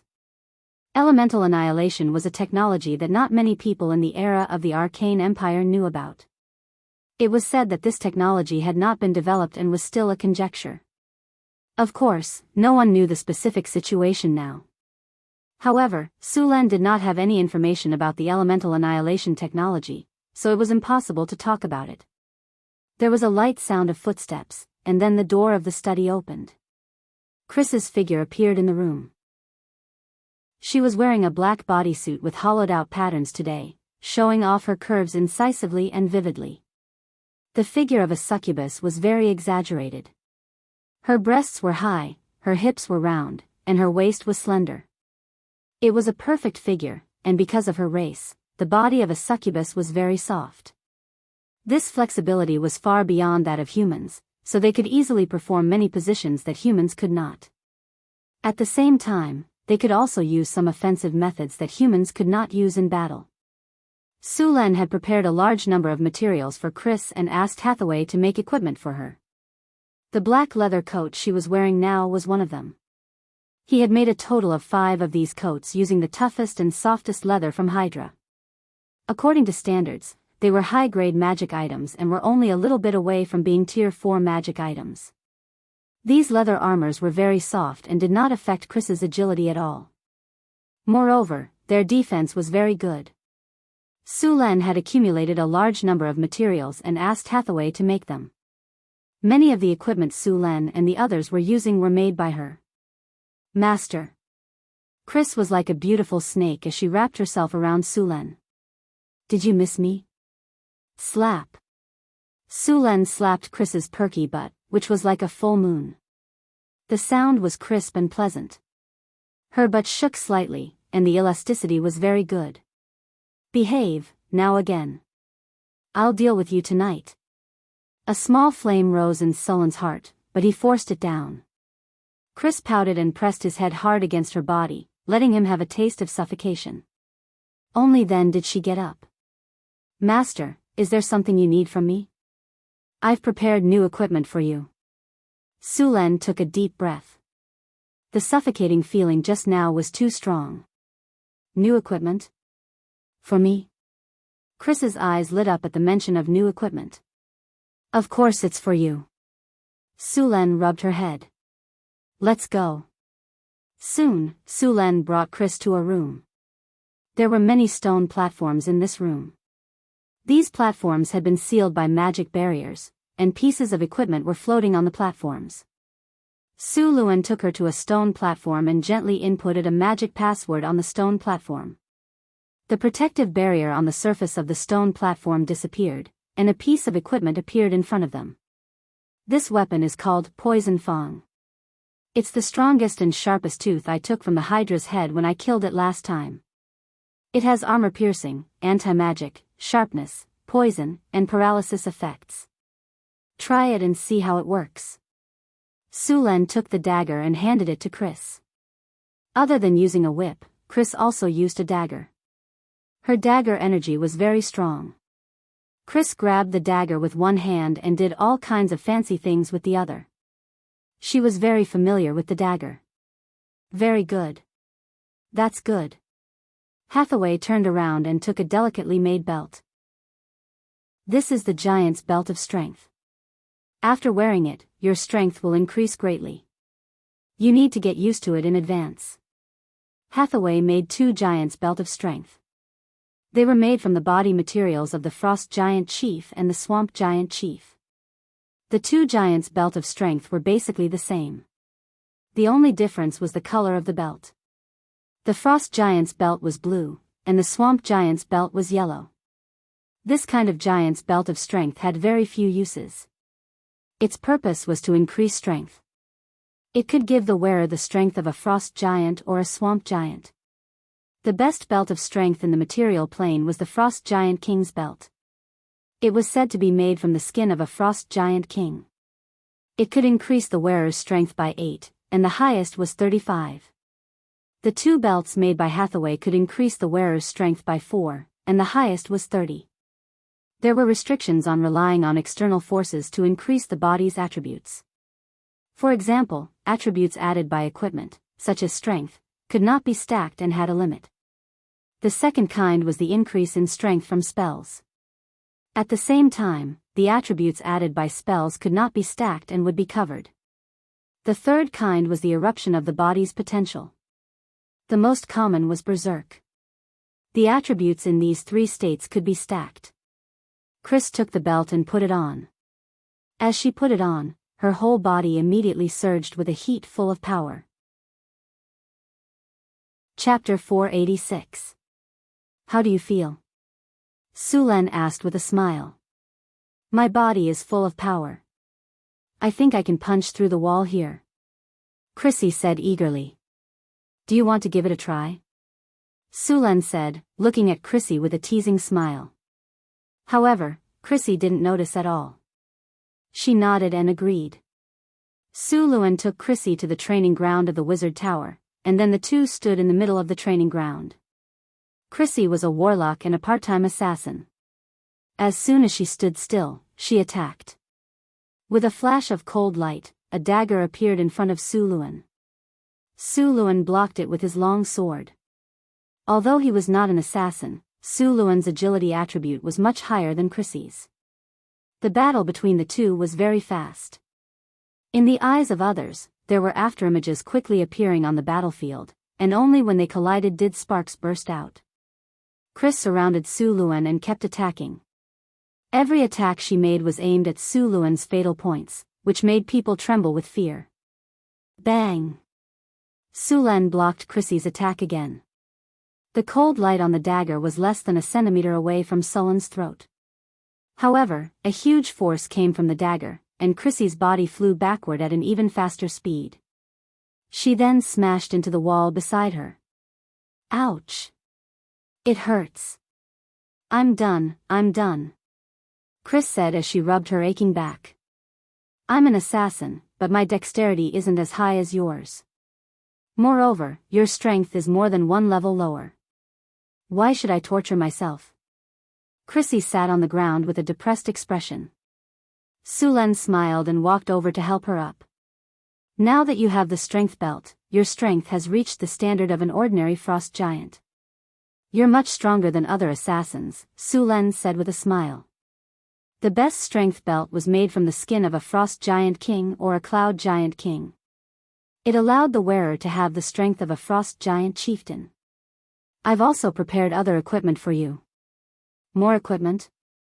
Hearing Sullen's words, Chris's eyes lit up. She grabbed Sullen's hand and got up from the ground. Let me see what kind of equipment it is. Let's go. Su Len pulled Chris back to the lab. This is a mind headdress. It can add a mind shield to prevent you from being controlled by mind control spells. Prerequisites: will immunity to some mind control spells and mind attack spells. Su Len handed a beautiful gemstone headband to Chris. The gemstones used in the headband were actually the eyes of the brain hunters. The brain hunter's eyes had the same special psionic ability as the beholder. After soaking in a specially concocted potion, the brain hunter's eyes would become very hard, as beautiful as the best cat's eye gems. Gale boots. It comes with advanced haste, fly, featherfall, and auto-recharge. You should be able to use it. The Gale boots were made of cryopterous leather. The wind element on it was rich, and with the runes inscribed with mithril, it was already a quasi-legendary level magic equipment. Agility gem. It can strengthen your agility perception. It will be effective as long as you wear it. Su Len handed a gem to Chris. In addition to the agility gem, Hathaway also made strength gems, physique gems, mind gems, and charm gems. These gems required high-quality magic gems as the main material, and many rare materials were added. Only one of these gems could be worn at a time, and the effect was not bad. It could increase the corresponding attributes by 3 points. These attribute gems could only be worn one at a time, and the attributes increased by the gem could be stacked with other equipment. If you wanted to change it, you would have to take it off and exchange it. In fact, these attribute gems were only the primary products of another type of gem, the Philosopher's Stone. The Philosopher's Stone, this gem required 5 high-quality attribute gems and other materials to synthesize. After success, you would get a Philosopher's Stone. The success rate of the Philosopher's Stone was very low, but after success, the Philosopher's Stone would increase all attributes by 3 points. It was a pity that Hathaway hadn't made it yet. Shadow Cloak, with a high-level invisibility spell. It can strengthen stealth and shadow at the same time. It can summon a mirror image. The mirror image is exactly the same as the original, but the damage is only 1/5 of the original. The mirror image's defense is also 1/5 of the original. It was a very good cannon fodder to attract the enemy's attention or to cover an attack or retreat. If used well, it was not difficult to change the outcome of a battle. Protection Ring, this is made based on the ring I used to wear. After activation, a high-level energy protection force field will appear. Anti-magic ring. After wearing it, it can increase magic resistance. It is very valuable against wizards. Beside him, Chris was dazzled, her face full of shock. This set of equipment was simply too luxurious. Any one of these equipment in front of her would be sold for hundreds of thousands or even millions of kinnar. With so many of them added up, it was a few million kinnar. Chris had become a moving treasure trove. The main materials for these equipment were obtained by Su Len from killing various monsters. After Hathaway's crafting, they became powerful magic equipment.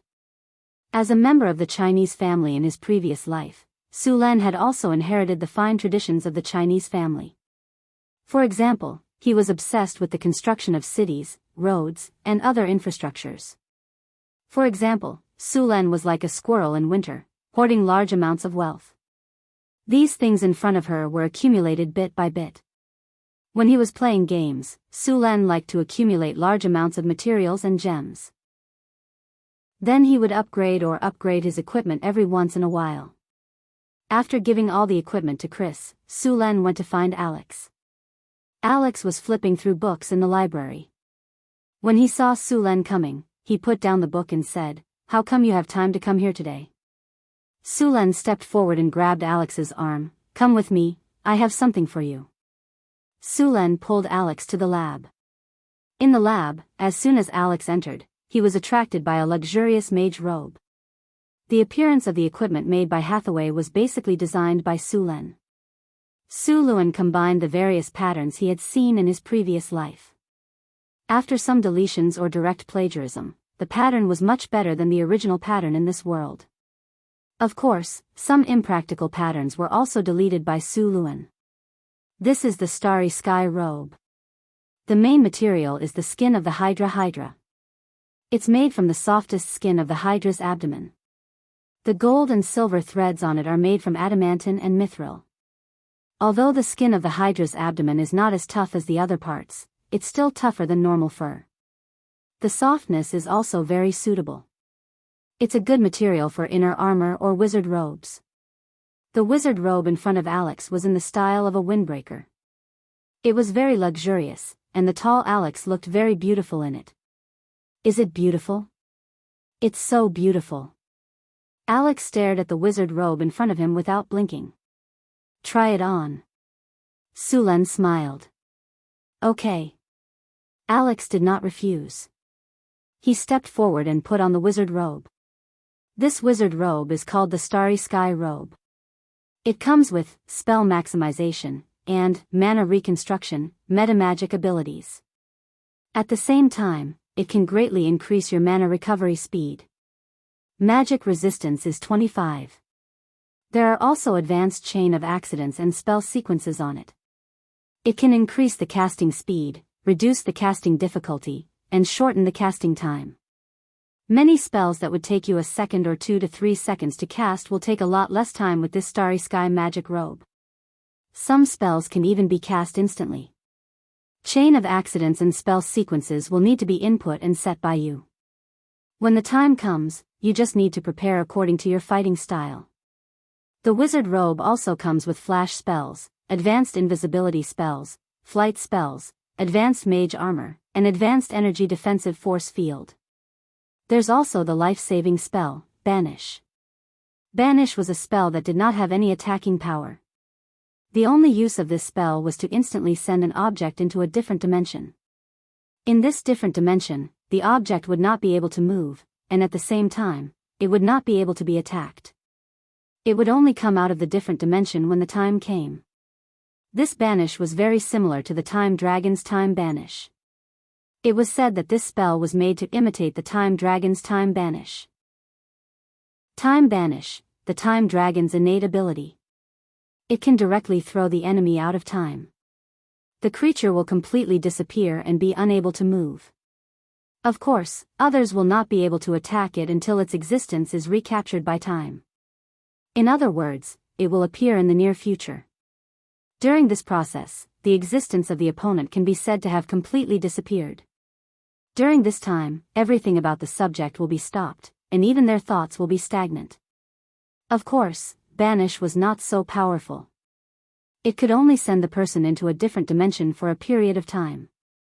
It would not stop their thoughts. The duration was 30 seconds. It could be used to escape or trap the enemy. What do you think? That's great. Alex said happily. The robe is beautiful. The spells on it are also great. As long as you like it. Su Len shrugged. Here's something for you. Look at this staff. Su Len took out a staff. Su Len had used a branch of a nature oak tree for this staff, and had carved a large number of magic patterns on it. This staff could store a level 8 spell, a level 7 spell, and 2 level 6 spells. At the same time, it could reduce the casting difficulty and mana consumption. It was blessed with the metamagic ability, Spell Penetration. You're tuning into the Carefree Valley YouTube channel.